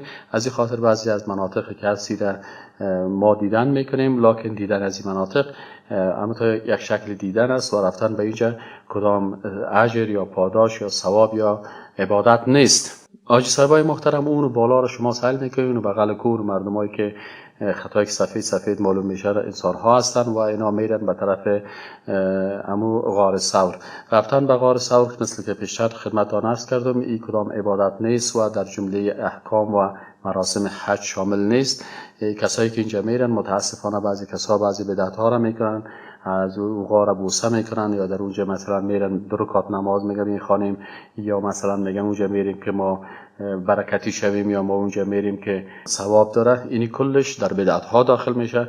به این خاطر حاجی صاحبای محترم ضرور نیست که حتما اونجا باید حاجی صاحبا برن. اگر کس میخواد بره ببینه یا سیل بکنه، لکن به این نیته که او کدام عبادت خاص نداره و بالا شدن در اونجا هم کدام ثواب اجر نداره و رسول اکرم صلی الله علیه و سلم نگفته که شما برین غار ثور ببینین یا در اونجا عبادت است. یا کسایی که سنگای از رو میگیرن از سنگای از رو بوسه میکنن یا سنگای از رو میگیرن در جیب خودم همراه خود وطن خود میبرن. این کلش شامل بدعت ها میشه که ما و شما میدونیم که بدعت ها چی است؟ گمراهی و دلالت است. از این خاطر آقای صاحبای محترم ما و شما اونو جای را دیدیم، ضرورت به بالا شدن نیست و به خصوص که آجایی که اونجا میرن ما و شما کوشش کنیم وقت خود در چیزی سپری بکنیم که او عبادت باشد. آیت توحید بینم بر در و دیوارها، آیت توحید بینم بر در و دیوارها. الله الله الله الله. آقای صاحبای محترم سلام علیکم و رحمت الله و برکاته.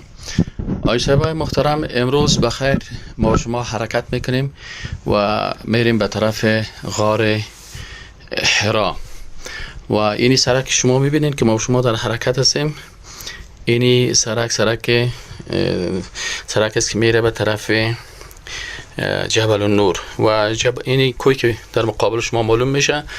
اینی حاجی صاحب را سائل کنیم اون در مفسر کو اگر شما از دور ببینین سفید مردم معلوم میشن که بالای کو در حرکت هستن و اکثرا حاجی صاحب در روزه که فرصت می داشته باشن میرن به غار حرا برن. اصلا از نگاه احکام یا فرایض واجبات سنت ها و مستحبات در حج چیز نامده که مثلا اگر کس غار حرا بره کدام ثوابی داره و یا کدام فرض است یا واجب است یا سنت است یا مستحب است. در حقیقت این چیزا وجود نداره. خب مردم مثل که در اماکنی که تاریخی هستن میرن و جای تاریخی رو سیل میکنن و بعض جای ها را دیدن میکنن. ما و شما میریم این قسمت ها را میبینیم و امو واقعاتی که اینجا شده درباره از او صحبت میکنیم. البته در نیت ما این است که ما را به خاطر کدام فرض یا واجب یا سنت یا مستحب انجام نمیتیم بلکه میریم فقط ببینیم امی اماکن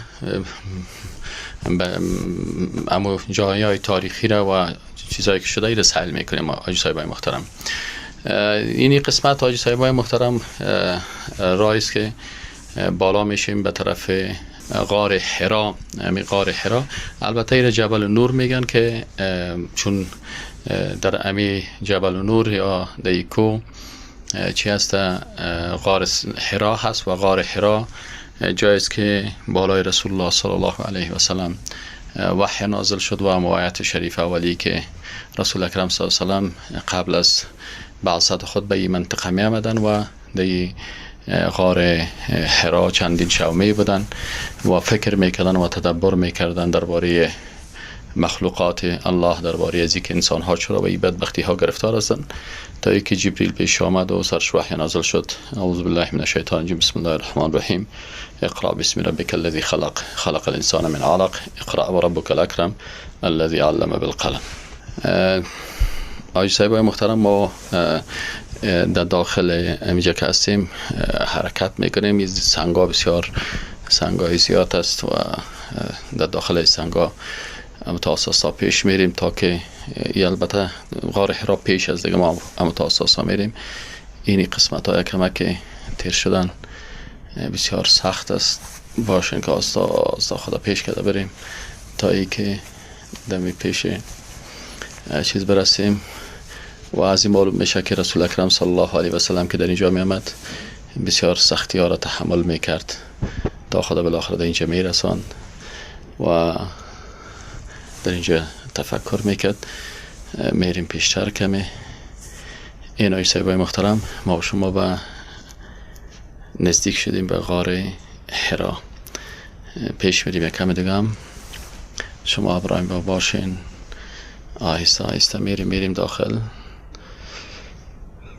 الحمدلله این آقای صاحبای محترم ما و شما رسیدیم. اینی دان غار حرا هست که مردم در اینجا میره. متاسفانه چون بعضی مردم میان اینجا بعضی از بدعت ها را میکنن اینجا، سنگا را ماش میکنن یا اینجا نکدام نماز اینجا گفته شده که خوانده شود، یعنی چیز دیگر احکام خاص نیست دیگه که چیز شود و خصوصا بوسیدن سنگ و ایگه پا اینجا مشروعیت نداره، فقط دیدن شود و این جایی است که بالای رسول اکرم صلی الله علیه و سلم وحی نازل شده ولی آنچه که ما و شما مکلفیت داریم مسئله جایی نیست که نازل شده. برای آنچه که برای ما و شما نازل شده و برای ما و شما باقی مانده و ما مکلف هستیم و قرآن عظیم الشان است.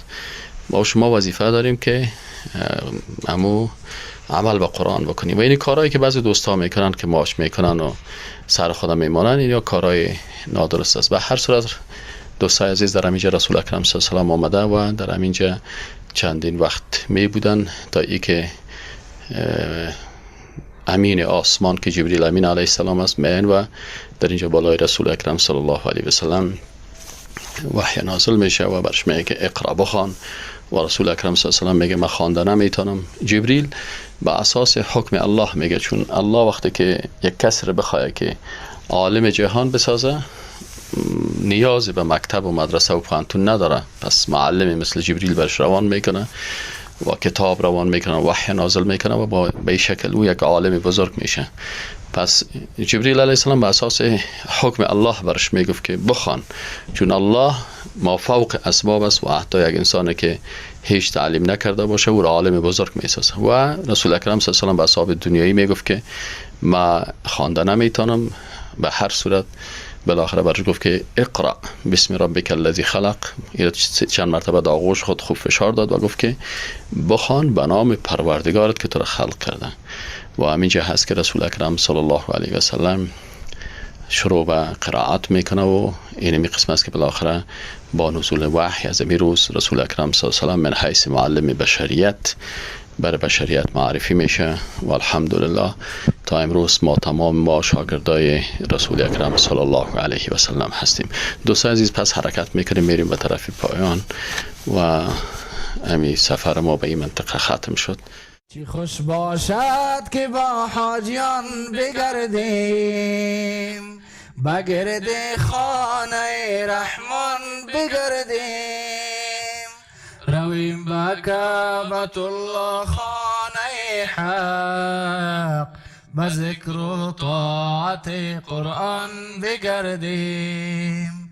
چه خوش باشد طواف کنان به کعبه، چشم گیریم. آقای صاحبای محترم، حال فعلا محترم ما و شما در حرکت از به طرف سایه عرفات. ما و شما میریم به طرف سایه عرفات و این ساحر هم به شکل مجموعی کل ما و شما میریم دیدن میکنیم تا که حاج صاحبای محترم اینجا بلد شوند و بعضی احکام رو براتون میگیم و بعضی از اشتباهاتی که در اینجا میشه ایره هم خدمت شما عرض میکنیم.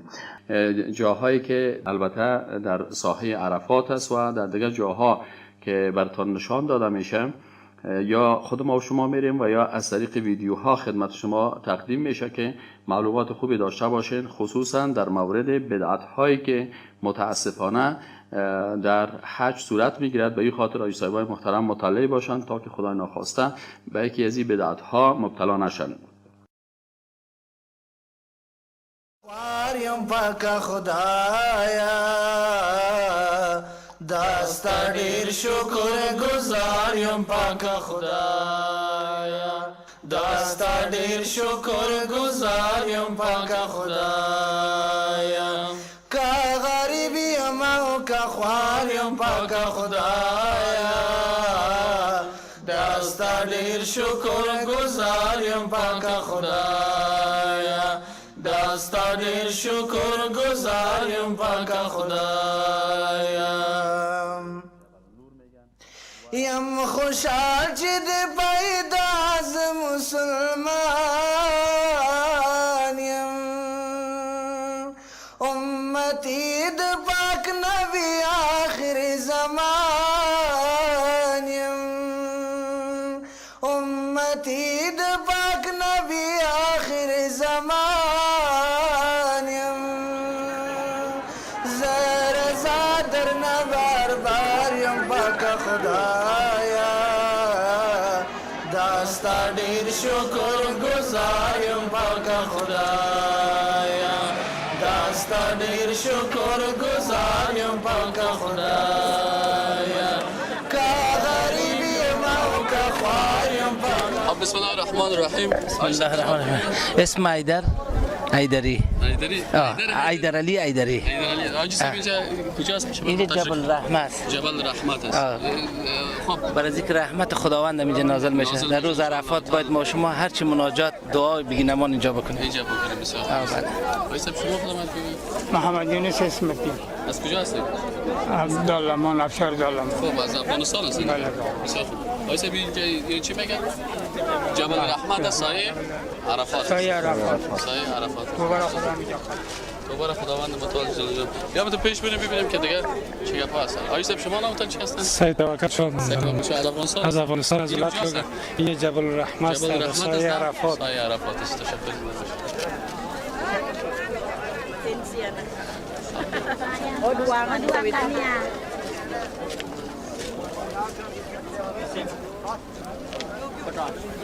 السلام عليكم.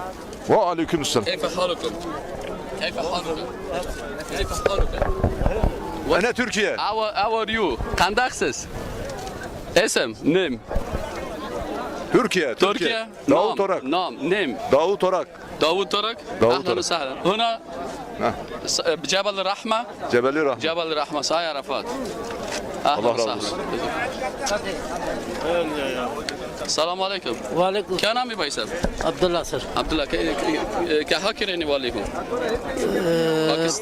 पाकिस्तान. पाकिस्तान? जी. ये जगह क्या नाम है? रहमत जबल. जबल रहमत. और ये अरफात है. जी जी. आप क्यों यहाँ आए हैं? अभी तक तो हज शुरू नहीं हो गए. अभी ज़ियारत करते हैं और देखते हैं मरासिम के लिए. बहुत अच्छे. نعم. What's your name? كيف حالك؟ حياك الله الحمد لله. اسمي اخوك بالله عاطف ابراهيم حسن بياتسي من فلسطين. فلسطين اهلا وسهلا. حياك الله حياك الله. والله الحمد لله مشتاقين لاخواننا المسلمين في كل العالم ان شاء الله. حياك الله وجمعنا في جبل الرحمة. شنو اسم المكان؟ هذا مسجد جبل الرحمة. جبل الرحمة. اي نعم. وهذه منطقة هاي منطقة عرفات. منطقة عرفات. شو يسمونها هذا بجبل الرحمة؟ والله تعالى اعلم انه هنا الرسول صلى الله عليه وسلم كانت حجة الوداع. له خطبة حجة الوداع في الحج الأخير للنبي عليه السلام، وهذه رحمات من رب العالمين. أنا نحن نأخذ بالاسم يعني ما نفوت بالأمور. نعم يعني إن شاء الله أي حاجة يأتي هنا ويسأل الله سبحانه وتعالى يسأل رحمة إن شاء الله. في كل مكان وفي كل مكان أينما كنتم تسألوا الله. الله سبحانه وتعالى يقول اسألوني الله قريب منا وين ما كنا. الحمد لله. حياكم الله. حياكم الله. أهلا وسهلا. منين حضرتكم؟ أفغانستان. حياكم الله. إن شاء الله نصل من عندكم. كيف حالك؟ How are you? ما اسمك أخي؟ اسم نيم.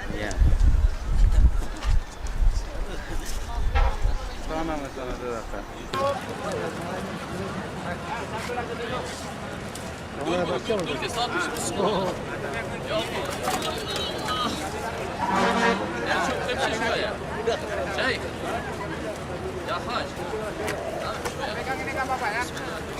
أفلا ينظرون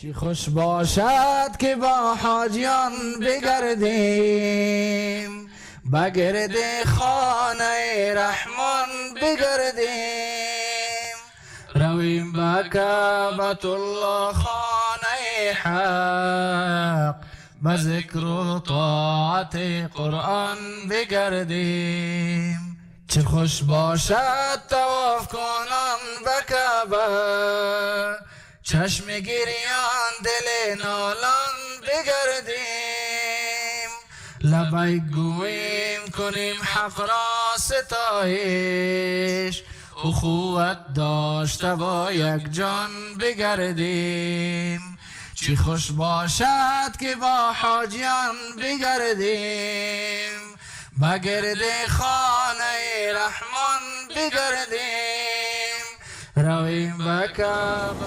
بسم الله الرحمن الرحیم. حاجی از مالزیا هستن. کل مالزیا؟ مالزیا؟ کمر مالزیا؟ حاجی از مالزیا؟ باشه. بسم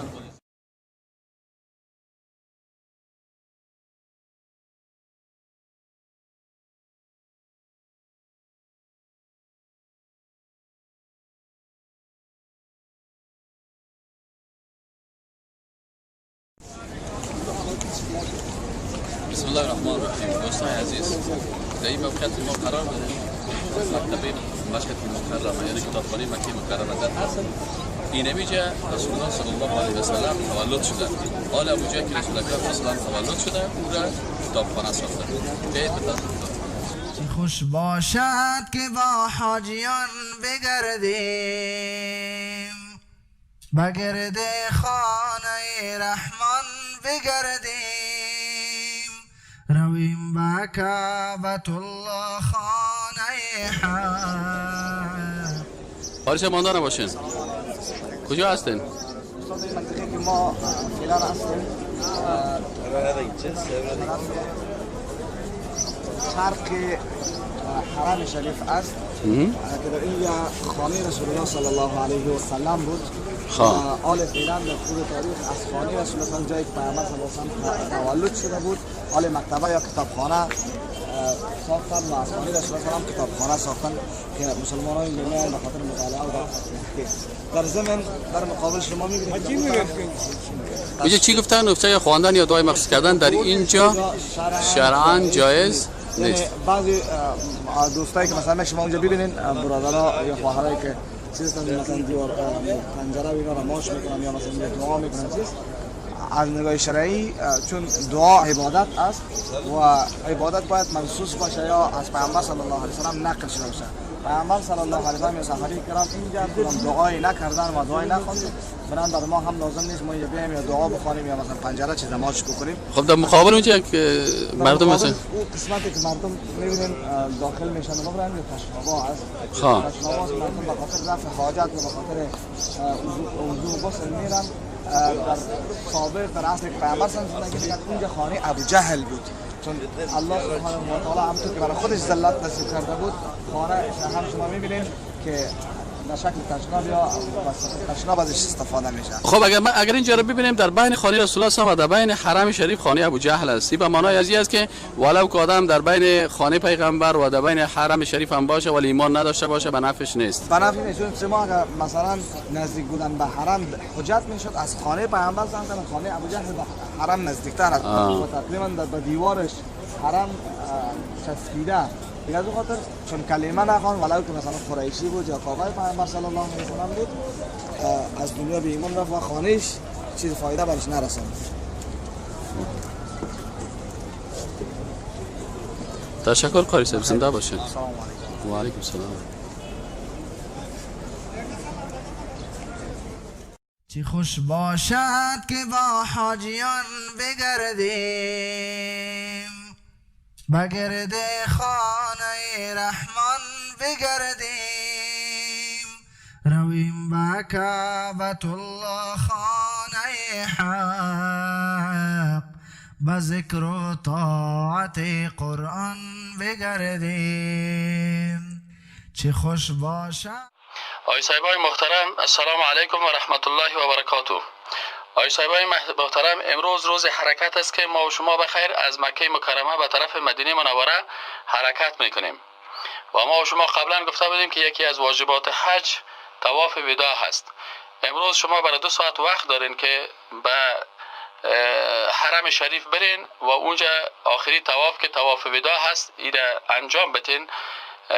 آخرین طواف میکنین و پس میین به طرف هتل و وقتی که به طرف هتل آمدین وسایل و سامانهایتان کلش جمع میکنین در منزل پایان منتظر میباشین. 2 ساعت بعد از امیال ما به خیر حرکت میکنیم به طرف کجا؟ به طرف مدینه منوره. حاجی صاحبای محترم، این هم متوجه باشین که وقتی که طواف وداع صورت گرفت حاجی حجش خلاص شد، مراسم خلاص شد، فرایض، واجبات، سنت ها، مستحبات، کل چیز حج خلاص شد و رفتن به مدینه منوره شامل مراسم حج نیست. او تنها رفتن به مدینه منوره به نیتی که ما بریم در مسجد نبوی نماز بخوانیم و بریم در مسجد قبا نماز بخوانیم و بالاخره بعضی جاها را زیارت بکنیم، به نیت نماز خواندن در مسجد نبوی این نیت می داشته باشیم و حرکت میکنیم. لکن حج ما و شما مراسمش خلاص شده و اگر کدام حاجی صاحبی که مشکل داره و به مدینه منوره رفتن نمیتونه مستقیما میره به طرف جده و پس به وطن خود باز میگرده. حج از این درست است و رفتن به مدینه منوره این جزء مراسم حج نیست، بلکه با طواف وداع مراسم حج ختم میشه و حاجی صاحب حاجی میشه و به خیر حرکت میکنیم به طرف مدینه منوره. حاجی صاحب محترم کوشش کنید که چیزتان نمانه و ان شاء الله تعالی 2 ساعت بعد ما شما از داخل هتل به خیر حرکت میکنیم در موترا و میریم به طرف مدینه منوره. چه خوش باشد که با حاجیان بگردیم، بگرد خانه رحمان بگردیم، رویم به کعبة الله خانه حق، ایاد و طاعت قرآن بگردیم. چه خوش باشد طواف کنان به کعبه، با 2 چشم پر از گریان بگردیم. چه خوش باشد.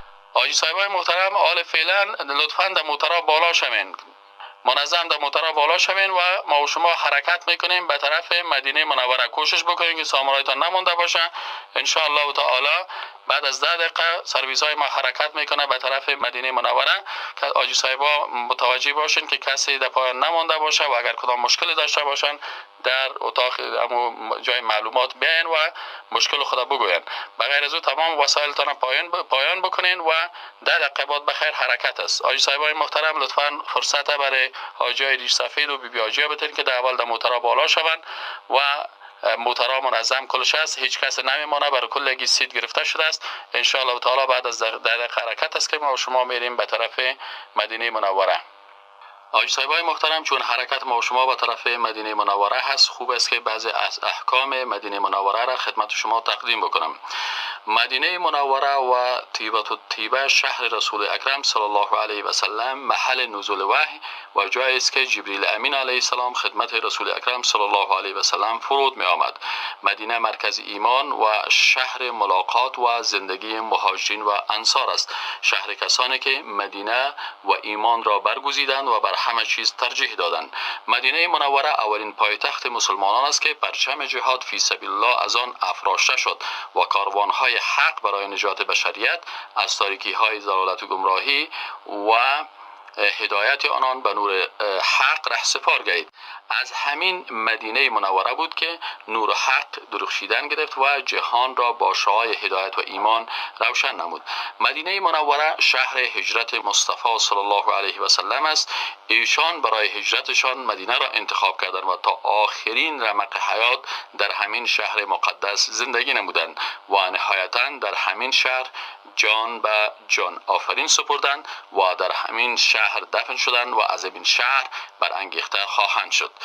حاجی صاحبای محترم، وقتی که ما و شما حرکت میکنیم به طرف مدینه منوره، متوجه باشین که ما و شما وقتی به طرف مدینه منوره میریم در نیت ما این باشه که ما به این نیت میریم که در مدینه منوره در مسجد النبوی که دارای فضیلت است و رسول اکرم صلی الله علیه و سلم سفر به این مسجد اجازه دادن، به این نیت ما و شما به مدینه منوره میریم که ان شاء الله تعالی چون سفر به مسجد نبوی اجازه هست، به این خاطر ما و شما به اونجا میریم و کوشش میکنیم که ان شاء الله تعالی نمازهای خود در این مسجد نبوی بخوانیم. ما و شما به قصد خواندن نماز و سفر به مسجد نبوی از اینجا حرکت میکنیم چون مشروعیت دارد و وقتی که اونجا به خیر رسیدیم نمازهای خود در اونجا خواندیم و در پالوی از که در مسجد نبوی نماز خواندیم و عبادت کردیم، به این شکل باز میریم در مسجد قبا، اونجا هم عبادت میکنیم و نماز میخوانیم و به این شکل باز میریم به زیارت روضه رسول اکرم صلی الله علیه و سلم و زیارت مثلا بقیع و اونجا هم به اون شکل اعمال را انجام میدیم که رسول اکرم صلی الله علیه و سلم اجازه داده و صحابه کرام او را انجام دادن. بسم الله الرحمن الرحیم. دوستان عزیز، ما به طرف مدینه منوره روان هستیم. همراه ما دوستایی که هستن حاجی صاحب سردار مری. حاجی صاحب سلام علیکم. علیکم السلام. چطور هستین حاجی صاحب؟ الحمدلله. حاجی صاحب خانه کجا هستن؟ خانه ما در عفیف، یک جای سعودی در اندانم عفیف یاد میکنم. طرف ریاض هستن؟ بین ریاض و جده. حالا بخیر کجا میرید؟ حالا بخیر ان شاء الله طرف مدینه منوره روان هستیم. از علمای افغانستان کی را میشناسین؟ از علمای افغانستان اول خودت میشناسید؟ من عالم نیستم. در نظر من عالم هستم. بسیار هستم. خب. دوم مولوی صاحب متوکل میشناسید که امرای ماست. خب. استاد حالا چه متوکل؟ خب مرچ افغانی. مرچ افغانی نیست که ما در لغت عربی حلاوه میگیم. حلاوه افغانی یعنی عسل افغانی. شیرین. بیری افغانی. چی بگم دیگه چاکلت مینو. این رسا کنه خنده مولی متوکل از نه کسی نباشه. حالا ببینید چه کنه بود سیدی خود قاری باشه. خب دیگه کی همراهتان خواهید؟ دیگه همراه ما قاری صاحب خالد است. قاری خالد است. دیگه قاری طاهر است. قاری طاهر است دیگه زبیر جان است.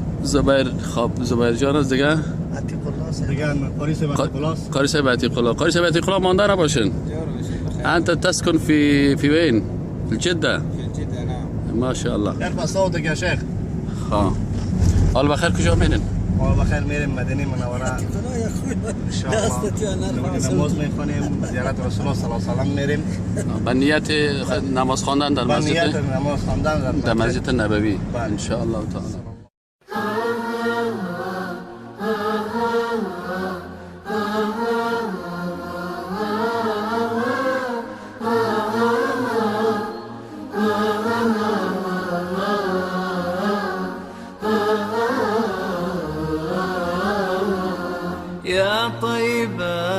يا طيبة يا دوا العيانة اشتقنا لك والهوى نادانا والهوى نادانا يا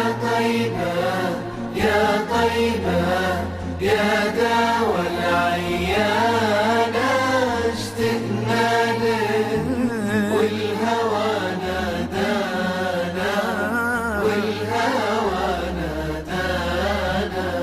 لما سار المركب ناساني ساروا الدمع ما جفاني أخذوا قلبي مع جناني يا طيبة يتيم الولهانا يتيم الولهانا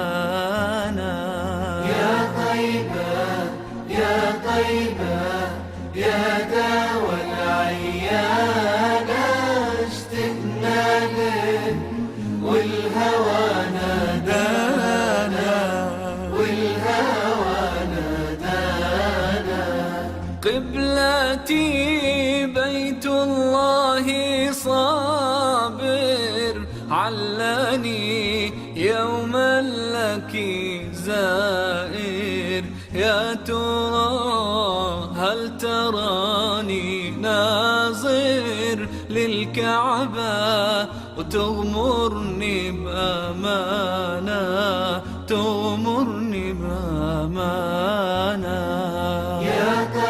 يا طيبة يا دوا العيانة اشتقنا والهوى نادانا والهوى نادانا ثم الرضا عن أبي بكر وعن عمر وعن علي وعن عثمان ذي الكرم مولاي صل وسلم دائما أبدا على حبيبك خير الخلق كلهم مولاي صل وسلم دائما أبدا على حبيبك خير الخلق كلهم على حبيبك خير الخلق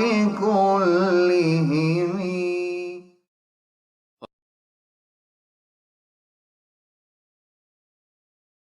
عزیز قیمت اکرام قرار داریم که بقیه مرقد است و در اینجا بسیاری از صحابه کرام دفن هستند و نو مسلمانانی که در اینجا میاین بسیاریشان متاثر میشن از دیدن قبر صحابه کرام و میگن که این صحابه مبارکی که دنیا را نقشش تغییر دادن، خودشان در اموت به شکل متواضع در اموت یک جای خفتن که به نام بقیع مرقد یاد میشه. حاجی صاحبای محترم، این منطقه که حالا فعلا ما قرار داریم این بقیع الغرقد است و بقیع این نام از این منطقه هست و غرقد به خاطر از این میگن که غرقد یک قسم موجودیت یک نبات است که او را به نام غرقد میگفتن، این در اموجه هست، از این خاطر این به نام بقیع الغرقد شهرت پیدا کرده. کدام درخت است یا کدام نباتی هست که او را به نام غرقد میگن، از این خاطر این را بقیع الغرقد میگن. و این که بعضی کسایی را جنت البقیع میگه درست نیست، به خاطر از اینکه در اینجا هم صحابه کرام دفن هستند و هم کسای دیگه هم که حال فعلا هم تا کنون بعضی کسا دفن میشن دیگه. نظر با آیت شریفی ولا تزکوا انفسکم هو اعلم بمن اتقی، شما نفسایتان تزکیه نکنین، الله میفهمه که کی با تقوا هست. به این خاطر فقط ما شما اینه به نام بقیع الغرقد میگیم، همین قسم که هست. و بقیع الغرقد که است در شرق مسجد نبوی قرار داره و در مورد بقیع احادیث آمده که صحیح ترین از احادیث حدیث صحیح مسلم است که عایشه رضی الله عنها میگه که ان جبریل اتى النبی صلی الله علیه و سلم، میگه جبریل امین پیش رسول اکرم صلی الله علیه و آمد، فقال ان ربك یأمرك ان تأتی اهل بقیع الغرقد فتستغفر لهم. گفت پروردگار تو امر میکنه که به اهل بقیع الغرقد بی و برشان طلب مغفرت بکنی. و رسول اکرم صلی الله علیه و سلم به بقیع غرقد می رفتن و بر از اونا طلب مغفرت می خواستن. و حدیث دیگه که این هم حدیث صحیح مسلم است که عایشه رضی الله عنها میگه که کان رسول الله صلی الله علیه و سلم کلما کان لیلتها من رسول الله صلی الله علیه و سلم، میگه هر شبی که نوبت از اینا می بود یخرج من آخر اللیل الی البقیع، میگه رسول اکرم صلی الله علیه و سلم در آخر شب به بقیع می رفتن. فیقول میگفتن السلام علیکم دار قوم مؤمنین، سلام بر شما ای مردمای مؤمن، و آتاکم ما توعدون غدا مؤجلون و انا ان شاء الله بكم لاحقون، الله مغفر لاهل بقیع الغرقد. این حدیث صحیح مسلم است دیگه. به این خاطر اینمی شکل مصنوعه ازی هست که مسلمان ها در اینجا وقت میرن اینمی قسم سلام بتن و مطابقی که به طریق رسول اکرم صلی الله علیه و سلم.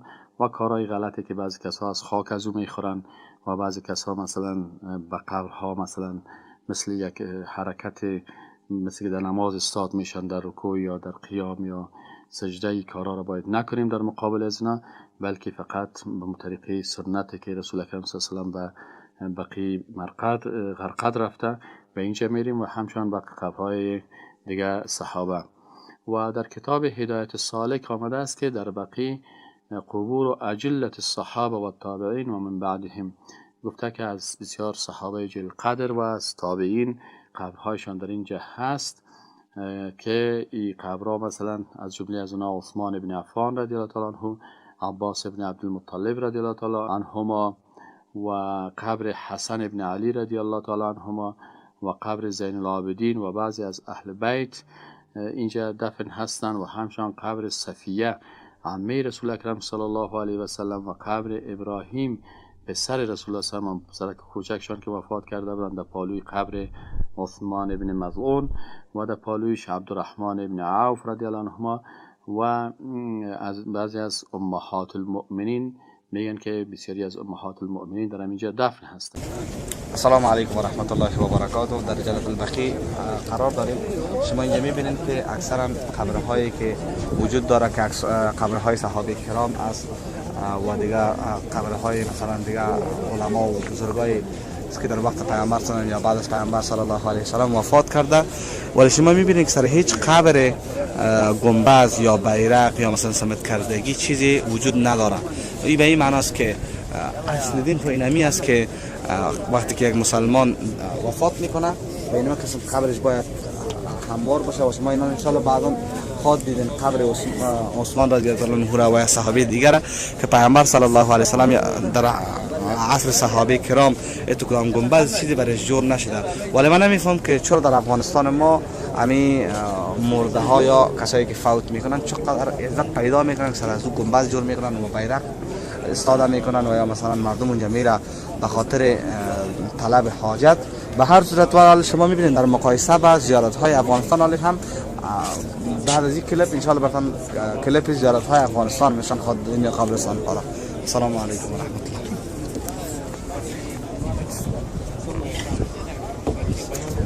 باران میروم در پی آن ابر باران میروم سوی شهرش شاد و خندان میروم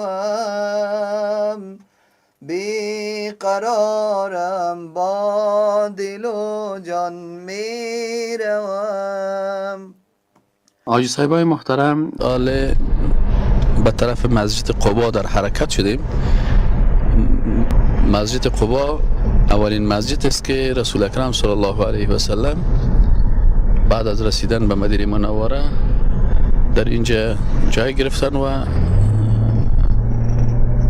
این مسجد مسلمان ها ساختن.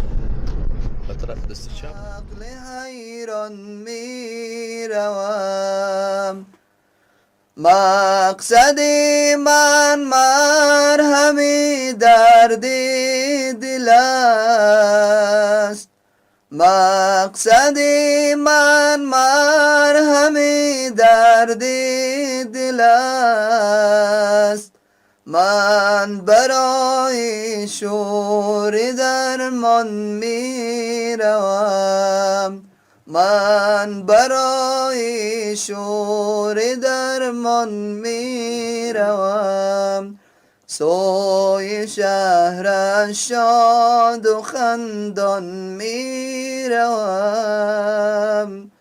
بی قرارم با دل و جان میروم من عزیز. آجی صاحبای محترم، آل فعلا ما در مسجد قبا هستم خدمت شما. آجی صاحبای محترم، السلام علیکم و رحمت الله و برکاته.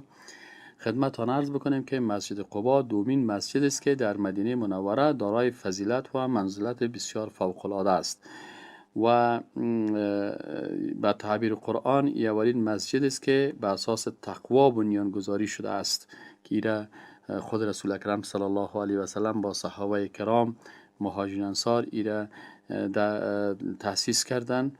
فضیلت نماز در مسجد قبا هم از سنت قولی و هم از سنت فعلی رسول اکرم صلی الله علیه و سلم است.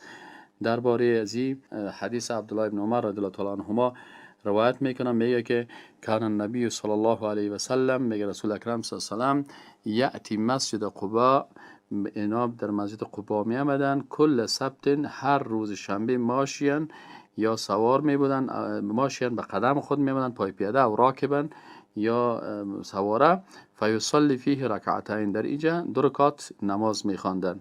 دیگه رسول اکرم صلی الله علیه و سلم اینجا این سنت فعلیش است، اما سنت قولیش هم حدیث شریفی است که او را از سهل ابن حنیف رضی الله عنه روایت کرده است که رسول الله صلی الله علیه و سلم فرمودند که من تطهر فی بیته، کسی که طهارت بکنه یا وضو بگیره در خانهش، ثم اتی مسجد قبا، باز بیای به مسجد قبا، فصلی فیه، باز در نماز بخونه، کان له که اجر عمره، میگه الله برازی اجر میده مثل که یک عمره کرده باشه.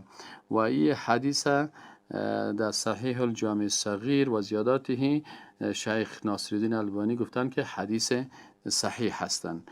دیگه ای از این مسجد قبا ای مسجد تاریخی هم است و اولین مسجد است که در اسلام ای ساخته شده هست و رسول اکرم صلی الله علیه و سلم در این نماز می‌خواندند و کسایی که در اینجا مثلا من و همین نماز به نیت می‌خوان ان شاء الله تعالی بر از اینا اجر و پاداش نصیب میکنن. سوی شهرش شاد و خندان میروم سوی شهرش شاد و خندان میروم بیقرارم با دل و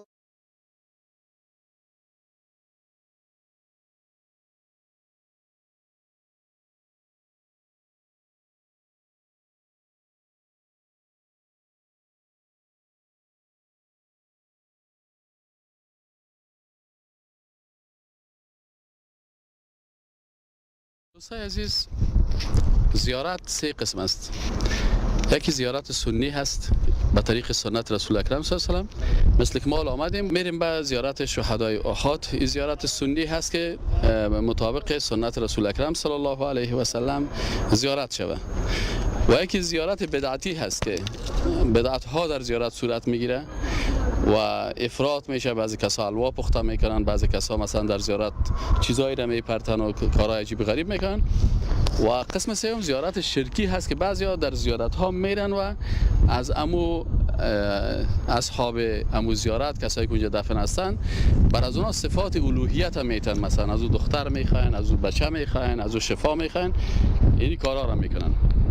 پس مولوی صاحب، زیارت سنی کدام زیارت است؟ مثلا اگه برای ما کم تشریح بدین که مطابق سنت رسول الله صلی الله علیه و سلم. بعضی کسا میگن که بعضی از کسا هستن که زیارت بیخی ممنوع قرار میده، در حالی که ما ببینیم که زیارت شهدای احد زیارت کردنش سنت است. بله، زیارت خود در اصل خود سنت است. در اوایل اسلام پیامبر صلی الله علیه و سلم منع کرده بود از اینکه اکثر مردم عقیده توحید مستحکم در قلبش نشده بود. پیامبر علیه السلام منع کرده بود. بعد از او پیامبر علیه السلام اعلان کرد که انی کنت نهیتکم عن زیارت القبور الا فزوروها. از او خاطر امر پیامبر علیه السلام شامل شد که زیارت شود. اما زیارت برای خود مقاصد داره که در حدیث ذکر شده. مثلا در یک حدیث فانها تذکر الاخره آمده، در یک حدیث فانها تذکر الموت آمده، در یک حدیث فانها تزهد عن الدنیا آمده، یعنی یا قلب نرم میکنه. و برای زیارت مرده های مسلمان یک هدف است که برایشان دعا طلب کرده شود. مثلا دعایی که از پیامبر علیه السلام منقول است و به عایشه رضی الله عنها تعلیم داده: السلام علیکم اهل الدیار من المؤمنین والمسلمین و انا ان شاء الله بكم لاحقون نسال الله لنا ولكم العافیه. اینطور هم آمده: السلام علیکم یا اهل القبور یغفر الله لنا ولكم وانتم سلفنا ونحن بالاثر. خب بالضبط این طور دعاها برای بالضبط آل ما در جبل رمات قرار داریم و میخوایم که به زیارت شهدا بریم به زیارتشان. بله، برای یعنی سنت است. بله سنت است. خب با چی کنیم اونجا؟ مثلا اونجا فقط دعا میکنیم، برای ازیاد طلب میکنیم از الله. دعایی که منقول از پیامبر علیه السلام است: السلام علیکم یا اهل القبور یا السلام علیکم اهل الدیار من المؤمنین والمسلمین، مثل که در حدیث آمده. این می دعا را میکنیم. خب دوستان میرین یک جا به زیارت شهدای. از مرگ خود بترس که تنها روی بگو، با منکر و نکیر جوابت دادنیست. چون حضرت رسول خدا در جهان نمان، چون حضرت رسول خدا در جهان نمان. شما را بعضی کسا متهم میکنن، میگن مولوی متوکل مردم از رفتن به زیارتان منع میکنه. آیا شما منع میکنین؟ نه خیر، الحمدلله 4 CD فقط در مورد احکام مقبره رفتن و طریقه زیارت است. گاهی اما من نکردیم. آن چیزی را منع میکنیم که مردم از خود ایجاد کرده و امور بدعی را در مقبره ها و یا قبرهای خاص انجام میده. اون امور ما منع میکنیم. اما به طریق سنت خب شما حالا برید به طریق سنت زیارت کنید که ما ببینیم که چه قسم زیارت. جای حیات نام تو میت نهادنیست، بر پول سران دوزخ افتند گذر یقین، بر پول سران دوزخ افتند گذر یقین. اندازه گناه عذابت کشیدنیست. سعدی در این قفس که توان داشت مرغ را، سعدی در این قفس که توان داشت مرغ را، آخر قفس شکست و مرغ پریدنی. بسم الله الرحمن الرحیم. دوستای عزیز، اینمی مقبره شهدای احد است و در اینجا لوحه است که در بالای سر نوشته شده که بسم الله الرحمن الرحیم. اول پیغمبر الله صلی الله علیه و سلم یارانش را چون برای زیارت قبرها می رفتن می آموختند که بگویند سلام بر شما ای ساکنان این خانه از مؤمنان مسلمانان. هر آینه ما ان شاء الله به شمایان خواهیم رسید. از الله تعالی عافیت را برای خودمان و برای شمایان جویان هستیم. دوم، زیارت قبرستان ها برای یادآوری آخرت مشروع است. پیغمبر الله صلی الله علیه و سلم فرمودند من شما را از زیارت قبرها باز می داشتم، پس آنها را زیارت کنید برای اینکه شما را به یاد آخرت می برد. به روایت مسلم. سوم، پرسیدن از مرده ها و کمک خواستن از آنها جایز نیست. همچنین طلب سفارش و حاجات خود را از آنها خواستن جایز نیست و نه دست دادن و مالیدن بر قبرهای آنها. تنها به سوی خدا بگریز برای برداشتن سختی هایت و بررسی خواهشات. الله تعالی می فرماید اگر سختی رساند الله به تو هیچ فکنده نیست آن را مگر او. به عنوان تبرک خواستن بر کوه احد یا کوه رما بالا نروید و برداشتن خاک یا چیز دیگر از سنگ‌های از آنجا جایز نیست. مولوی صاحب، خب زیارت سنی چه قسم است؟ ما چی بکنیم؟ زیارت به طریق سنت نمیسته که اول مرتبه آدم میایه دعایی که از پیامبر علیه السلام منقول است: السلام علیکم اهل الدیار من المؤمنین والمسلمین و انا ان شاء الله بكم لاحقون نسال الله لنا ولكم العافیه. این دعاست. السلام علیکم شما پیشتر اهل الدیار من المؤمنین والمسلمین غفر الله لنا ولكم انتم سلفنا و نحن بالاثر. و در حدیث دیگری آمده اینجا انتم السابقون و نحن بالاثر. اینا گفتیم السلام علیکم یا اهل اینجا اوت در حدیث دیگه السلام علیکم یا اهل القبور یغفر الله لنا ولكم انتم سلفنا و نحن بالاثر. اینجا که شما ترجمهش گفته السلام علیکم اهل الدیار من المؤمنین والمسلمین و انا ان شاء الله بكم للاحقون نسال الله لنا ولكم العافيه. این قسم بعد آدم دعا بکنه مثلا الله متعال رحم سری شهدا و سایر شهدای اسلام خصوصا سری حمزه رضی الله عنه. قبله بگیریم دعا بکنیم. البته در وقت دعا باید روی طرف کعبه بکنیم. قبله چیست؟ خلاص کل ما دعا میکنیم دیگه ان شاء الله. الله سبحانه و تعالی بالا ما. یکی از جمله دعاهای مسئول دست بالا نمیشه، فقط دعا میشه که یا الله متعال سر ما رحم بکو، رای زیارت نصیب ما بکو که ما به خاطر قربانی برای اسلام آماده شویم و سر خدا جان خدا فدای اسلام کنیم، برای خدمت اسلام، برای حیات و استحکام اسلام ما خدا دیت و رای واقعی شهید بسازیم. جزاك الله خير. شنو اسمك يا اخي؟ محمد من وين يا اخي؟ من جدة. من جدة؟ أصل من جدة، أنا ساكن هنا في المدينة. طبعا ساكن هنا؟ أيوه. تدرس في المدرسة؟ نعم. ايوه. شنو هذا يعني اشرح لنا. هذا في النص قبر سيدنا حمزة. نعم. على اليمين مصعب بن عمير وعبد الله بن جحش رضي الله عنهم. في آخر السور 67 شهيد.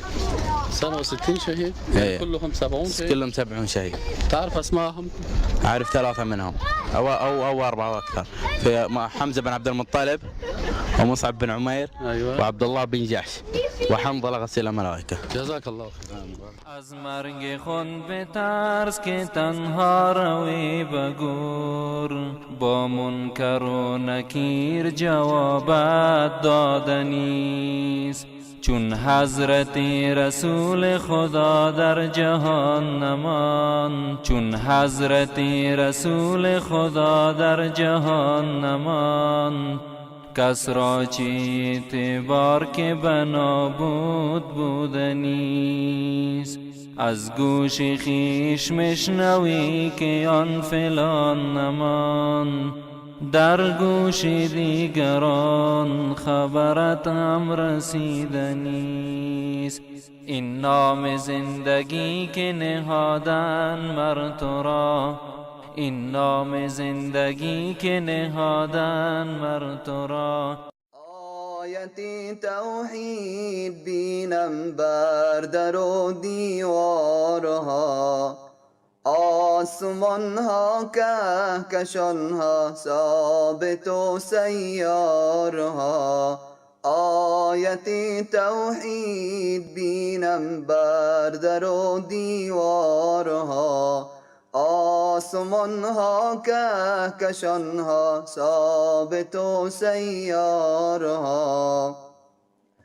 شاهدانی بر وجود خالق یکتای خویش، شاهدانی بر وجود خالقی یکتای خویش.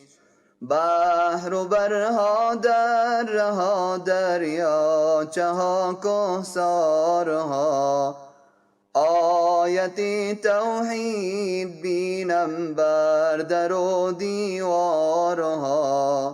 آسمان ها کهکشان ها ثابت و سیارها، آسمان ها کهکشان ها ثابت و سیارها. که در کوه احد هستیم. کوه احد یکی از کوه‌هایی است که شما طبعا از غزوات نبی اکرم صلی الله علیه و سلم غزوه‌های زیادی کردن و کوه احد شما احکام تاریخیش میفهمین که در اینجا چقدر صحابه کرام به شهادت رسیدند و خود کوه احد فضیلت خاص خود دارد. حدیث صحیح مسلم است، در اینجا است میگه رسول الله صلی الله علیه و سلم گفت که احد جبل یحبنا و نحبه.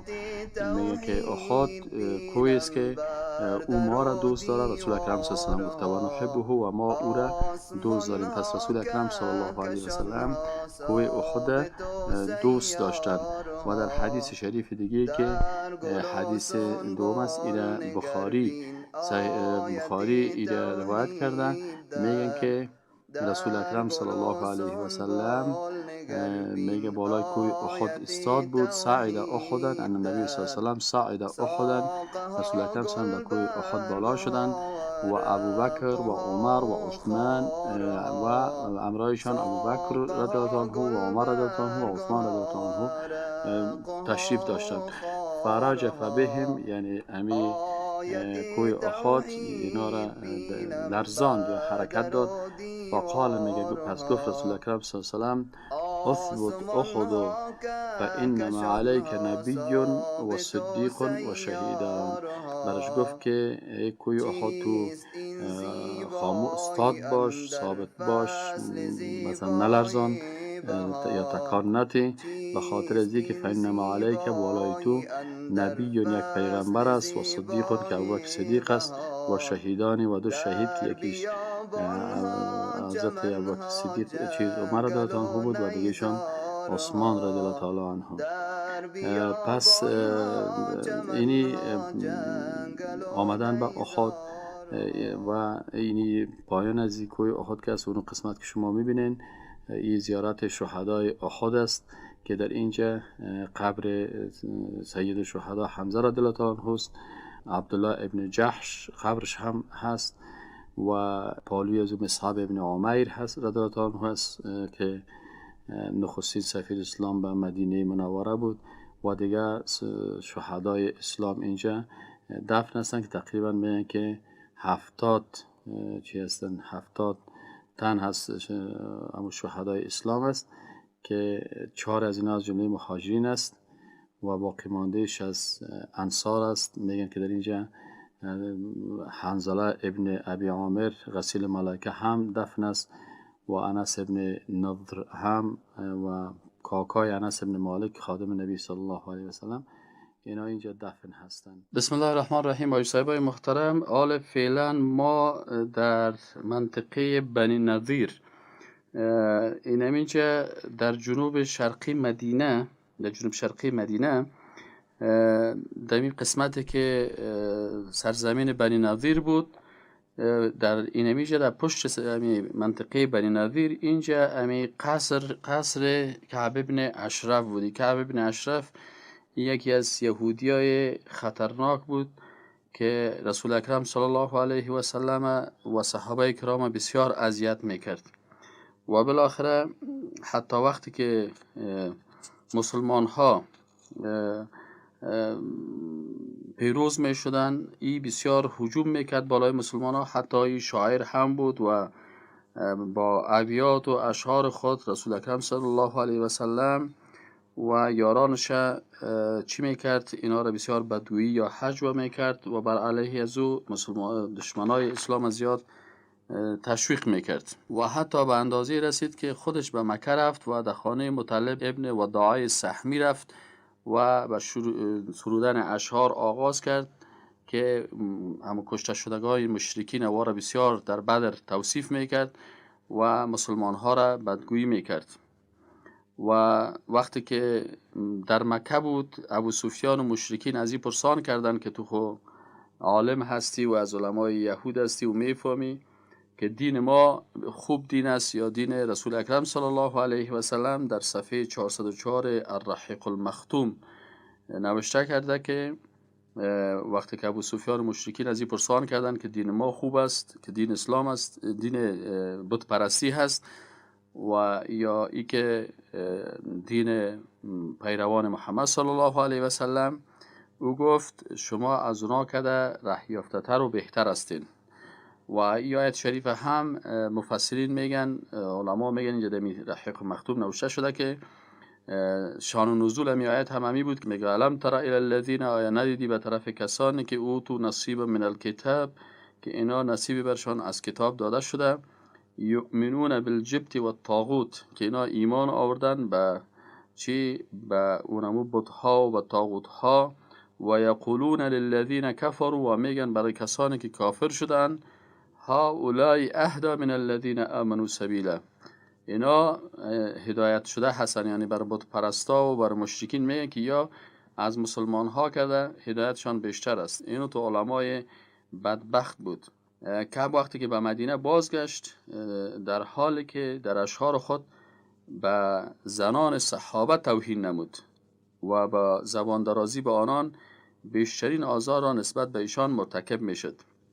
در این وقت بود که رسول اکرم صلی الله علیه و سلم از اذیت از او بسیار به تنگ آمد که ای نه پیغمبر میماند نه صحابه میماند. حتی شروع کرد به زنان صحابه، صحابیات دشنام میداد و گپ‌های بسیار زشت میگفت. باز رسول اکرم صلی الله علیه و سلم گفت که چی کسی اینمی کعب ابن چی است؟ رسول الله گفت چی کسی که کعب ابن اشرف به جزای اعمالش مجازات میکنه، یعنی خون از این هدر است. و از صحابه کرام کی است که این انسان کافر بیدین خطرناکه، این باید به جزای اعمالش برسانه، چرا که این الله و رسولش اذیت کرده. در جمله صحابه کرام یک صحابی مبارک محمد ابن مسلمه رضی الله عنه بود. این برخواست و گفت که من رسول الله صلی الله علیه و سلم دوست دارم که او را از بین ببرم، پس به من اجازه بدید تا هر چی که لازم است بگویم. عربا به تعبیر قریظه میگن، همو منطقه بنی قریظه است و این منطقه ساحت بنی قریظه ای طرف بود، ساحت بنی نضیر پیشتر بود. بنو قینقاع یک ذره نزدیکتر بودن از حرم شریف. و ای کعب بن اشرف از جمله یهودای عرب بودن که با همراه رسول الله صلی الله علیه و سلم نوع دشمنی خاص را آغاز داده بود. پس از غزات بدر رفتن. امی چاست استاد، این چای بود که از این چای استفاده میکردن و کسایی که مطلع هستن میگن که سابق چا یک مصرف داشت از داخل حسن، که اگر کدام نوع احتیاج میشن به تحسن، حاجت به این نشه که از حسن خارج شن، آب از داخل به حساب چی میکردن؟ میگرفتن. اگرچه که اطراف حسن بسیار ویران شده، منتها آثار باقیش نمونه خوف و ترس یهودا هستن که به چی اندازه تحسینات عالی آمادگی قتل و قتال ما گرفتن. زبیر جان یه تصویر دیوارایشون گرفته میتونی که ببینیم چی اندازه دیوارای محکم و کران دارن. گفتیم که پس از غزات بدر کعب بن اشرف یهودی رفت و مشرکین مکه تعزیت و تسلیت میداد، در حالی که بنو قریظه به همراه رسول الله صلی الله علیه و سلم در عهد و پیمانی که در ابتدای هجرت رسول الله صلی الله علیه و سلم به همراه ازیا امضا کرد داخل بودن، مگر می گپا را مراعات نکرد و رفت و نوع تسلیت میداد. حتی بعض مفسرین یادآوری میکنن که قول الله جل جلاله ألم تر الذين أوتوا نصيبا من الكتاب يؤمنون بالجبت والطاغوت ويقولون للذين كفروا هؤلاء أهدى من الذين آمنوا سبيلا. دمی شأن کعب بن اشرف نازل شده، چرا که اهل مکه پرسیدن که آیا ما اولاتر هستیم به حق یا محمد صلی الله علیه وسلم؟ او گفت که بلکه شما اولاتر هستین به حق. شهادت کفر باطل داد. بله خوب. پس از او که مدینه منوره آمد و اینجا مناصرات مشرکین کرد و همچنان از شاعریت خود استفاده میکرد، اشعار بسیار بغیض و اشعار بسیار گستاخ نه تنها در مورد خود رسول الله صلی الله علیه و و دعوت اسلام، بلکه بر علیه امهات المؤمنین عمه رسول الله صلی الله علیه و ناموسای مسلمان‌ها به حساب بسیار شعرهای بغیض و بد میگفت. چطور کشته شد که از امو بعد استاد محترمی بود که جناب رسول اعظم صلی الله علیه و به اصحاب خود مژده داد که من لی بکعب بن الاشرف فانه قد آذى الله و رسوله. کدام آدمی باشه که بر ما یعنی راس کعب بن الاشرف، کلای کعب بن الاشرف را بیاره به سبب که بسیار اذیتش به خدا و رسول آشکار شده و خطرناک است. از مرگ خود به ترس که تنها روی بگور، با منکر و نکیر جوابت دادنیست. بازمی بود که محمد ابن مسلمه رضی الله عنه پیش کعب، پیش زمین کافر بیدینی یهودی آمد و برای کعب ابن اشرف گفت که او کعب، پیغمبر خدا که از ما صدقه میگیره و ما خسته شدیم و درمانده شدیم. کعب برش گفت که ولی شما را هم ملول و افسرده ساخت و چطور است؟ محمد ابن مسلمه برش گفت به هر صورت ما این مرد پیروی میکنیم و دوست نداریم که او را رها بکنیم تا اینکه ببینیم کارش به کجا میرسه. و از پیش از این تقاضا کرد از کعب ابن اشرف که ما هم یک چی کار داریم، تقریبا یک مقدار غذا برای ما بتیم. کعب ابن اشرف برای محمد ابن مسلمه گفت که من براتون غذا میتم، لکن برای من یک چیز را گرو بگذارین. خب محمد ابن مسلمه گفت چی میخوای؟ این کعب بدبخت برش گفت که اگر از پیش من غذا میخواین زنایتان پیش من گرو بگذارین. محمد ابن مسلمه برش گفت که این خب بسیار خطرناک است، ما مردم عرب هستیم، برای ما یک عیب است، این ما نمیتونیم. گفت خیلی بچه‌هایتان پیش ما گرو بگذاریم. باز گفت که ما چطور میتونیم که اولادای خدا پیش تو گرو بگذاریم؟ خب بالاخره گفت که یک برای ما ننگ است. گفت خیلی ما همین صلاح خدا میاریم پیش شما گرو میمونیم. و او گفت که صحیح است. یک صحابی دیگه به نام ابو نائله مثل محمد ابن مسلمه او هم پیش کعب آمد، به همراه او سخن گفت و بالاخره گفت که من یک ضرورت دارم. کعب گفت که من این کارا میکنم. تو وعده شد که بر از اینا مواد غذایی بده و بازیا صلاحای خدا. ابو نائله و محمد ابن مسلمه به می هدفشان کامیاب شدن، چرا که با آوردن صلاح او همون نفرای کعب بودن یا مخالفت نکردن و چون گفتن که کتازی قرارداد کرده پیشش میان. در یک شب مهتابی که شب 14 ربیع الاول بود، این گروه آمدن پیش رسول اکرم صلی الله علیه و سلم و رسول اکرم صلی الله علیه و سلم اینا را تا بقیع الغرقد همراهی کرد و برشان گفت که برین به نام الله، الله یاور شما باشه. و پس خود رسول الله هم برگشت بعدای نماز و مناجات با الله میکرد. این گروه به همون قصر کعب ابن اشرف که ما در اینجا قرار داریم ما را میبینین، در اینجا آمدن و ابو نائله او را صدا کرد و برشان گفت که چی هسته؟ ما میخوایم که ما آمدیم پیشتان و بالاخره اینا آمدن و کعب دیگه همون وقت خانم نو گرفته بود و بالاخره خوب خود خوشبویی و ترام کرده بود. بالاخره این صحابی مبارک آمدن و پیش از این داخل شدن و بعد از این گفتن که والله چه خوب سر تو بوی خوش میته و اینا گفتن ایام خوشحال شد و گفتن جسم تو خوش بوی میته، اجازه میدی که ما ایرا بویم؟ گفت ها چرا نه، بوی کنین سر من. سر از بوی کردن. باز مرتبه دوم باز گفتن چه خوب یک خوشبویی است، اجازه میدی؟ مرتبه دوم صحابی مبارکی که سر خود پایین کرد که بوی کنن، یا دستا خود بین مویایش داخل کردند و شمشیرها را کشیدن و اینمی دشمن الله و رسولش مردار کردن و بالاخره از بین رفت توسط صحابه کرام. اینا پس آمدن پیش رسول اکرم صلی الله علیه و سلم. دوستای عزیز، اینمی جایی که شما ما فعلا قرار داریم و این خانه خرابی را که شما میبینید که اینه به شکل تاریخی مسلمان ها نگاه کردن. ان شاء الله تعالی اینمی قسم دشمنای الله ذلیل خواهد شدن وقتی که مسلمان های با ایمان وجود داشته باشند مثل صحابه کرام. هیچ کسی باقی نخواهد ماند که یک لفظ هم در مقابل الله و رسولش بگوید. الله تعالی ما شما را توفیق نصیب بکنه که در راه صحابه مبارک بریم و اینم تو قهرمانی ها داشته باشیم و اینم تو دشمنای اسلام نابود شوند و بیرق اسلام برای میشه بلند باشه. و السلام علیکم و رحمت الله و برکاته.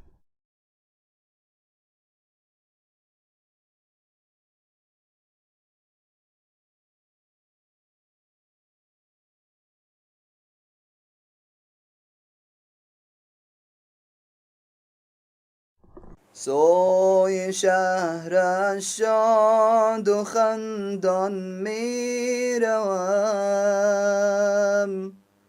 سوی شهرش شاد و خندان می روم بیقرارم با دل و جان می روم گشتم مشتاق دیدار نبی گشتم مشتاق دیدار نبی نزد او با چشم گریان می روم نزد او با چشم گریان می روم سوی شهرش شاد و خندان می روم بیقرارم با دل و جان می روم من به سوی شهر زیبای رسول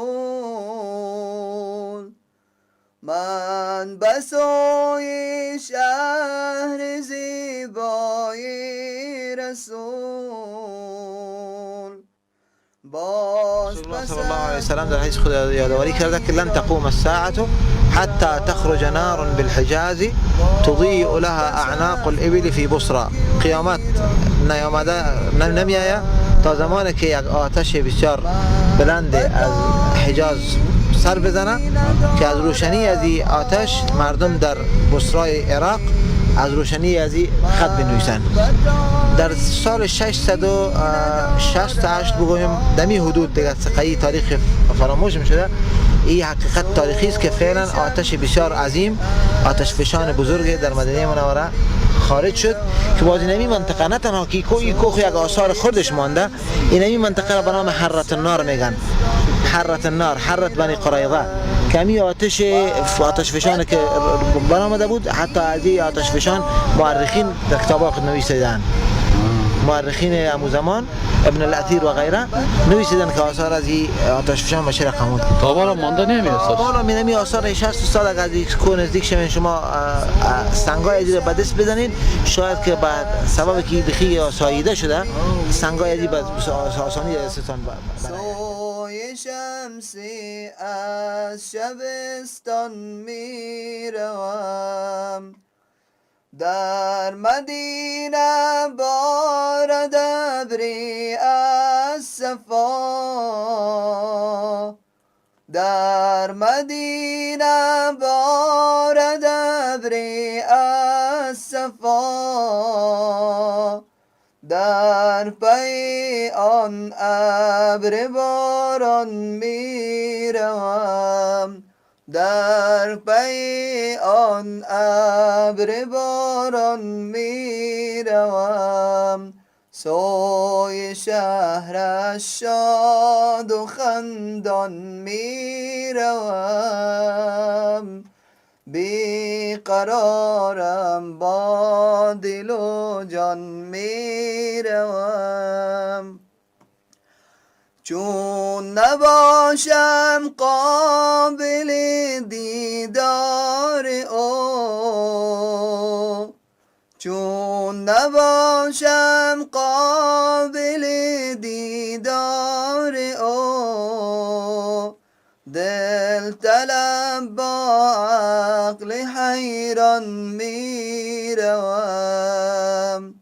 دل طلب با عقل حیران می روم مقصد من مرهم درد دل است مقصد من مرهم درد دل است من برای شور درمان می روم من برای شور درمان می روم سوی شهرش شاد و خندان می روم بیقرارم با دل و جان می روم من از این ظلمت سرای زندگی من از این ظلمت سرای زندگی در جوار ماه تابان می روم در جوار ماه تابان می روم در بکار من نیاید هر گلی در بکار من نیاید هر گلی زان که سوی آن گلستان می روم زان که سوی آن گلستان می روم سوی شهرش شاد و خندان می روم بیقرارم با دل و جان می روم گر ببندد راه من را یک سپاه گر ببندد راه من را یک سپاه زیر طوفان از بیابان می روم زیر طوفان از بیابان می روم گر ز پا افتم در آن صحرای تنگ گر ز پا افتم در آن صحرای تنگ من که با نیروی ایمان می روم من که با نیروی ایمان می روم سوی شهرش شاد و خندان می روم سوی شهرش شاد و بسم الله الرحمن الرحیم. آیو صاحبای محترم، السلام علیکم و رحمت الله و برکاته. جناب آیو صاحبای محترم و بی حاجی صاحبا، حرکت ما و شما از مدینه منوره ان شاء الله تعالی به طرف جده شروع میشه. در پایان هتل موترهای سرویس استاده هستن، لطفاً به این موترها بالا شوین و ما و شما ان شاء الله تعالی از مدینه منوره میریم به طرف جده و ان شاء الله راسن به میدان جده میریم که از میدان جده مستقیما پرواز ما و شما ان شاء الله تعالی به طرف کابل خواهد بود. های صاحبای محترم، لطفاً وسایلتان همه چیز به یاد داشته باشین که چیز از پیشتان نمانه و کوشش بکنین که زودتر پایان شوین که موترها زودتر حرکت بکنه تا ما و شما با وقت معینه به میدان جده برسیم. السلام علیکم و رحمت الله و برکاته. چی خوش باشد که با حاجیان بگردیم، بگرد خانه رحمان بگردیم، رویم به کعبة الله خانه حق، به ذکر و طاعت قرآن بگردیم. چه خوش باشد طواف کنان به کعبه، چشم گریان دل نالان بگردیم، لبیک گویم کنیم.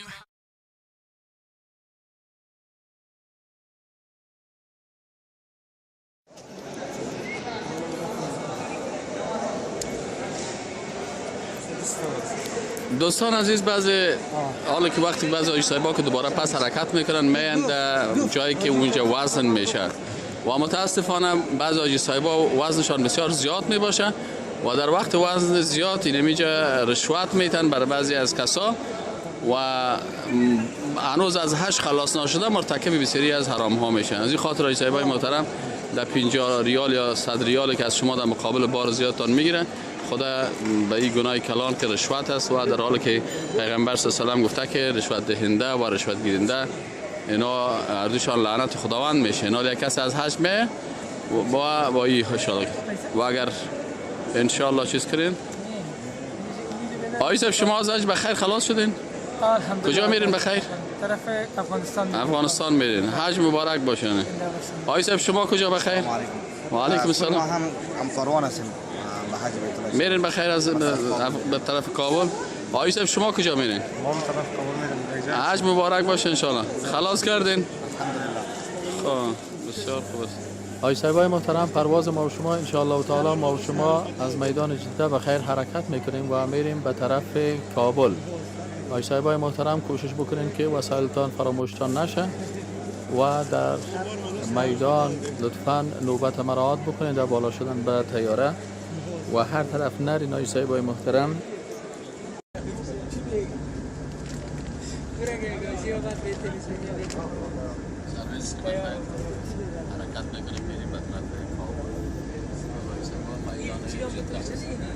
چی خوش باشد که با حاجیان بگردیم، بگرد خانه رحمان بگردیم، رویم به کعبة الله خانه حق، به ذکر و طاعت قرآن بگردیم.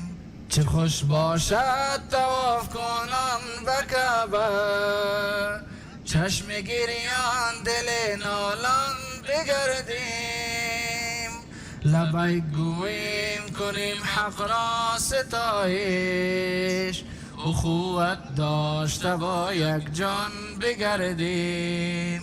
چی خوش باشد که با حاجیان بگردیم، بگرد خانه رحمان بگردیم، رویم به کعبة الله خانه حق، به ذکر و طاعت قرآن بگردیم. چی خوش باشد بنوشیم آب زمزم،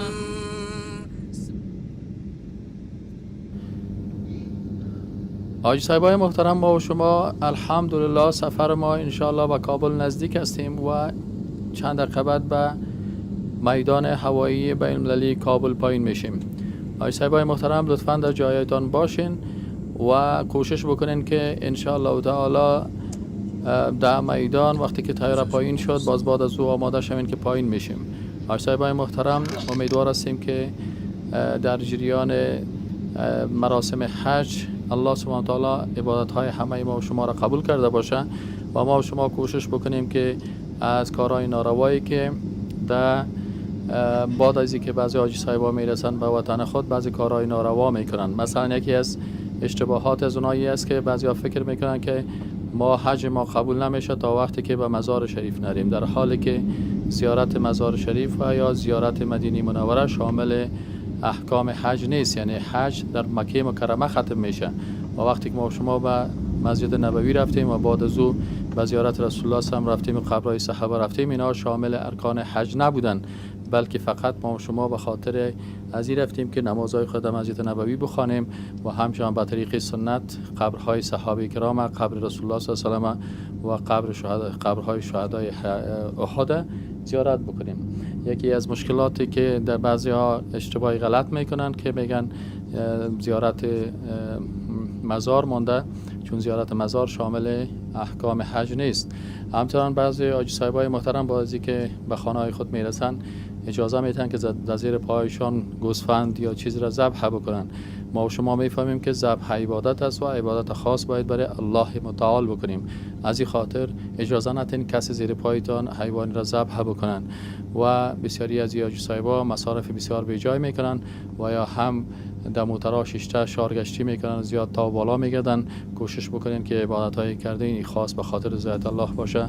از هر چیزی که سبب مصارف بیجای، بعضی کسا مصارف زیاد میکنن، مصارف بیجای میکنن و بعضی هم وقتی که در خانه خود رسیدن همین شارگشتی و گپا در ریاکاری و گپا حساب میشه. کوشش بکنیم که از ریاکاری ها هم خدا حفظ بکنیم و عبادت خدا فقط برای الله کردیم. الله عبادت همه ما و شما را قبول بکنه و ما و شما نزدیک هستیم که بخیر به میدان پایین شویم. انشاءالله سفر خوش و رسیدن به خانه، انشاءالله همه تان به خانه تان به خوبی برسین. و السلام علیکم و رحمت الله و برکاته.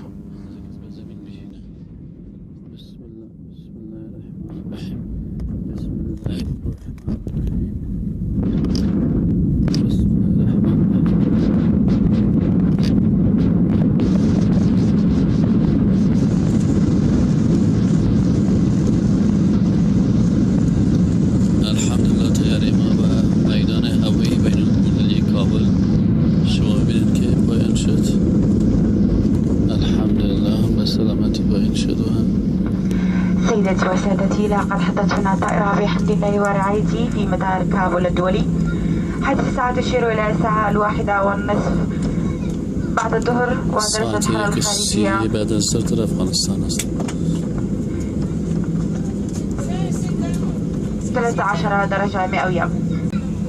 يرجى منكم الانتباه حتى فتحكم للخزائن العلوية لاحتمال تحرك الأمتعة داخلها واحتمال صمودها والتسبب في حدوث إصابات. قبل مغادرتكم الطائرة نرجو من حضراتكم أخذ جميع مقتنياتكم الشخصية معكم، ونذكركم أن التدخين ممنوع لحين وصولكم إلى مبنى المسافرين وفي الأماكن المخصصة فقط. بما أن الطائرة قد هبطت وغادرت المضاج، يمكنكم الآن استخدام الهاتف النقال بأمان. حضرة السادة المسافرين، نيابة عن قائد الطائرة كابتن بيل. د مدینی سردار خبر کا گران اسلام نغواړي، امت فخر کی دوسو کافران یادوي، نبی سردار توایا.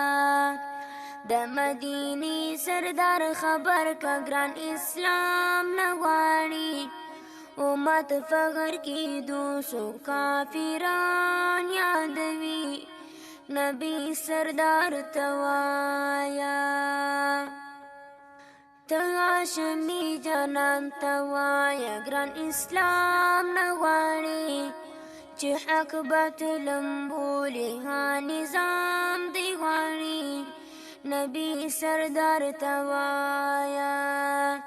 د مدینه سردار خبر کا گران اسلام نغواړي، امت فخر کی دوسو کافران یادوي، نبی سردار توایا. تهاشمی جانان توایا گران اسلام نغواړي، چې حق باطلم بولی نظام دی غواړي، نبی سردار توایا.